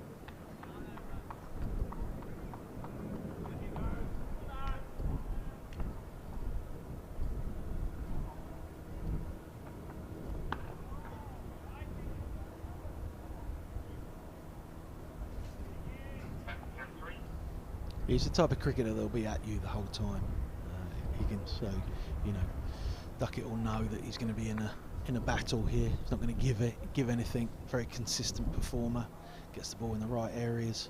So, you know, as I say, we talked earlier about the partnership that Bamber had. We need that now.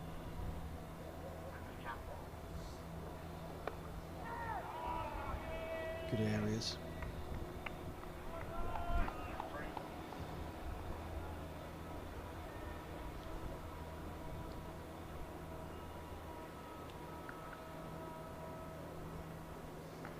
I think this must be the best weather day of the summer so far. Yeah, I was going to say yesterday it was up to nearly 20, wasn't it, at one point? Certainly on the car temperature gauge it was.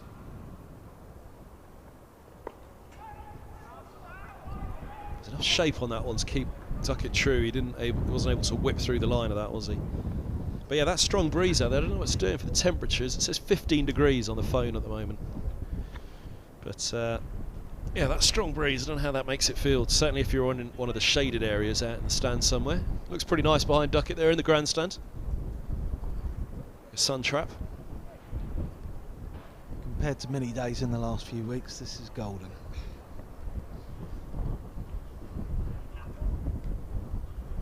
It's the kind of early season day a spinner likes to see, even a former spinner. Yes, I've been carrying a lot of drinks at this stage as 12th man, so it's difficult for spinners at this time of year. Get your overs in, there's not much opportunity. Keith Dutch alongside myself, Kevin Hand in the commentary box on the mic for the afternoon session here at Lord's. Oh, look at that. Sunbathing at Lord's. Let's see, former Hampshire, Middlesex and Somerset fast bowler Kevin Shine. And down there, part of the Nottinghamshire coaching staff.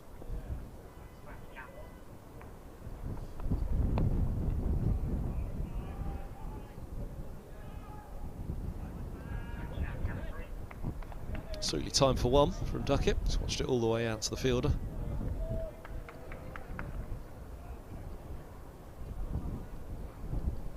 So how were the spinners looking this morning? You said Wallaluita to Carey's.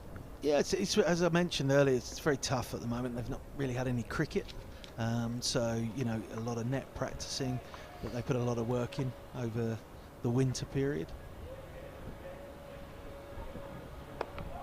End of the over, 167 for 4.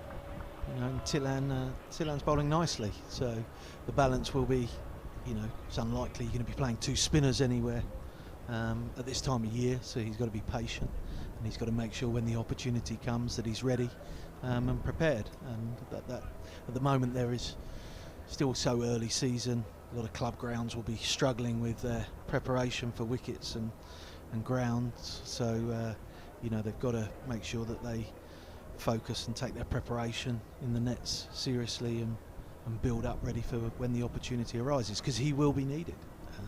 There's going to be spinning wickets that they will come onto, and they'll be looking at two spinners rather than necessarily 4 out-and-out seamers.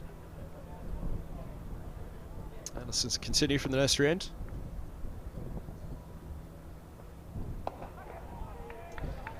And of course, Middlesex are a spinner down, which will in some ways be, you'd look at it as there's a number of ways of looking at it, but I remember when Middlesex first announced they were bringing in Maharaj as an overseas from South Africa, my immediate thought was poor Luke Holman and Tilan Wallaluita, but equally early season you wouldn't expect too much assistance, so perhaps getting in that overseas that could just offer a little bit more control. Short from Anderson, get away with this time, just a single as Holden gets around out there. But yes, Maharaj coming in, I thought, well, actually, but then you kind of consider it a little bit more and you think, well, it's a great opportunity actually to not have that early season pressure on Holman and Wallaluita, and then they can learn from Maharaj off the field. Now that obviously hasn't happened. Holman's taken, I say he's taken advantage of it. This would have been the first match that Maharaj would have been available for, so Holman probably would have, or Wallaluita would have played the first two. Holman's bowled quite nicely. Yeah, I think with obviously with Luke, he's more than just a leg spin bowler. We saw in the last game, obviously got 2 important scores. He's a very, very capable batsman foremost.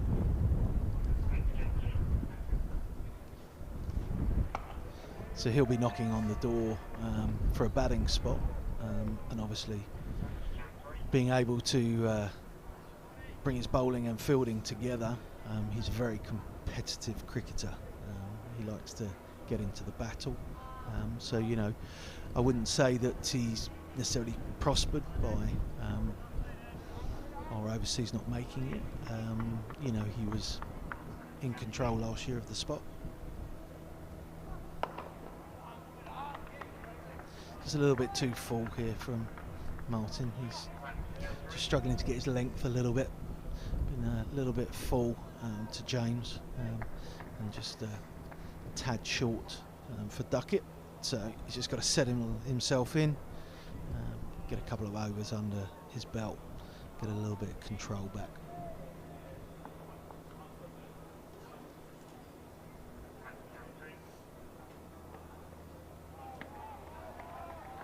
Much better length.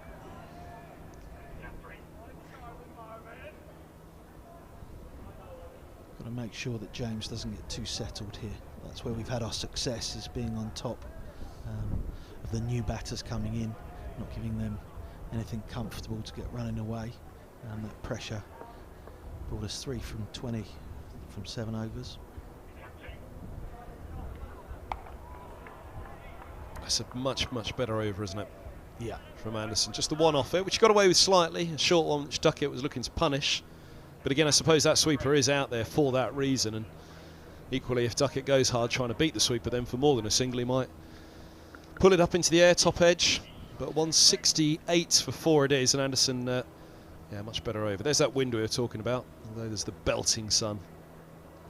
And it's not easy against 2 different styles of batters. You know, you've got, no disrespect to Duckett, you know, much smaller stature at the crease, picks up length to pull and cut a lot quicker, whereas you've got James is looking to get down and meet the ball, coming out the crease a little bit further. So the difference in length, you know, between these two can be 3-4 foot. Good start from Higgins, placed right on the spot. Not much that Duckett can do other than wait on that. There's no thought whatsoever of closing the face and accessing the onside. Yeah, I think when we get to look at the replay, he just may well have shaped that ball back in, or a little bit of nip back, nearly squeezed through for an LBW or a bowled opportunity.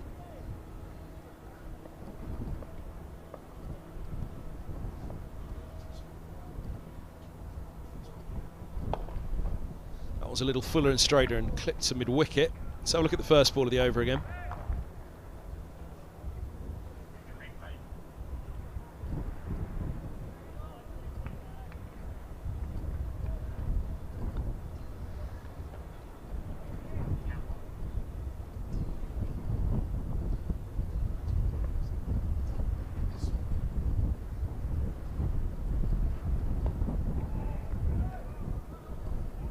Measly here from Higgins. 7.3 overs for 16 runs. Not giving any opportunity to score freely. Building that pressure up from the pavilion end.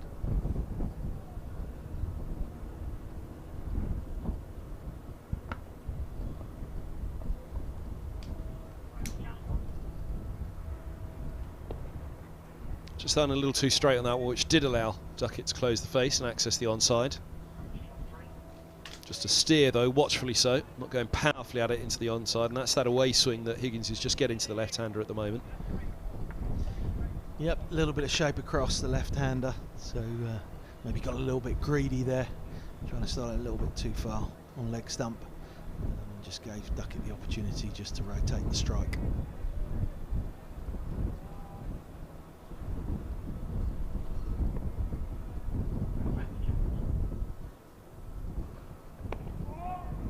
Advance of James again to defend that one. 6 off 23 for James. That's what Middlesex are really going to maintain. See if they can find that wicket of James as well to add to their haul. Peter Milan adjusting his cap in the foreground. In the distance there you can see Max Holden at backward point.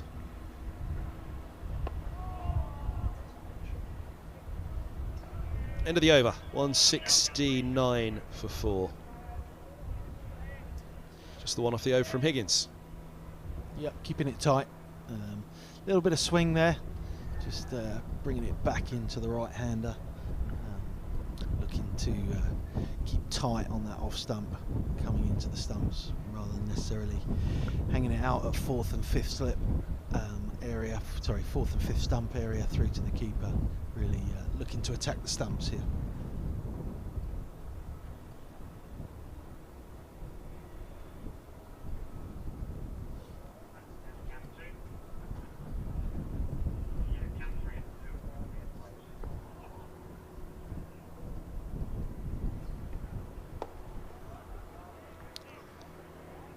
Around the wicket, Anderson.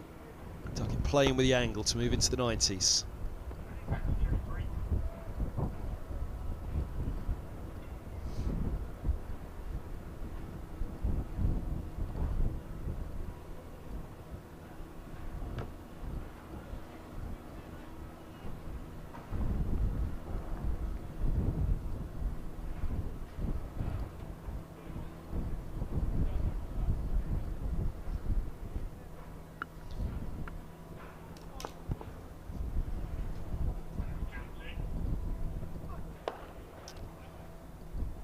So definitely looking to go full at James here, and obviously we've got a mid-wicket in at Middlesex. Probably might, with that field, just look to see our extra cover maybe come a bit straighter. We're going fuller and a little bit straighter. Our extra cover at the moment, just a little bit square.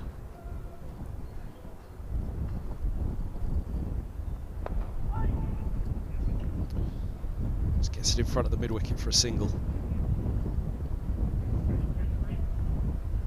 Desperate attempt by Higgins to prevent even the one, which feels crucial at the moment, as Middlesex just try to turn the screw in that scoring rate. It's been pretty much hanging at 3.5 or above throughout the innings so far.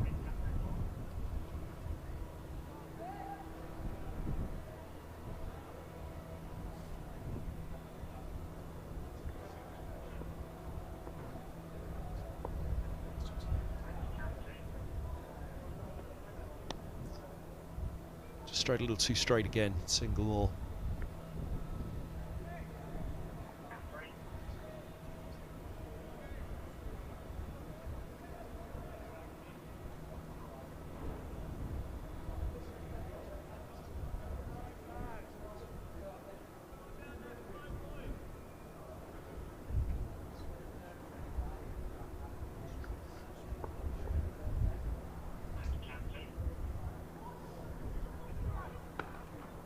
It's a little short, and he's put away.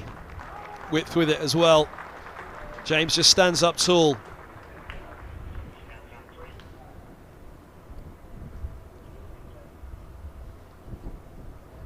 This is Martin's first run out this year, so just a fraction short there.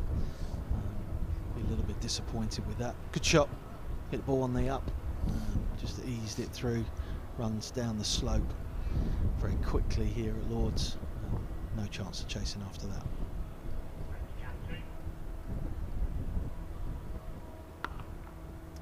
Same again. Beautiful shot. Punch square of the wicket through the vacant point. Nobody sweeping. Into the over. And ending with a couple of boundaries. Look at that one. 180 for 4.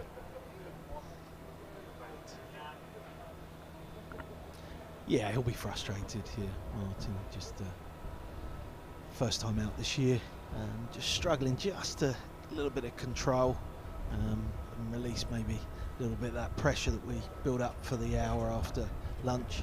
Always said, Kevin, you always said it was going to be a crucial changeover.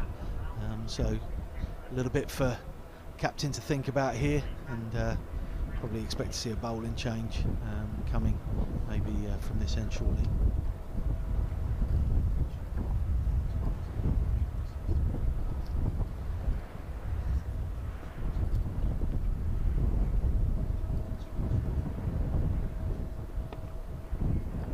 Starts the over from Higgins. This is the other matchup at the moment, Higgins to Duckett, where it feels like something might give. Yeah, I think all the runs that come, obviously without stating the obvious, you know, too much width there, where the bowling has created pressure today. It's been tiger line on that fourth stump, not giving them any opportunity of width. As soon as that's come, it's been pounced on.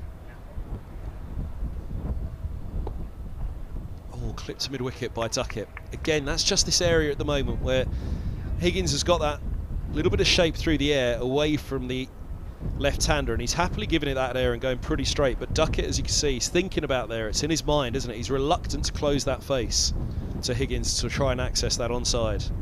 Yeah, we've got split fields here, you know, basically for both batters, very much looking to go at the stumps.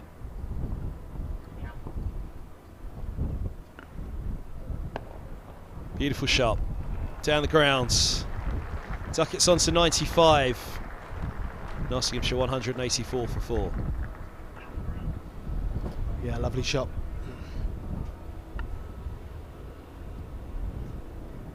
Nice and patient, a little bit full, but nice and patient, full back face. Just an easy punch back up the ground. That shows how well Higgins has been bowling, so that's not too far off where he's been putting it. It's just a little bit fuller, a little bit straighter, which has given him that confidence to go straight back down the ground with it.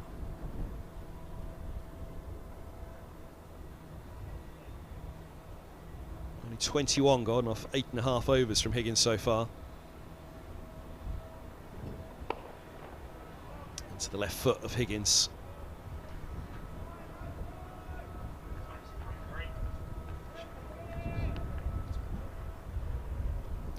I think he's bowling exceptionally well at the moment, Higgins. He's doing a great job for his side. Middlesex need the wicket though. Does he think about something different here around the wicket? With that shape he's getting away from the left-hander, what's the danger for him coming right arm around the wicket now to duck it, given that he is swinging it away down the slope away from the outside edge? He's remaining over the wicket for the time being. Yeah, I mean, a lot of left-handers like a little bit of width through that gully area, so that's the danger there. Right now, he's just starting to line him up a little bit more back down the pitch. The last 3 or 4 balls, he's given him a full back face down and seems to be comfortable with this line. So, you know, we may see him consider coming round. I don't think Middlesex is overly happy with the ball at the moment. Well, Higgins has really settled nicely in against Duckett here, but Duckett similarly, he's going to find areas to score and ways to score, isn't he? And where he hasn't been allowed to go leg side, as you say, he's looking to go down the ground now. It's a better line and length, or better length in particular from Higgins. Top ball turn the over, 184 for 4.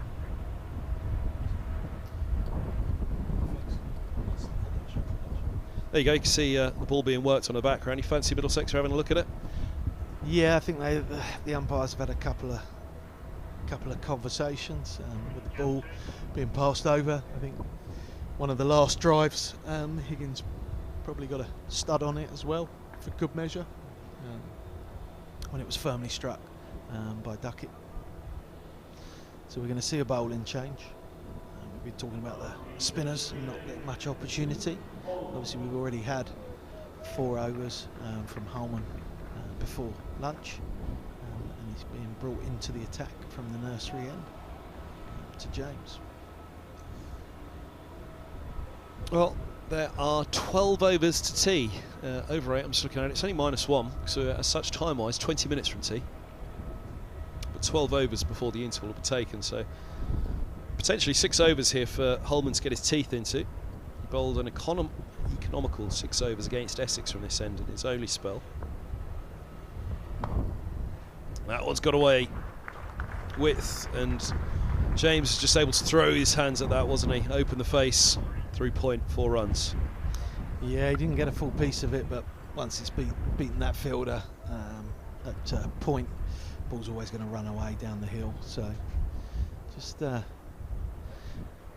never want to start, obviously, with a boundary from your first ball. So Luke going to put himself a bit under pressure here.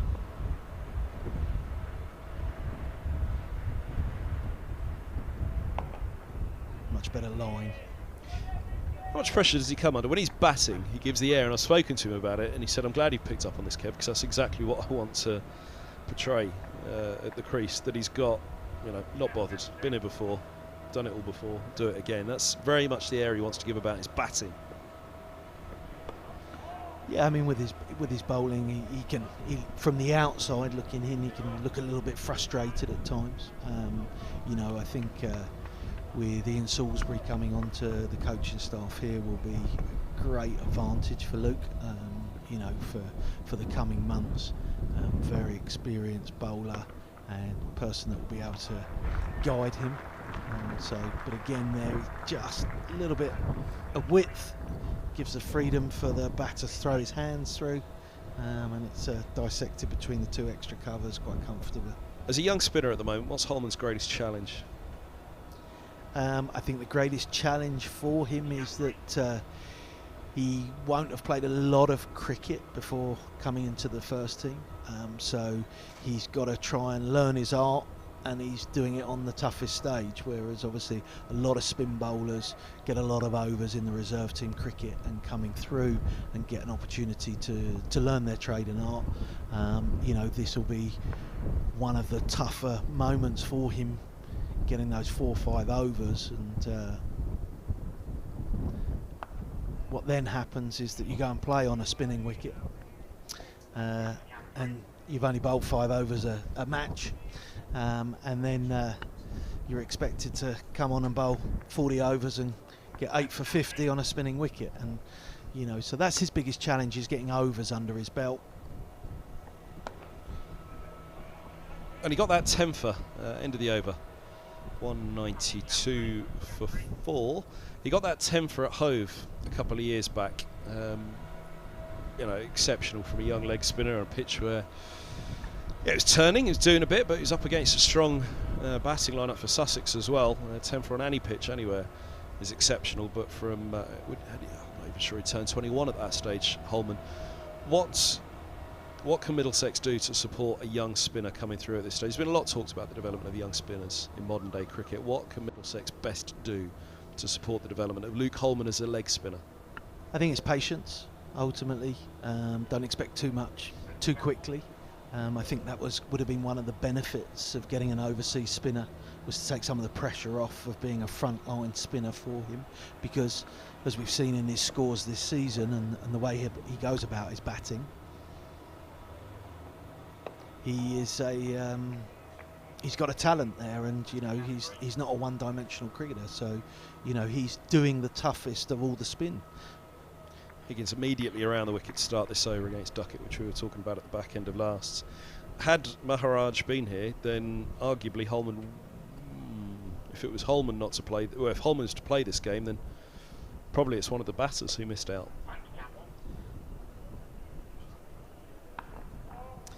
Yeah, I think that would have been unlikely at this point. I mean, it's. So that is the challenge, isn't it, for the county? We're talking about the challenge for Holman and his development. The challenge for the county is, well, if Maharaj is here, Holman doesn't play this game.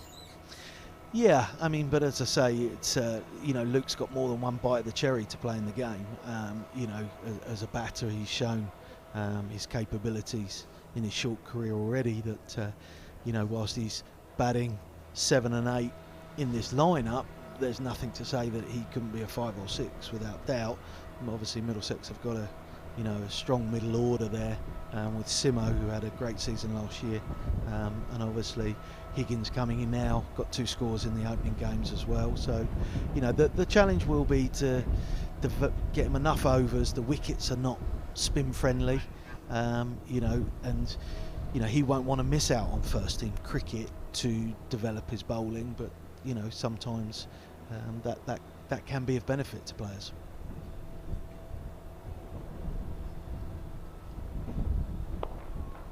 Nice shot. Good stop at mid-on, really good stop. Yeah, great bit of fielding from Ethan Bamber. So I only told that from the pink socks, Kevin. So just spot the pink socks. So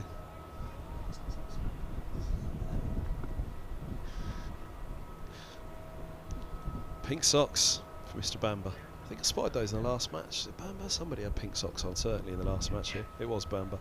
So my question was going to be about Holman as well. As a former spinner yourself, what do you put into his mind at the moment? Either what do you put into his mind, or what challenge do you lay before him? Or is it one or the other? Is it a clear distinction like that, putting into his mind, or challenge? The challenge being perhaps get through economically at this stage of the season, or, as I say, is there something that you just try and subtly put into his mind? Well, I think with the situation at this time of year, and obviously Middlesex seam attack, they'll be looking for him to hold and maintain and keep a very economic bowling run rate, so that they can give the seamers the break, get the rotation. We've just seen this little period here where we haven't quite bowled as a partnership, and that will, we want to make sure that we can keep that economy. So his point will be to do his job in the do his role and the job in the team that they'll want him at the moment. And as the game develops and comes on further, should it spin, he'll come more into play. He's got to do his work away from the pitch side as well.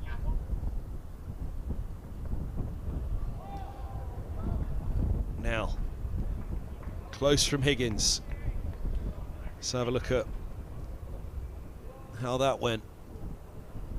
Past the outside edge, bounces back off the gloves of Simpson. Not far away from Higgins at all. Yeah, they just forced a little change here from Middlesex in terms of James now coming in and getting a bit of flow. 24 of 36 we've seen.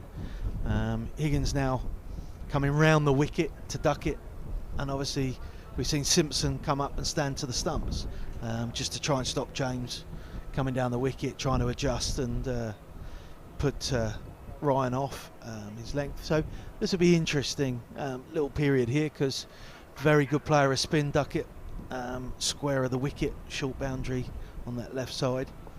So it's going to be a tough little period coming up.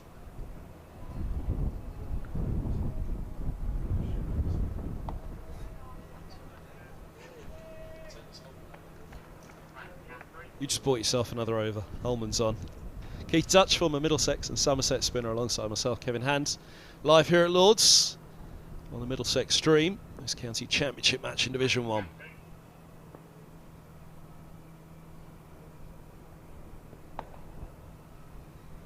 Smeared away by Duckett as he moves to 98. Of course, you talk about the economy rate. You want him to hold up an end here. That's a difficult thing for a young leg spinner in particular. Absolutely, he's doing the hardest art, and you know, young guy. You know, but he's mature for a young guy. He's got good head on his shoulders, and you know, he does have good control for a leg spinner. You know, there's a few things that I know Ian Salisbury has been working closely with him during the pre-season area, so we'll start to see them come to fruition. Oh, it's well played. Gets it through between cover and extra cover. 4 runs.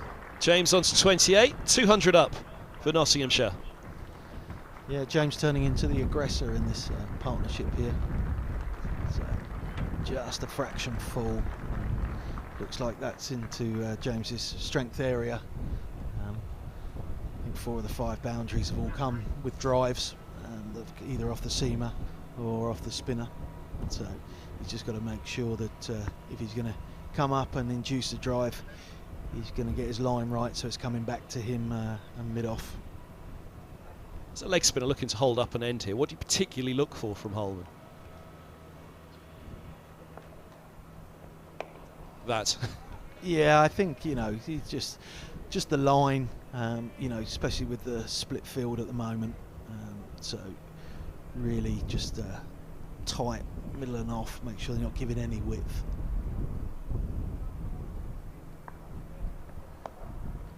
There's not going to be any much spin this time of year, so you know your variation is going to be important of pace and line, trying to induce the batsman into thinking a drive's there when it's not, just a little bit of drop. So you know, we'll just have to tighten up a little bit there on the lines. But as I say, not much bowling has occurred this year for the spinners, so it's going to be on a coldish but warm day at Lords. Not going to be easy to get the wrist and fingers moving at this stage of the season.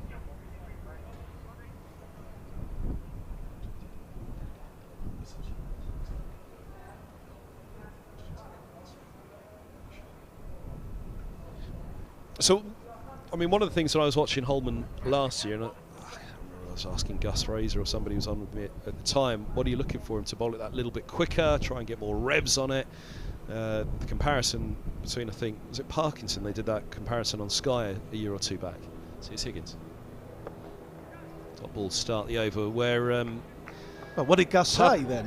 Well, that was the point. There was no point asking Gus, was there? So, okay, right. so I didn't want to. I've dragged you on for another over. I didn't want to go against what Gus said. Obviously, but you know, Parkinson and Warne, they lined them up, didn't they, side by side? And wasn't it that Parkinson revs it unbelievably more than Warne does, but Warne bowled it at that much quicker pace?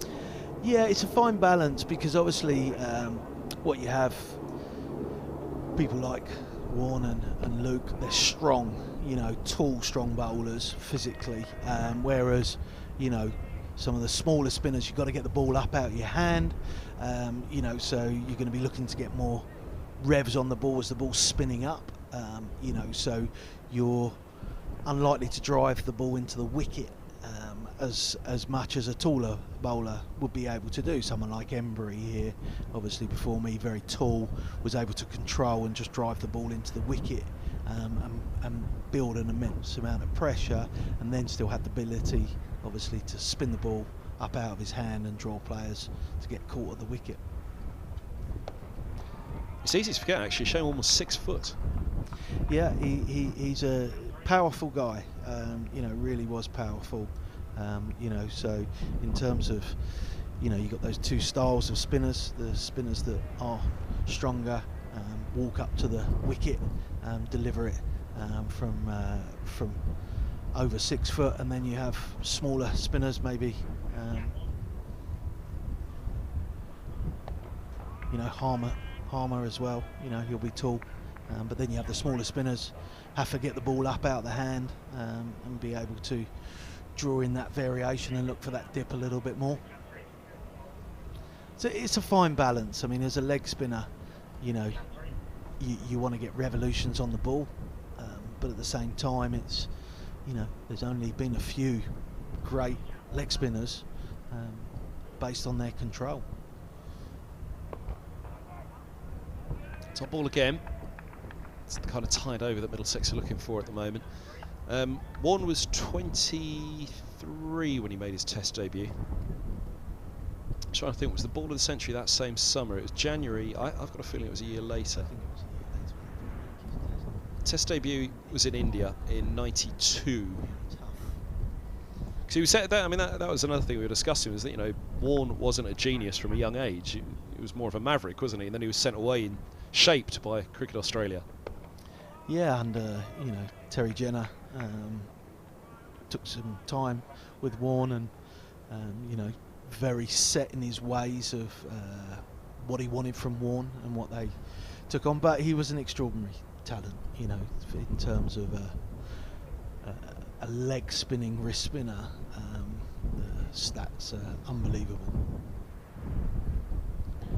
That's what really, I guess, where last summer I was just pondering it on Luke. What was the challenge? Was it more revs? Was it bowled at a quicker pace?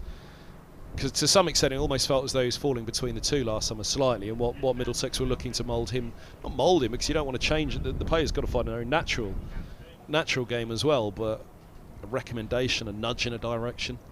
Yeah, I think also as he bowled more through the year, the challenge can be the different formats of the game, especially when they're changing. Well, they're changing from T20 to one dayers to then obviously Championship. There was a bit of a mixture of all of those going on, you know. So at the moment, I think during this area is to make sure he gets control, try and get some overs under his belt, and then he'll build from there.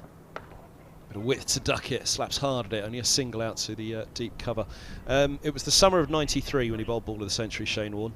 He was born in September '69, so he was just going to turn 24 that summer. So it wasn't this 18-year-old that all of a sudden bounced into the side and he was a genius where it all happened. You know, like a Tendulkar came through at a young age, absolute pure genius. Which, you know, I must admit, you know, I thought, and you know, people would be forgiven for thinking that Warne was a genius when you look at his career. And you know, he wasn't born that way. No, I think every spinner needs time to develop, and you have to learn your trade, and you know, different scenarios and different playing styles. You know, here at Lords, it's not been conducive to spin for a while, so it's tough. You know, whereas you go to Chelmsford and maybe Old Trafford, you'll get a lot more opportunity to bowl on wickets that are favourable for you.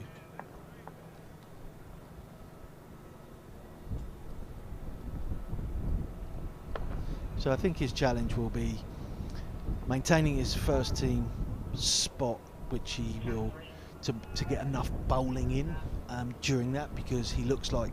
Which comes from economy. I think to start with at this time of year, but he does have a very handy habit, and hopefully this will be the commentator's blessing of he picks wickets up, you know, absolutely. But I think my point is that foremost, you know, the guy is a very good batter, so you know he can get in this team as a batsman, you know, so having this skill, you know, which is the hardest in the game, you know, let's not expect too much from him too early. Let's let him develop, but you know he's definitely got a bright future ahead of him.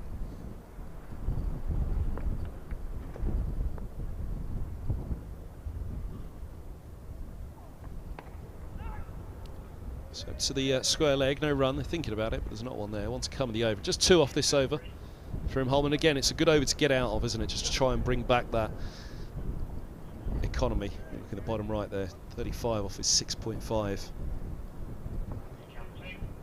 Duckett on 99.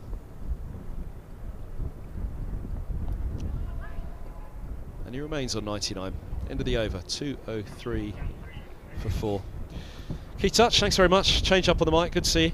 My pleasure. I'll speak up next time. He'll be trying to quieten you down next time, I'd imagine. Okay. Thanks very much. No, thank you. Key touch, former Middlesex and Somerset spin bowler, now on the coaching staff as a consultant with Middlesex.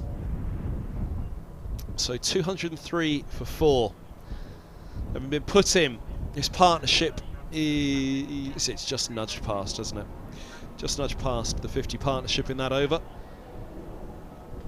51 for the 5th wicket since Clark was caught Anderson off the bowling of Roland Jones in the covers, lifting a drive. And here's Higgins to continue from the pavilion end.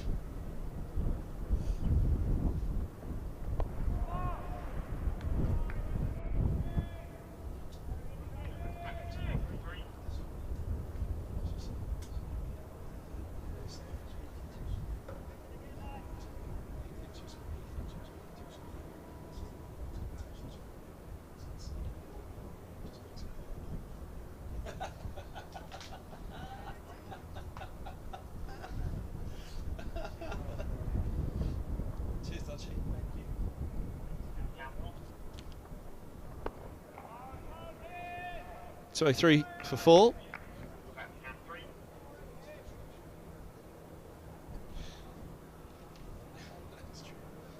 Mark Lane, player pathway head coach here at Middlesex, is alongside me for the remainder of the afternoon session. Good to see you again, Laney. And you, all well? Yes, well, it was a better start to the afternoon for Middlesex, so they'll be happy. But Nottinghamshire batting very well. With this man, James, on 30 from 51, and Duckett at the other end, 99. This partnership's just really settled in nicely again this afternoon for the visitors, and just wrestled back the afternoon session. It's a big passage up until tea. Right now, you fancy for both of these. If Nottinghamshire can get in 4 down, then they'll pretty much maintain their day, but it has been a more controlled afternoon for your boys, the hosts. Yeah, absolutely. I haven't seen as much this morning. I've been out on the nursery ground with the lads who are not playing today, so it's lovely to see some sunshine and some good cricket. So a couple of wickets though, and it swings back into Middlesex's favour. So it's a key period of time.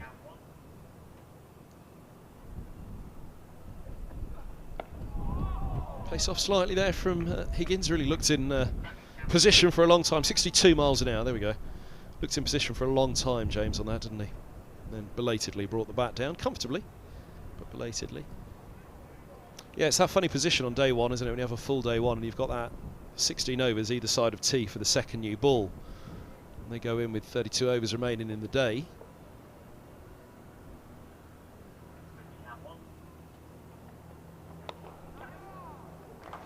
That's beautifully timed. 2 mid-wickets in position, well, very nearly 3 indeed. Holman there racing to collect the ball. He's just around in front of the square leg umpire as well. James has timed the backside off that one, hasn't he? Yeah, absolutely. It's just ball's gone down the slope. I think just listening to Dutchie talking about Luke and the spinners and stuff, and as much as there's not the actual turn off the pitch, there's still the slope to contend with and to work with, ironically. And I think looked like there, Higgins just got a little bit too straight on James, and as you say, a beautiful shot, beautifully timed through the two, past the two mid wickets.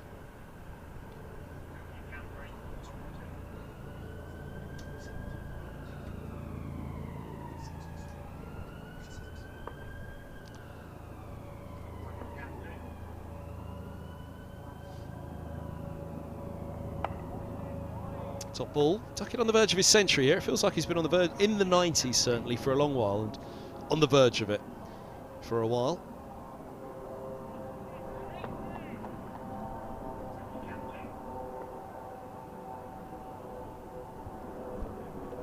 Oh, and floats that past the edge, just skids it on.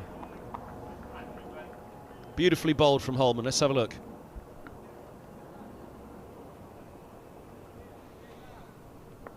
Couple of dot balls to start the over. Smashed a big double century last year, Duckett.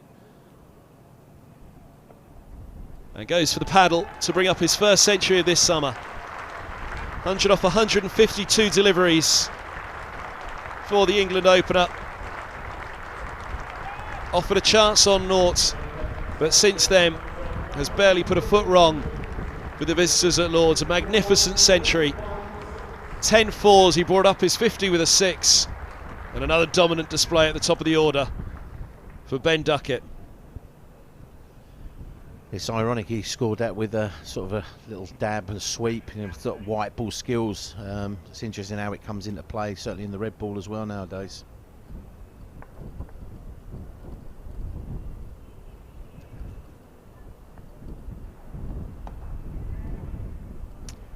Nice from James, he's worked that off the top of off stump for a single. It's the strike back to Duckett. 5 and a bit overs until tea.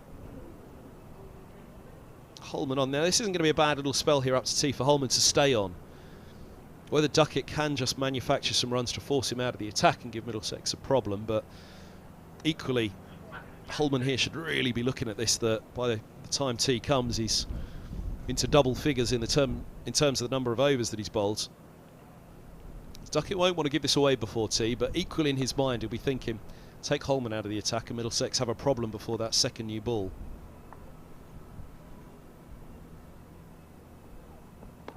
There we go, sweeps hard at him. Deep mid wicket giving chase.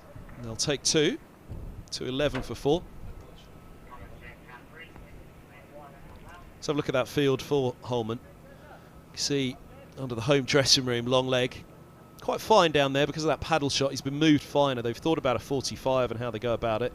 Deep mid-wicket, square leg, mid-wicket, mid-on, mid-off cover. There's also a deep cover and a deep backward point on the offside.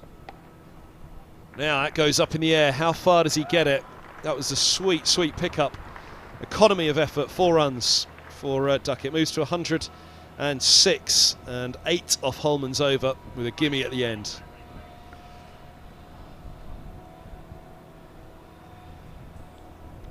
I think it goes back to Dutchie's point about the role that Luke has got to play in the side with the ball. It's almost, and that's where Duckett's not allowing him to sort of just bowl time and time again the same sort of ball. So he's a dangerous player, as we know. So making sure that you bring the stumps into play, make sure you bowl to your field. I know it sounds a bit old school, but it's that sort of simplicity of making sure that we're in control.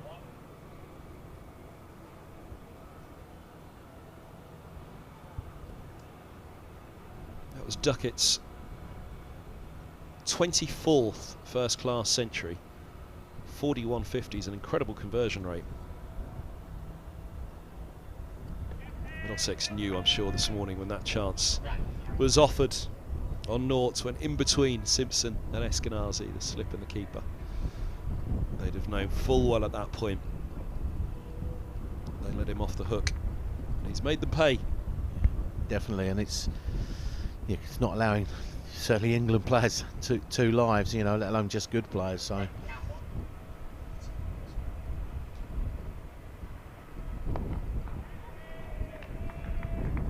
But that's cricket. Chances aren't always taken. Middlesex will have to hope. There's a little bit of luck that goes the way of their top three. And I think that it'll be a really interesting spell of play if Duckett's still in there against the new ball, how he goes about it, whether he tries to accelerate even more. And in fact, he scored 106 off 154.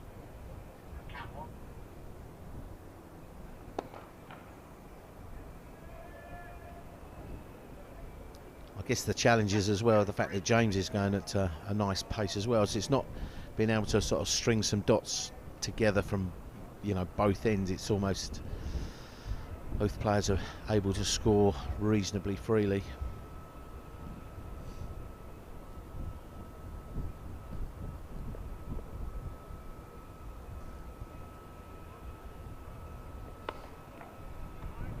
Punching hard, only as far as cover.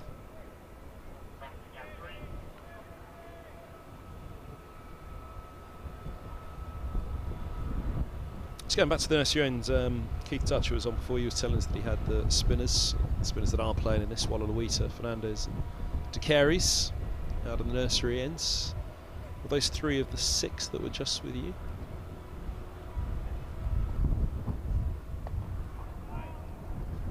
Yeah, and we had Joe Cracknell, Jack Davis and Daniel O'Driscoll out there, so did some work on some white ball stuff, sort of some playing spin with the white ball and scoring areas, angles, options, all those sorts of things, and then a bit of sort of high tempoed fielding just to sort of put them through their paces. Obviously with the weather being about, you know, whether they can get any cricket in at this weekend, so we've made sure that we got a good shift in today whilst the sun's out.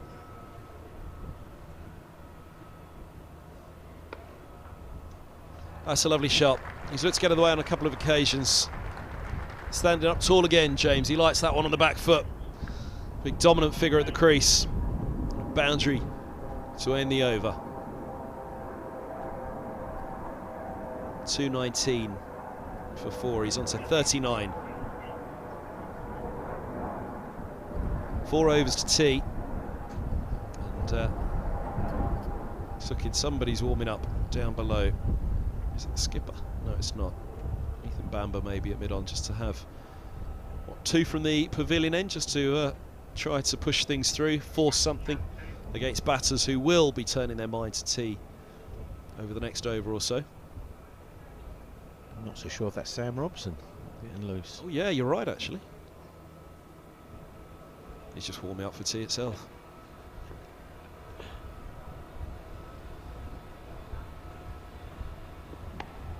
Low full toss again, he gets away with it, just a single. There's a deep backward square now.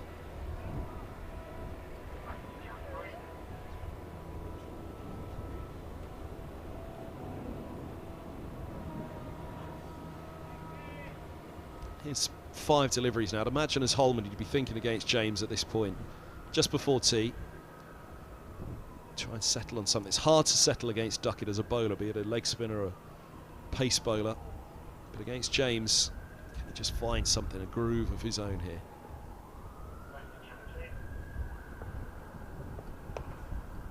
So that's leg side though.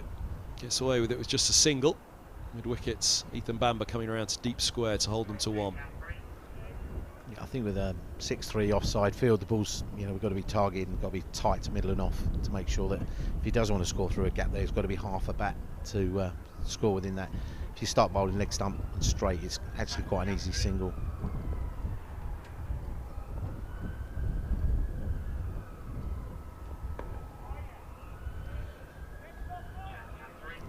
You joined us on the live stream in the first game, Mark. We were talking through the youngsters that were sitting on the sidelines for Middlesex, but a couple of them have got their go in this. Holman was one of those youngsters that played the first game. It's a single out to deep cover. Same 11 sent to Northampton, but the change made in this that Anderson comes in. Bamber, of course, came in, sorry, for Mercer at Northampton. So of those that were sat out, we were going through a 12. Forgot to add Fernandez to that to make 13 that were sitting on the sidelines for the seconds. The seconds game was washed out last week, wasn't it, against Derbyshire, that you were going to oversee? Yeah, unfortunately, just the amount of rain, and we sat around for 2 days, and you know, it was almost enough is enough here.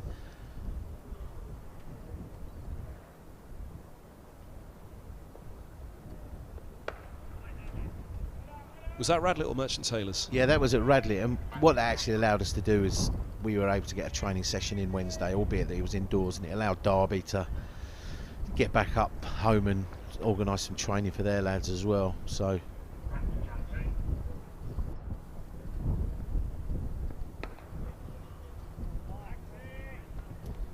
end of the over, just the 3 off it, a better over for the economy there for Holman, especially first ball, which was a full bunger again, just slipped out from him. Duckett 108, James 40, 222 for 4. Nottinghamshire haven't been put in here at Lords on the opening day. Mark Lane alongside myself, Kevin Hand, taking you up to tea. 3 overs to go before the interval. Here at Lords, it's going to be Martin Anderson replacing Ryan Higgins. None for 32 off his 13. He's done a good job with economy below 3. But Anderson asked to bowl the last couple before the interval, which again isn't the worst call in the world actually, because the batters 10 minutes before tea should be thinking about tea right now. Get through, James with 40, Duckett 108, go in 4 down. It's another session won by Nottinghamshire then, even with a 3-wicket fight back early in the session from Middlesex. But take this partnership to tea and then into the evening session and close to that second new ball. So Anderson, it's just been a little expensive. None for 55 from his 9. It doesn't give him freedom, but it just gives him an extra little protection here, doesn't it, before tea. If Duckett wants to go after him, he'll do it at a risk of losing his wicket before the interval, which he won't want to do.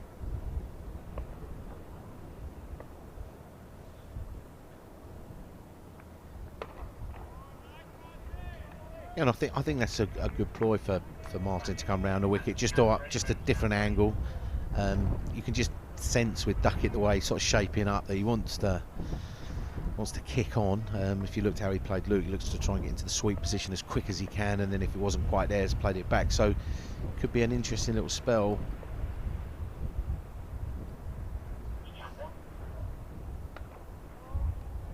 Just a single. That's the deep backward points. They've set up their field better here for Duckett with the bowling right arm over or around from the pavilion end of the deep backward point and a deep third. There was just too many easy runs for Duckett to have in the offside. Yeah, and I think absolutely, and I think it goes back to sort of Keith's point about with the spinners. It's making them work hard, making them take the ball off the stump. So, you know, if you want to score, you've got to score in, you know, a risky way. What we don't want to be doing, and I'm sure Martin will be keen to sort of pull his figures back at the moment, sort of going near at sort of 5.5, so he'll want to get that back nearer to 4s as soon as he can, really. But in the meantime, if he can pinch 1 or 2 of these, suddenly 2 for 56 makes it look all right.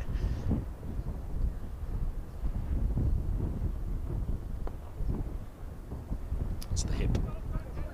Single taken.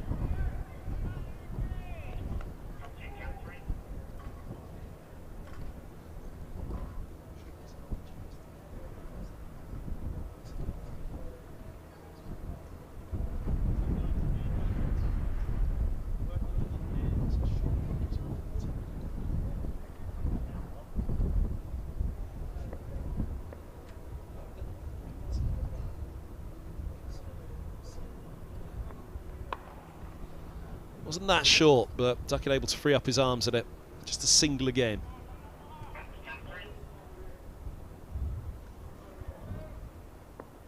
Picks up length quickly.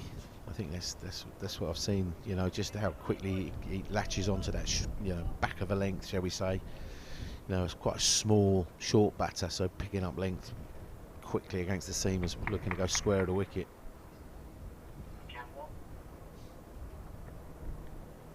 Beautiful from Anderson, and he gets his rewards.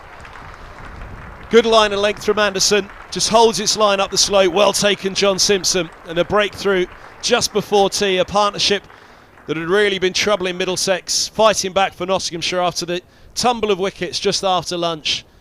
But James departs for 41. Yeah, as I say, suddenly it's 1 for 58. If we can, Martin get that 2 for 60, they're good figures. Yeah, beautiful delivery. James, who does come a long way across, doesn't he? Something at the pavilion end in particular. Here's a good angle for it. Lovely ball. Has to play at that. Top of off stump is really in play from the pavilion end there on that line, isn't it? I just wonder from James, because he goes a long, long way across, and you can see it, the even side on there, his feet haven't gone far across to that one. That was my first wonder, how far across had he gone at it? Could he have left it alone? But not really. That was a lovely bit of bowling from Martin Anderson. James, he's done by a good one. Nothing he could have really done about that, but here comes Stephen Mullaney, who batted so very well in the game here at Lord's last year. Incredible innings from him. He was out on that second morning for 92 LBW to Toby Rowland-Jones, and then in the second innings hit a century of 58 balls, 6 fours and 8 sixes. It was absolute carnage from that man last year. With those two going together in carnage, we'll have to think of a few more words to describe it, won't we? But comes out just before tea, 1 ball to go this over, and then 2 to tea. Middlesex 4 wickets in the session. They needed that, Anderson needed that, and it was done by a sweet bit of bowling as well, which really will boost the confidence of Martin Anderson. Yeah, a great time to get a wicket, because suddenly now you've got a bit of a squeeze. You can probably bowl straighter than you want to bowl, if that makes sense, and make them bring in almost a dismissal here. So Martin has that knack of bowling these magical balls, so let's hope he gets another. He's got 7 more opportunities here before the tea break, so let's hope he can break this partnership before, like you say, it could turn into carnage, which is something we don't want to see. Again, we were talking about that period up to tea, weren't we? And that period just after. There's an hour after tea until the second new ball becomes available. Last ball of the over from Anderson. Mullaney right in behind it. 225 for 5. Anderson 1 for 58 from his 10. Again, those figures there just tell you needed that wicket really with the economy so far from Anderson today. But a big wicket. James gone for 41. Batted extremely well and didn't offer a chance at that point, as memory serves. In fact, nobody's offered a chance today apart from the man on the left there, Duckett, on noughts. He's made Middlesex pay, much as Lawrence did in the first game when he was shelled on 32, went on to make 107. Now 12 deliveries to tea, which all of a sudden become a very big 12 deliveries, it feels. We said, short passage of play up to tea now. Just felt whoever could win that short passage. Does this slightly swing the session to Middlesex? I think it does. Full toss to start the over again from Holman, just letting a few slip out at the moment. And single for Duckett, who's onto a Nelson. I think the Middlesex captain would be quite happy that we're bowling at Mullaney here. There's 5 balls to the tea break, and it's almost not letting Mullaney sort of settle in and make sure, it's now for Luke to make sure he certainly hits his line, but make sure his lengths are good as well. Sort of drag the batsman forward, make him, asking some questions with this, like you say, this 1 and a bit overs to go before the tea break.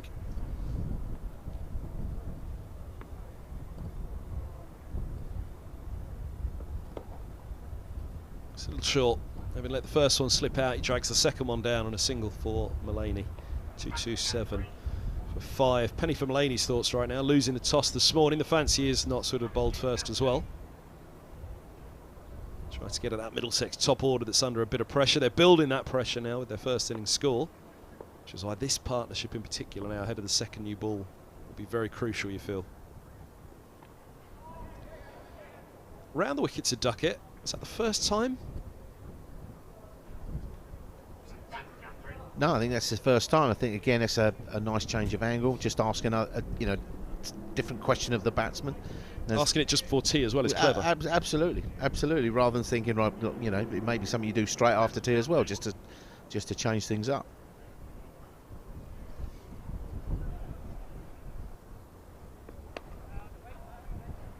Oh, that's beautifully played by Mullaney. The timing of that, just in front of backward point. Width from Holman. Mullaney punishing.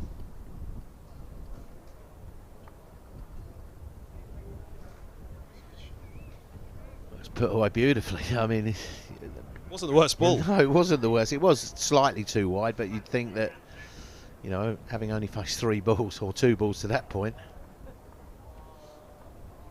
It's making Duckett's strike rate blush. 5 from 3.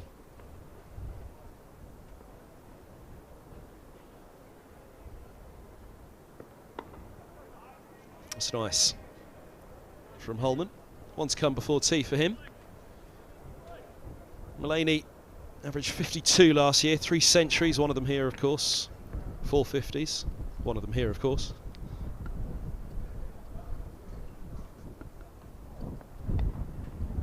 A single more, so he'll have strike for the final over before tea. He's on to 6. Nottinghamshire 233 for 5. Sounds like he quite enjoys coming to Lords then, Mullaney. You know, and I think having a destructive batter come in at 7, you know, I mean, add a couple of wickets onto this and it's a different game, but actually I'm sure that what Nottingham are trying to do is try and take this game forward as quickly as they can. With a man set on 112, you've got the danger in Mullaney if he gets going. So it's a big period of time, like not just this ball before tea, but also as soon as we come out after tea. Martin Anderson picked up James, 1 for 58. Just drops a little short there. Mullaney picking out points. 36 now, Stephen Mullaney, goodness me. First class average of 34. 35 in List A for Mullaney. Turns his arm over nicely as well, doesn't he? 135 wickets in first class at 36.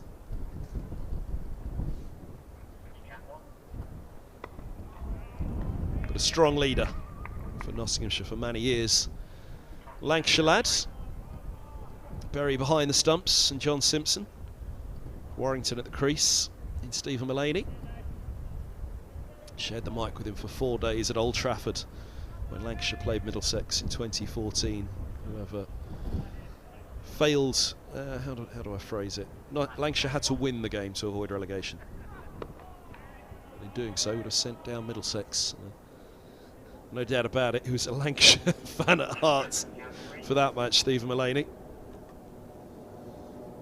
I'd just like to see Martin go a little bit fuller on these last 3 balls, and almost, you know, if you get driven down the ground, then so be it. It's almost a more acceptable miss to try and get that ball fuller. Bring in a slip, mid-wicket or cover. There's that slightly fuller one, straighter, turn to mid-wicket. Yeah, I just think at this stage it just brings in more modes of dismissal. You know, so like you say, if you could you take square leg out, put him over at third? Could you take mid-wicket out, put him over at third? Whatever it may be. So I'm sure that's going through Martin's and Toby's mind anyway. But I think the execution, you know, the delivery, rather see it fuller.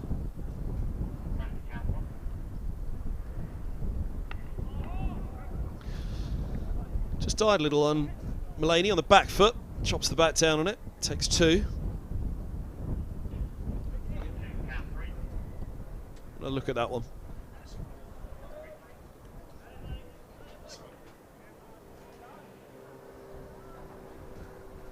Was it the ball died or he misjudged the length? I think he misjudged the length there. I think that give Martin some credit there. So again, it went through third slip.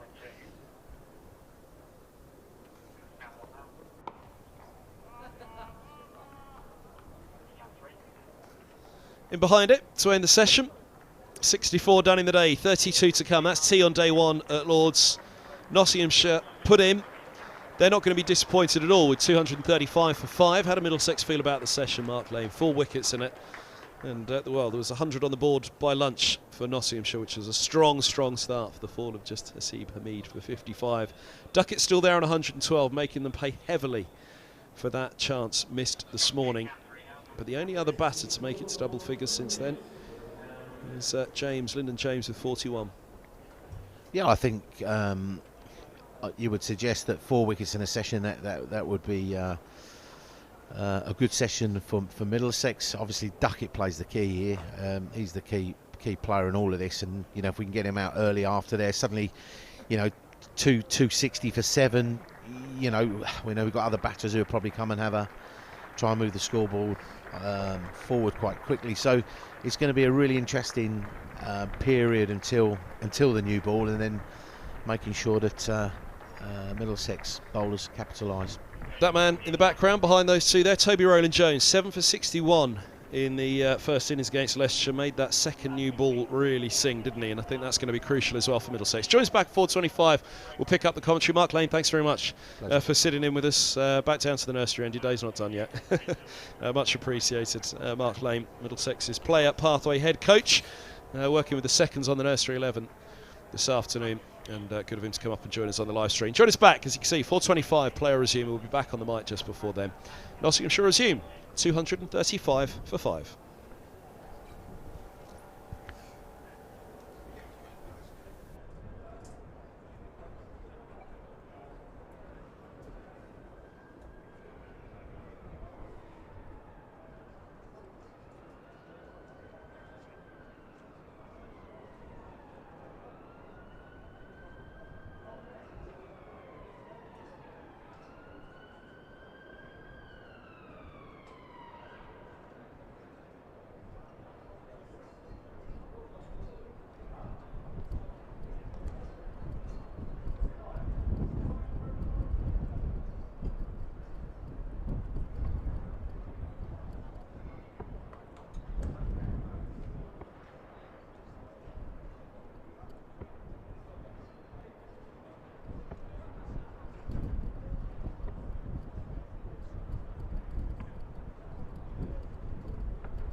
Well, good evening, everybody. Welcome back to Lords.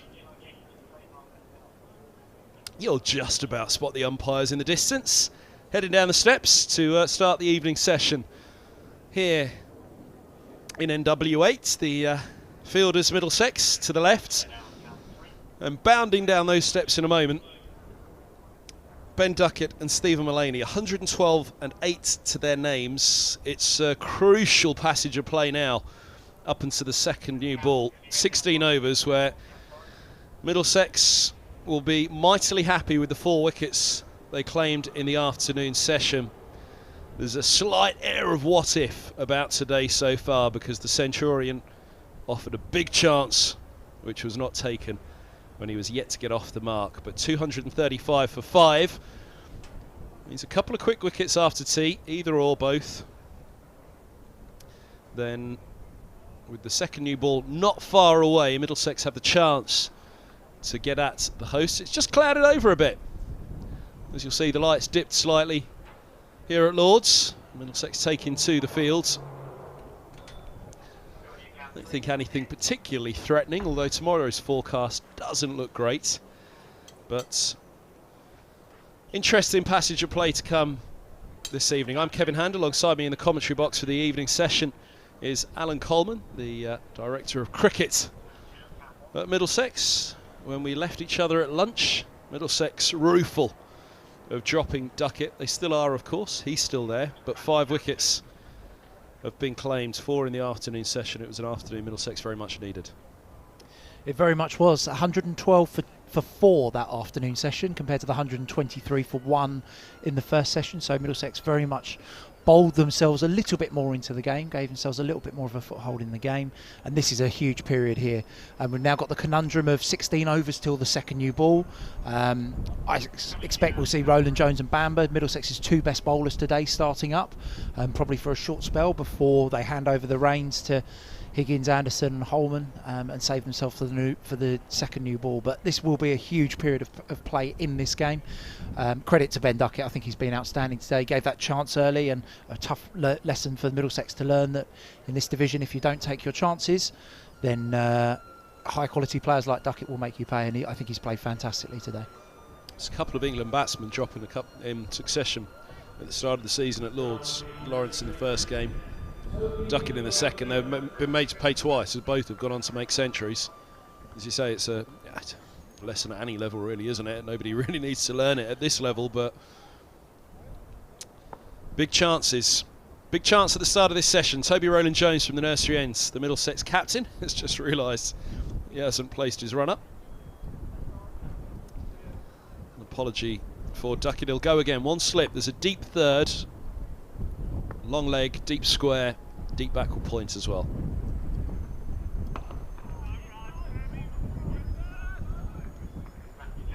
Gentle start from Roland Jones there. Perhaps. And a loosener. Don't think he indulged in the chocolate cake that you are at the moment, Kev, but there was a nice spread up in the changing room for tea. All very healthy, of course, as you would expect.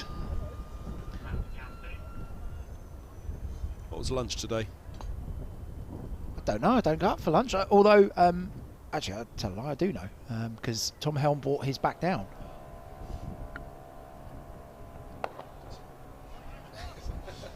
So there were some meatballs on offer and some salmon I saw, and then generally tea nowadays is some sort of individual pots with some meat in them. Look like duck today, I think, with some perhaps noodles and some vegetables in there as well. Always good food at Lords here. Middlesex very, very lucky.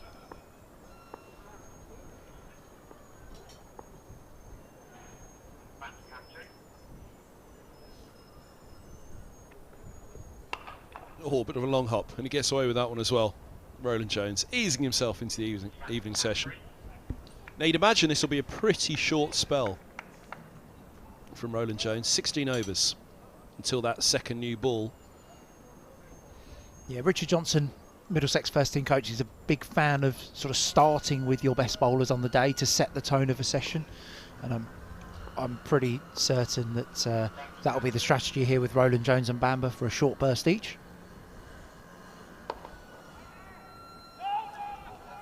run. Speaking of a short burst, the light at Lord's at the moment feels that kind of dull light when there's a rain cloud around in front of the sun. There we are. That's you stuffing your face, Alan Coleman. On the right hand of the pitch, that's me waving. On the right. Right, that behind us is where the weather's coming from. You can see it's a bit grey, a bit darker. Not a bad time to take a second new ball, perhaps.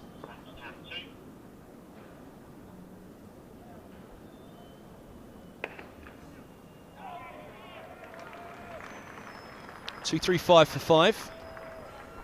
Smiles and laughter for Middlesex at the moment. Catch up again has been that phrase all season, hasn't it? Oh dear, puts it away. Alan Coleman's got the rain radar out, and it doesn't look good. No, I think so. My weather app here says that there's a bit of rain blowing in at about 5:30, but it does look a lot darker than that. Just in time for the second new ball.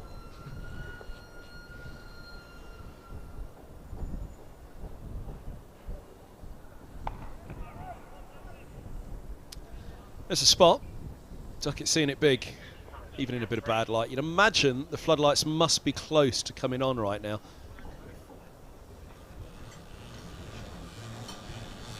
Around the ground, just have a look for the brighter spots. See the back of the Warner stand, top right of your screen there. You can see the lights on at the back of the restaurant. There's one of the things to look out for. It doesn't look too dark at the moment. We haven't got the floodlights on, as you can see just yet. We haven't even started to warm up yet, but quite as clear. The chandelier below the home dressing room, the committee room. That scoreboard on the left, Kev, definitely looks a bit brighter for us. The brand new scoreboard above the Allen stand in the Middlesex room over there. So it's definitely a lot darker than it was.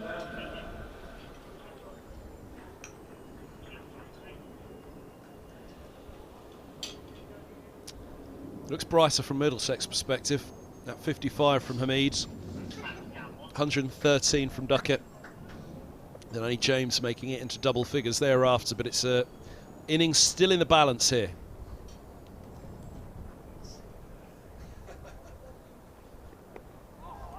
Now, Duckett looking to the onside, had to snap his head to the off as that ricocheted off a leading edge.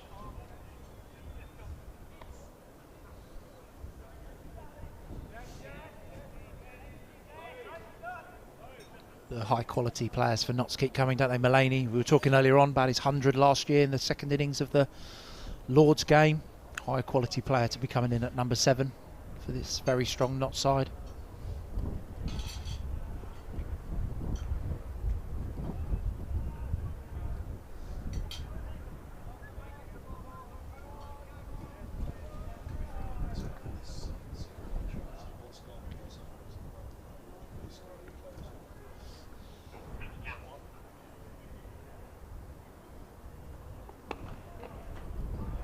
That's a nice shot by Mulaney. Look at the timing on that. It is a shorter boundary over there, but he bisects points and cover, opening that face. He's manoeuvred that extremely well. We were just talking about Mulaney's quality. We've just seen it there, slightly over pitch from Bamber, touch a little bit of width as well, but very nicely timed through the offside to the cover boundary.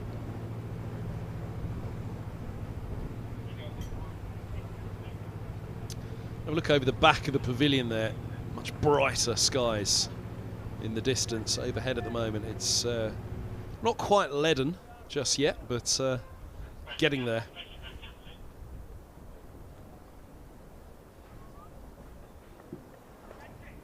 Slides that one down the leg side.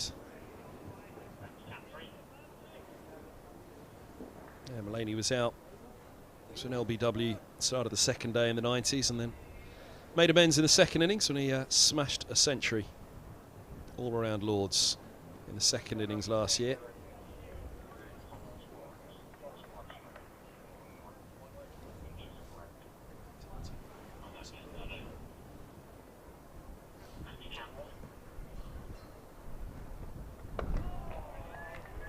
The Baldwin plays perfectly in position behind that one. Stephen Mulaney. Go back to Richard Johnson, start the session with your best bowlers. How long do you give them with the second new ball just around the corner? Bamber into his 16th over. Roland Jones has already done 16. I mean, I would guess here that you'd want them to have a 10 over period probably off. So unless they start to pick up wickets here and this older ball starts to swing around. Nicely bowled again from Bamber. Yeah, as long as the Middlesex don't pick up wickets as the floodlights come on, I suspect that Bamber and Roland Jones might have 3 each here, and then they'll be moved aside and saved for that second new ball.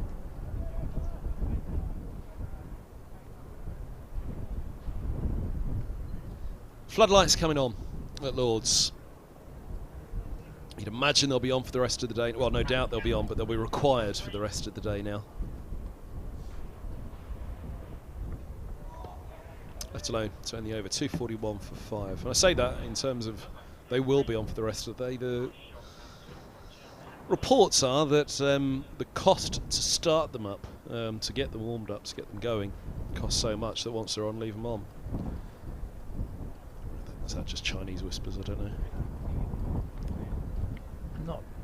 I haven't seen the smart meter in the pavilion at Lord's, which measures the electricity output being used, but I suspect that they cost a fair amount to keep running. Fully sustainable ground now, isn't it? Lord's, all the energy that's used. It's from sustainable energy. I've built all the solar panels on the top of the stands just yet. That's the next phase, I guess, of the building.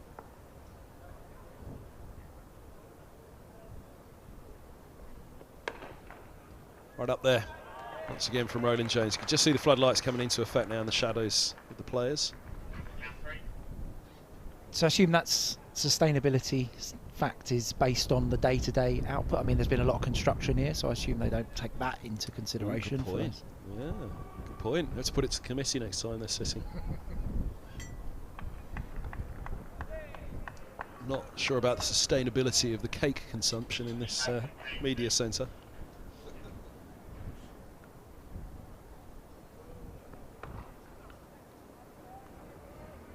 Played that with a lot of time. Duckett. It's there or thereabouts where Roland Jones wanted it to be, 71 miles an hour.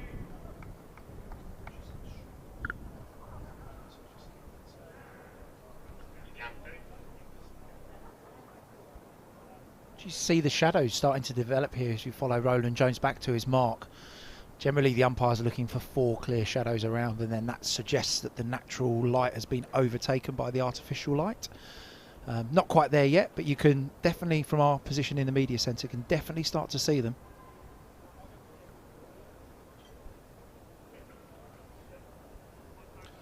Yeah, we're not far from it, and the worry about that cloud from behind the media centre that we just showed you a moment ago is that it's not going to get any brighter.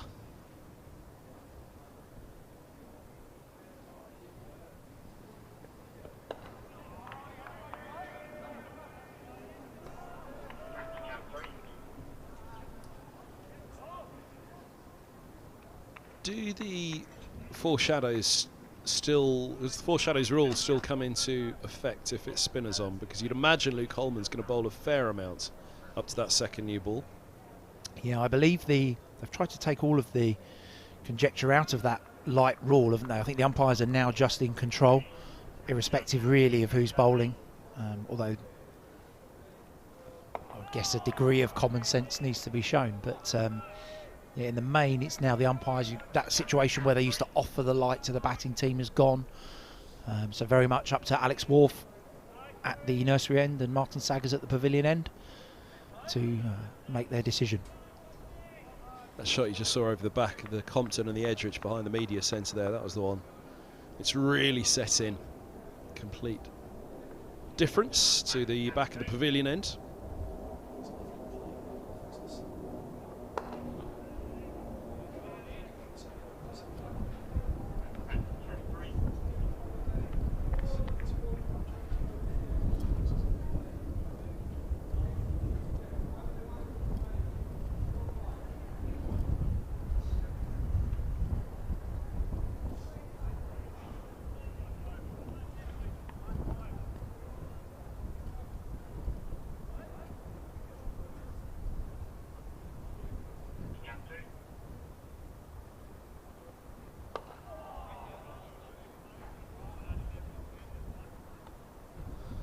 particularly seeing the umpires looking at each other just yet, making eye contact, but as soon as they do, it's going to be a concern for these shadows, because there's only really going to be one direction that this heads, and that's for it to get darker.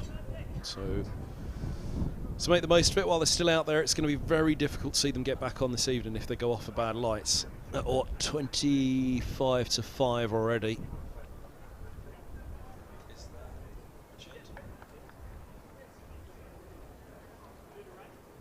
So that's over the top of the Warner stand, where you can see there's a bit of broken sky still behind. It's very much set in behind us.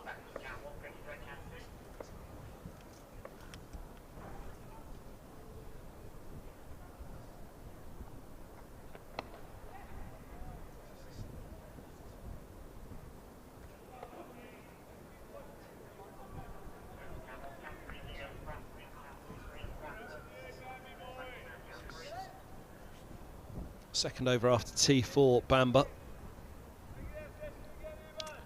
You don't play for the weather, but at this point for Roland Jones, does he take the view, actually, we're not going to be long for the world in this game? If he looks over the back of the media centre, does he say to he and Bamber, just let's get into a spell here and get going, because at any point now we could be off. Easy game from up here, as we always say. But they'll have a match awareness underfoot at the moment. Roland Jones will be looking at the four shadows around him, thinking this is going to be difficult for the umpires to keep them out in this. Leg side from Bamber. Leg byes for Nottinghamshire. 3 away from a bonus point. Yeah, Bamber, second time in since tea that he strayed a little bit down the leg side there. Obviously with the newer batter Mullane, he's looking to target the stumps. Perhaps we'll want to be a little bit more to towards the offside here, bringing the ball back down the slope and challenging Mullane's play and leave decisions. Just a touch straight there, hunting for a front pad.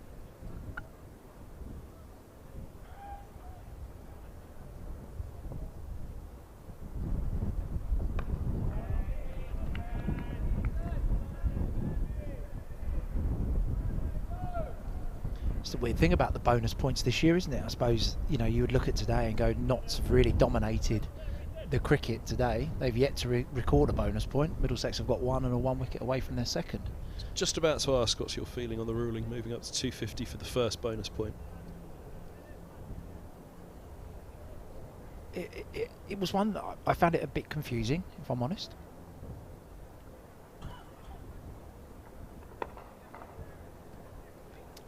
Squeeze a single, just find a mid-wicket. It's Luke Holman just diving across the Kent wicket for next week here.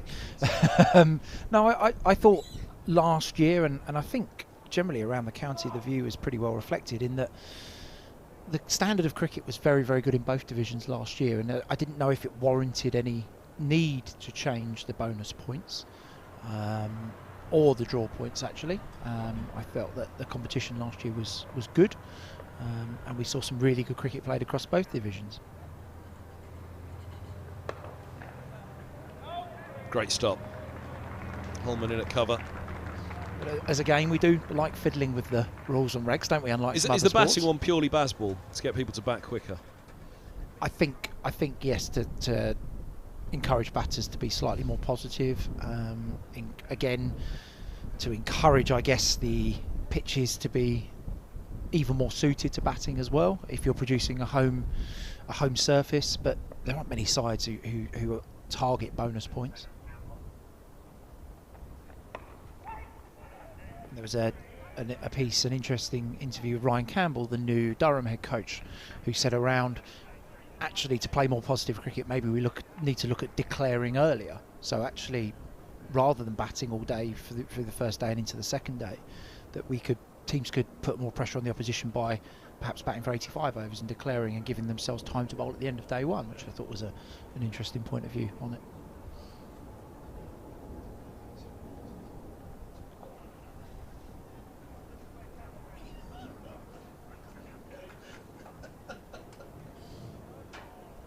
.248 for 5. Roland Jones continues. We've had 4 overs since tea, so this is his third after the interval.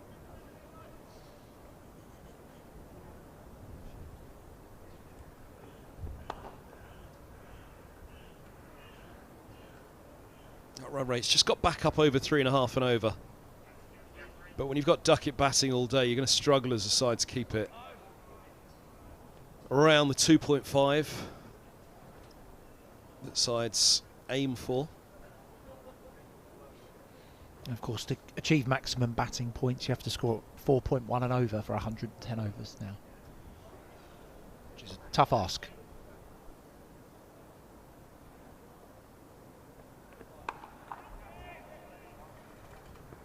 Brilliant stop. Holman's all action at the moment in the outfield. Saves a couple there. Roland Jones with the chat for Higgins. What's the chat? Sending Holman out to deep mid-wicket. Yes, he is. He was deep square. There's a good idea of what's going on. You can see the brightness in the distance there, but then the greyer cloud immediately overhead, creeping ever more.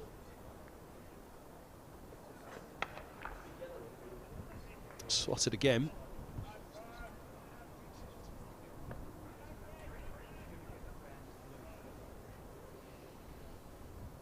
Toby Roland Jones just going with a bit of body line theory here, just to mix things up to Duckett.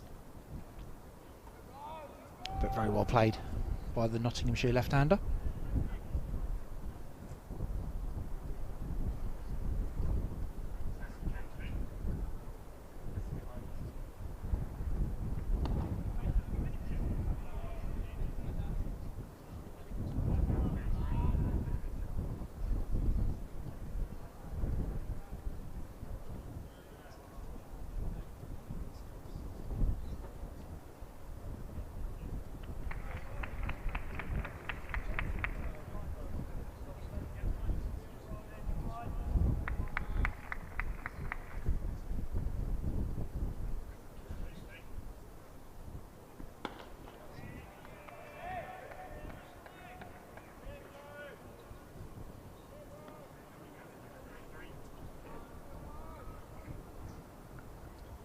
Wants to come the over for Roland Jones. Will he think about a change? Will he think about Anderson? Might just skid it through a little nicer under these lights, Anderson. Quickest of the Middlesex quartet in this match. He's got that sort of skiddy, slippery pace, Anderson. He's quicker than people realise, and does really skid the ball onto the batter. Now, did that take an edge on the way through? Eskenazi has his hands on his hat. It certainly died outside the off stump, but did it take an edge on the way? A little bit of a leg cutter, I think, this from Roland Jones. Just a bit of a slower ball. There it is. We were just having a chat there about T20 cricket, but yeah, he got a little nick on it as it went through. Now, you'd imagine they're looking over the back of the pavilion, the back of the media centre at the moment, as you just saw a little turn there to look up towards us. They've got a big problem here. There's the lovely, lovely shot of the West. It's actually quite a tough decision for the umpires, because the first time you go sets the standard for the whole game, and if you get the first one slightly wrong, you're either out there in too dark or too lighter conditions. But they'll take a reading now. Martin Sager's got the light meter on the stumps at the far end. They'll take a reading. That'll be the reading that's recorded, and then that's the reading throughout the whole game. Well, there was the problem you saw over the back of the media centre. It's not getting any brighter over that end. So, as we head off at 4:45 with 27 overs remaining on the first day, it's very difficult to see us getting back on. Bad light coming in, and bails being removed for the light meter to be put on, which it is at the moment. There it is, being taken off by umpire Saggers. And I mean, it is to be fair, it's hard to imagine it being much darker out there at the moment. Now, whether it's just particularly one dark cloud sat in front of where the sun is at the moment, that's got to be our hope, that And all of a sudden, the tee just felt as though it became that much darker, that bit quicker, didn't it? They're ready to go. Are they sensing a little something? You're sensing something, Cole, because you've got the radar out. Yeah, the radar is saying that there is some rain on its way, and it's pretty consistent with what we can see behind. It's pretty consistent with what we can see behind the media centre, with all the great camera shots we're getting. So, a fair decision, I think. Our view here is a bit biased because we are looking towards the brighter end of the pavilion end, but it looks to me like a pretty fair decision this from the umpires. News from the mark is, well, news from the live stream is that it's raining in Kentish Town, so just around the corner, and it's heading this way. So, yeah, it looks as though we're done for at least the moment. It's hard to see unless there's some breaking up of that cloud as it hits NWA. It's very difficult to see. Get back on. There's Carl in the bottom right, the head groundsman now, Carl McDermott. Another good pitch produced here. I think both sides will be pretty happy with this early season pitch, 252 for 5. No complaints at all. Day one of the match. And a pitch that could, after, ironically enough, a lot of sunlight on it today, it could speed up a little bit tomorrow. It'll be the best day to bat, day 2. We've seen a few of those full strokes today, including the one that got rid of Slater with the drop catch by Roland Jones onto the stumps. We did, and the Joe Clark as well, the dismissal where the ball just came off the surface a little bit slowly and chipped up to cover off Roland Jones's bowling. So I think we saw a bit of carry with the new ball earlier on from Bamber and Roland Jones. But it has probably been a touch on the slower side, as you would expect from April and lack of sun. But as we saw in the Essex game, these pitches do dry out as you play on them, and then therefore it may quicken up, as you say, Kev, across the next couple of days. Ground staff and umpires in good spirits on the screen. Shaking hands out there. I don't think it's shaking hands for the end of the day, but a polite hello. First time they've seen each other today, perhaps. Yeah, just looking at the forecasts from 6 o'clock. There's a real threat of rain for the remainder of the remainder of the day, pretty much. And looking ahead to tomorrow, from dearie me, from the early hours tomorrow morning, all the way through pretty much until tea tomorrow. The forecast looks pretty grim. The forecast suggesting we'll get play after tea, but not much before tomorrow, which basically means by the close of play tomorrow we should just about have got one full day in. Yeah, it doesn't look too promising for tomorrow morning, it's fair to say. Maybe it'll blow over quicker, but yeah, frustrating wait here, I think, for everyone. But I do tend to agree with you, Kev. We may struggle to get back out this evening unless things dramatically improve, although Alex Wolff and Martin Sackers haven't gone too far. You just see Alex Wolff there on the right playing with the black box on his chest. That's the iHawk technology that the umpires are trialling at the moment, so it gives like a ball tracking Hawkeye experience that we can access in the changing rooms, being tested at the moment. They've asked that we don't go in questioning LBW decisions using it, and that we just use it in the right way, and I think counties are being pretty respectful of that. But this is one of the things that's been written about, just to try and capture more data on county cricket. It's quite an interesting concept. Absolutely. So at the moment it's available only in the dressing rooms. It's not something that, it's not on the match day centre of the Middlesex website just yet. I don't believe so, no. Our analyst Alex has got access to it. We were able to watch back some of the balls when the technology worked, but very much in trial phase at the moment. The ECB believe it will help them capture some more data around players in county cricket and their ability to transfer into test match cricket and one day international cricket based on, you know, the swing, the bounce, the spin that the bowlers may get, for instance. We're not calling time on it yet, but just a quick reflection on today then. 252 for 5. As you mentioned, an afternoon session where Middlesex 4 wickets for fewer runs than they conceded in the first session when they only picked up 1 wicket. So as the story of the day goes, they didn't bowl badly this morning. In fact, they bowled pretty well for the first hour, but didn't get their reward, mainly because they didn't take a big chance that came their way. Yeah, a huge lesson there. First thing this morning for Middlesex, a player of Ben Duckett's quality. Obviously managed to nick that ball between the keeper and the first slip, and has batted pretty flawlessly from there on in, really. I also thought, as I said earlier on, that Hasib Hamid for his 55 was exceptional. Thought he played brilliantly. Didn't give a chance until he nicked a good delivery from Bamber, away swing up the hill. Bit of fortune with the Roland Jones run out from Slater. But then some good cricket played by Middlesex to see off Montgomery and Clark pretty quickly. I thought Lyndon James was impressive when he came out in the middle order. All in all, I think a day where Middlesex will walk into the change room and think this could be in the balance if we start well as soon as we get back out there and can pick up a couple of early wickets. 11 overs to the second new ball, be it tonight, tomorrow morning, tomorrow afternoon, when it resumes. Those 11 overs, start those well. That second new ball, you almost look back to that Essex match and Roland Jones's performance with the second new ball against Essex, wrap it up quickly, because already Duckett's done a lot of damage. And then Middlesex, of course, looked at the top order, and we touched on it first thing this morning. You know, there's guys with bags of experience, bags of runs, who, you know, have got lots to come this season. Middlesex, certainly in this match, when you already responded to 250 early season, need it sooner rather than later. Middlesex certainly do. Be looking to their senior batters, not only the top three, but there's a lot of experience and quality throughout the Middlesex order, and Middlesex will certainly be looking for at least one of the players to emulate what Duckett and Haseeb Hameed have done here today. And just to give, also I think the important part of that is to give the bowlers a bit of respite as well. They've not had a huge amount of time off the field at the moment, so if Middlesex can get a couple of their batters to make some big contributions, it does also buy your top bowlers a bit of time just to rest up before the second innings, and that is valuable time in county cricket.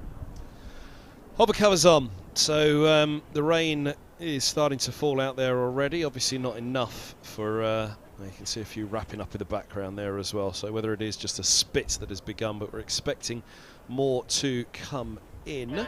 So reflection of the day so far, Middlesex winning the toss and electing to field. Hameed and Duckett putting on 117 for the first wicket before Hameed was caught Eskenazi off the bowling of Bamber for 55. Slater run out by Roland Jones, dropping Duckett, which is harsh to say of course, but dropping Duckett onto the stumps of the non-strikers, then running out, Slater backing up, and he was gone for 4. Montgomery caught Simpson, bowled Bamber for 9. Lovely ball that was from Bamber. And then Clark, who was caught Anderson, bowled Roland Jones for 0, the last to go. Again, another very good delivery. Martin Anderson picked up James for 41, caught by Simpson as he nicked through, and that was a fine delivery from Anderson. Good for him and his first appearance of the summer. 1 for 60 he's got from 11, so with his economy that will have boosted his confidence as well. It leaves the skipper Mullaney not out on 14, and the man who offered a chance on 0, Ben Duckett, still there on 119. But 2 for 62 Bamber, a little expensive, but he's bowled better than his economy suggests. Roland Jones 1 for 36 from his 18, and Higgins none for 32 from his 13. And Anderson, as we just mentioned, 1 for 60 from 11, little expensive, so that wicket really would have done his confidence the world of good. And Holman none for 54 from 10. He's done a job for Middlesex, although he'd like to have done it at a slightly better economy. Yeah, he would. I think some good signs there from all of the Middlesex bowlers in part. I think a few of them will be looking at their own economy rates and just looking to tidy those up over the course of the remainder of this innings and through the second innings as well. You can just see at the bottom of the screen there another run-up cover coming out here, so they look like they're battling down for a bit of weather coming in. But I think all in all, Middlesex happy with their efforts in the second session, disappointed in the first, but they've stuck at it pretty well, and as I said, and as you rightly said, a big 11 overs before the second new ball, whenever that 11 overs is bowled. Well, that's probably going to be it.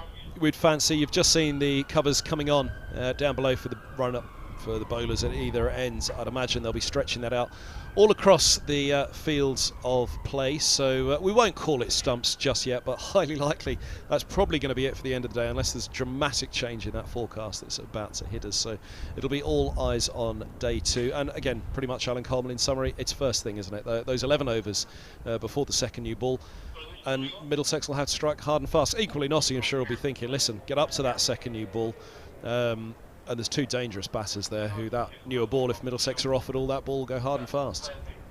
Yeah, we're about to enter a very crucial period in the 4 days, whether that is this evening, looking unlikely now as you say, or tomorrow morning.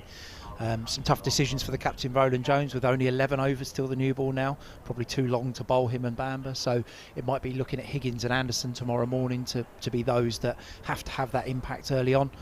But I do think we're in a key period of the game here, and Middlesex will be hoping that if we can nick out a couple of wickets before that second new ball, could really do some damage to this Nottinghamshire lower order. Alan Coleman, thanks very much for your company today, the Managing Director of Cricket at Middlesex.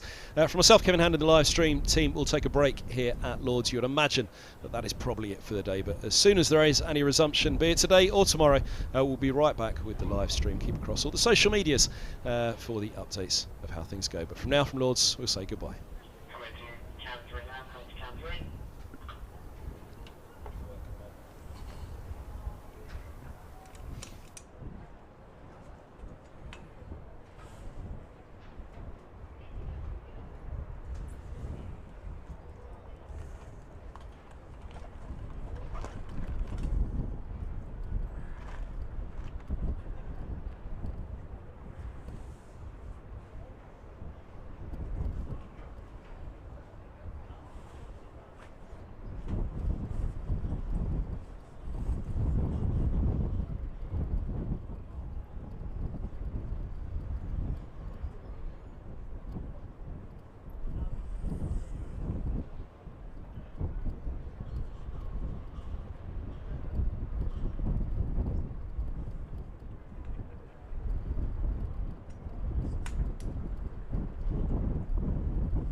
Your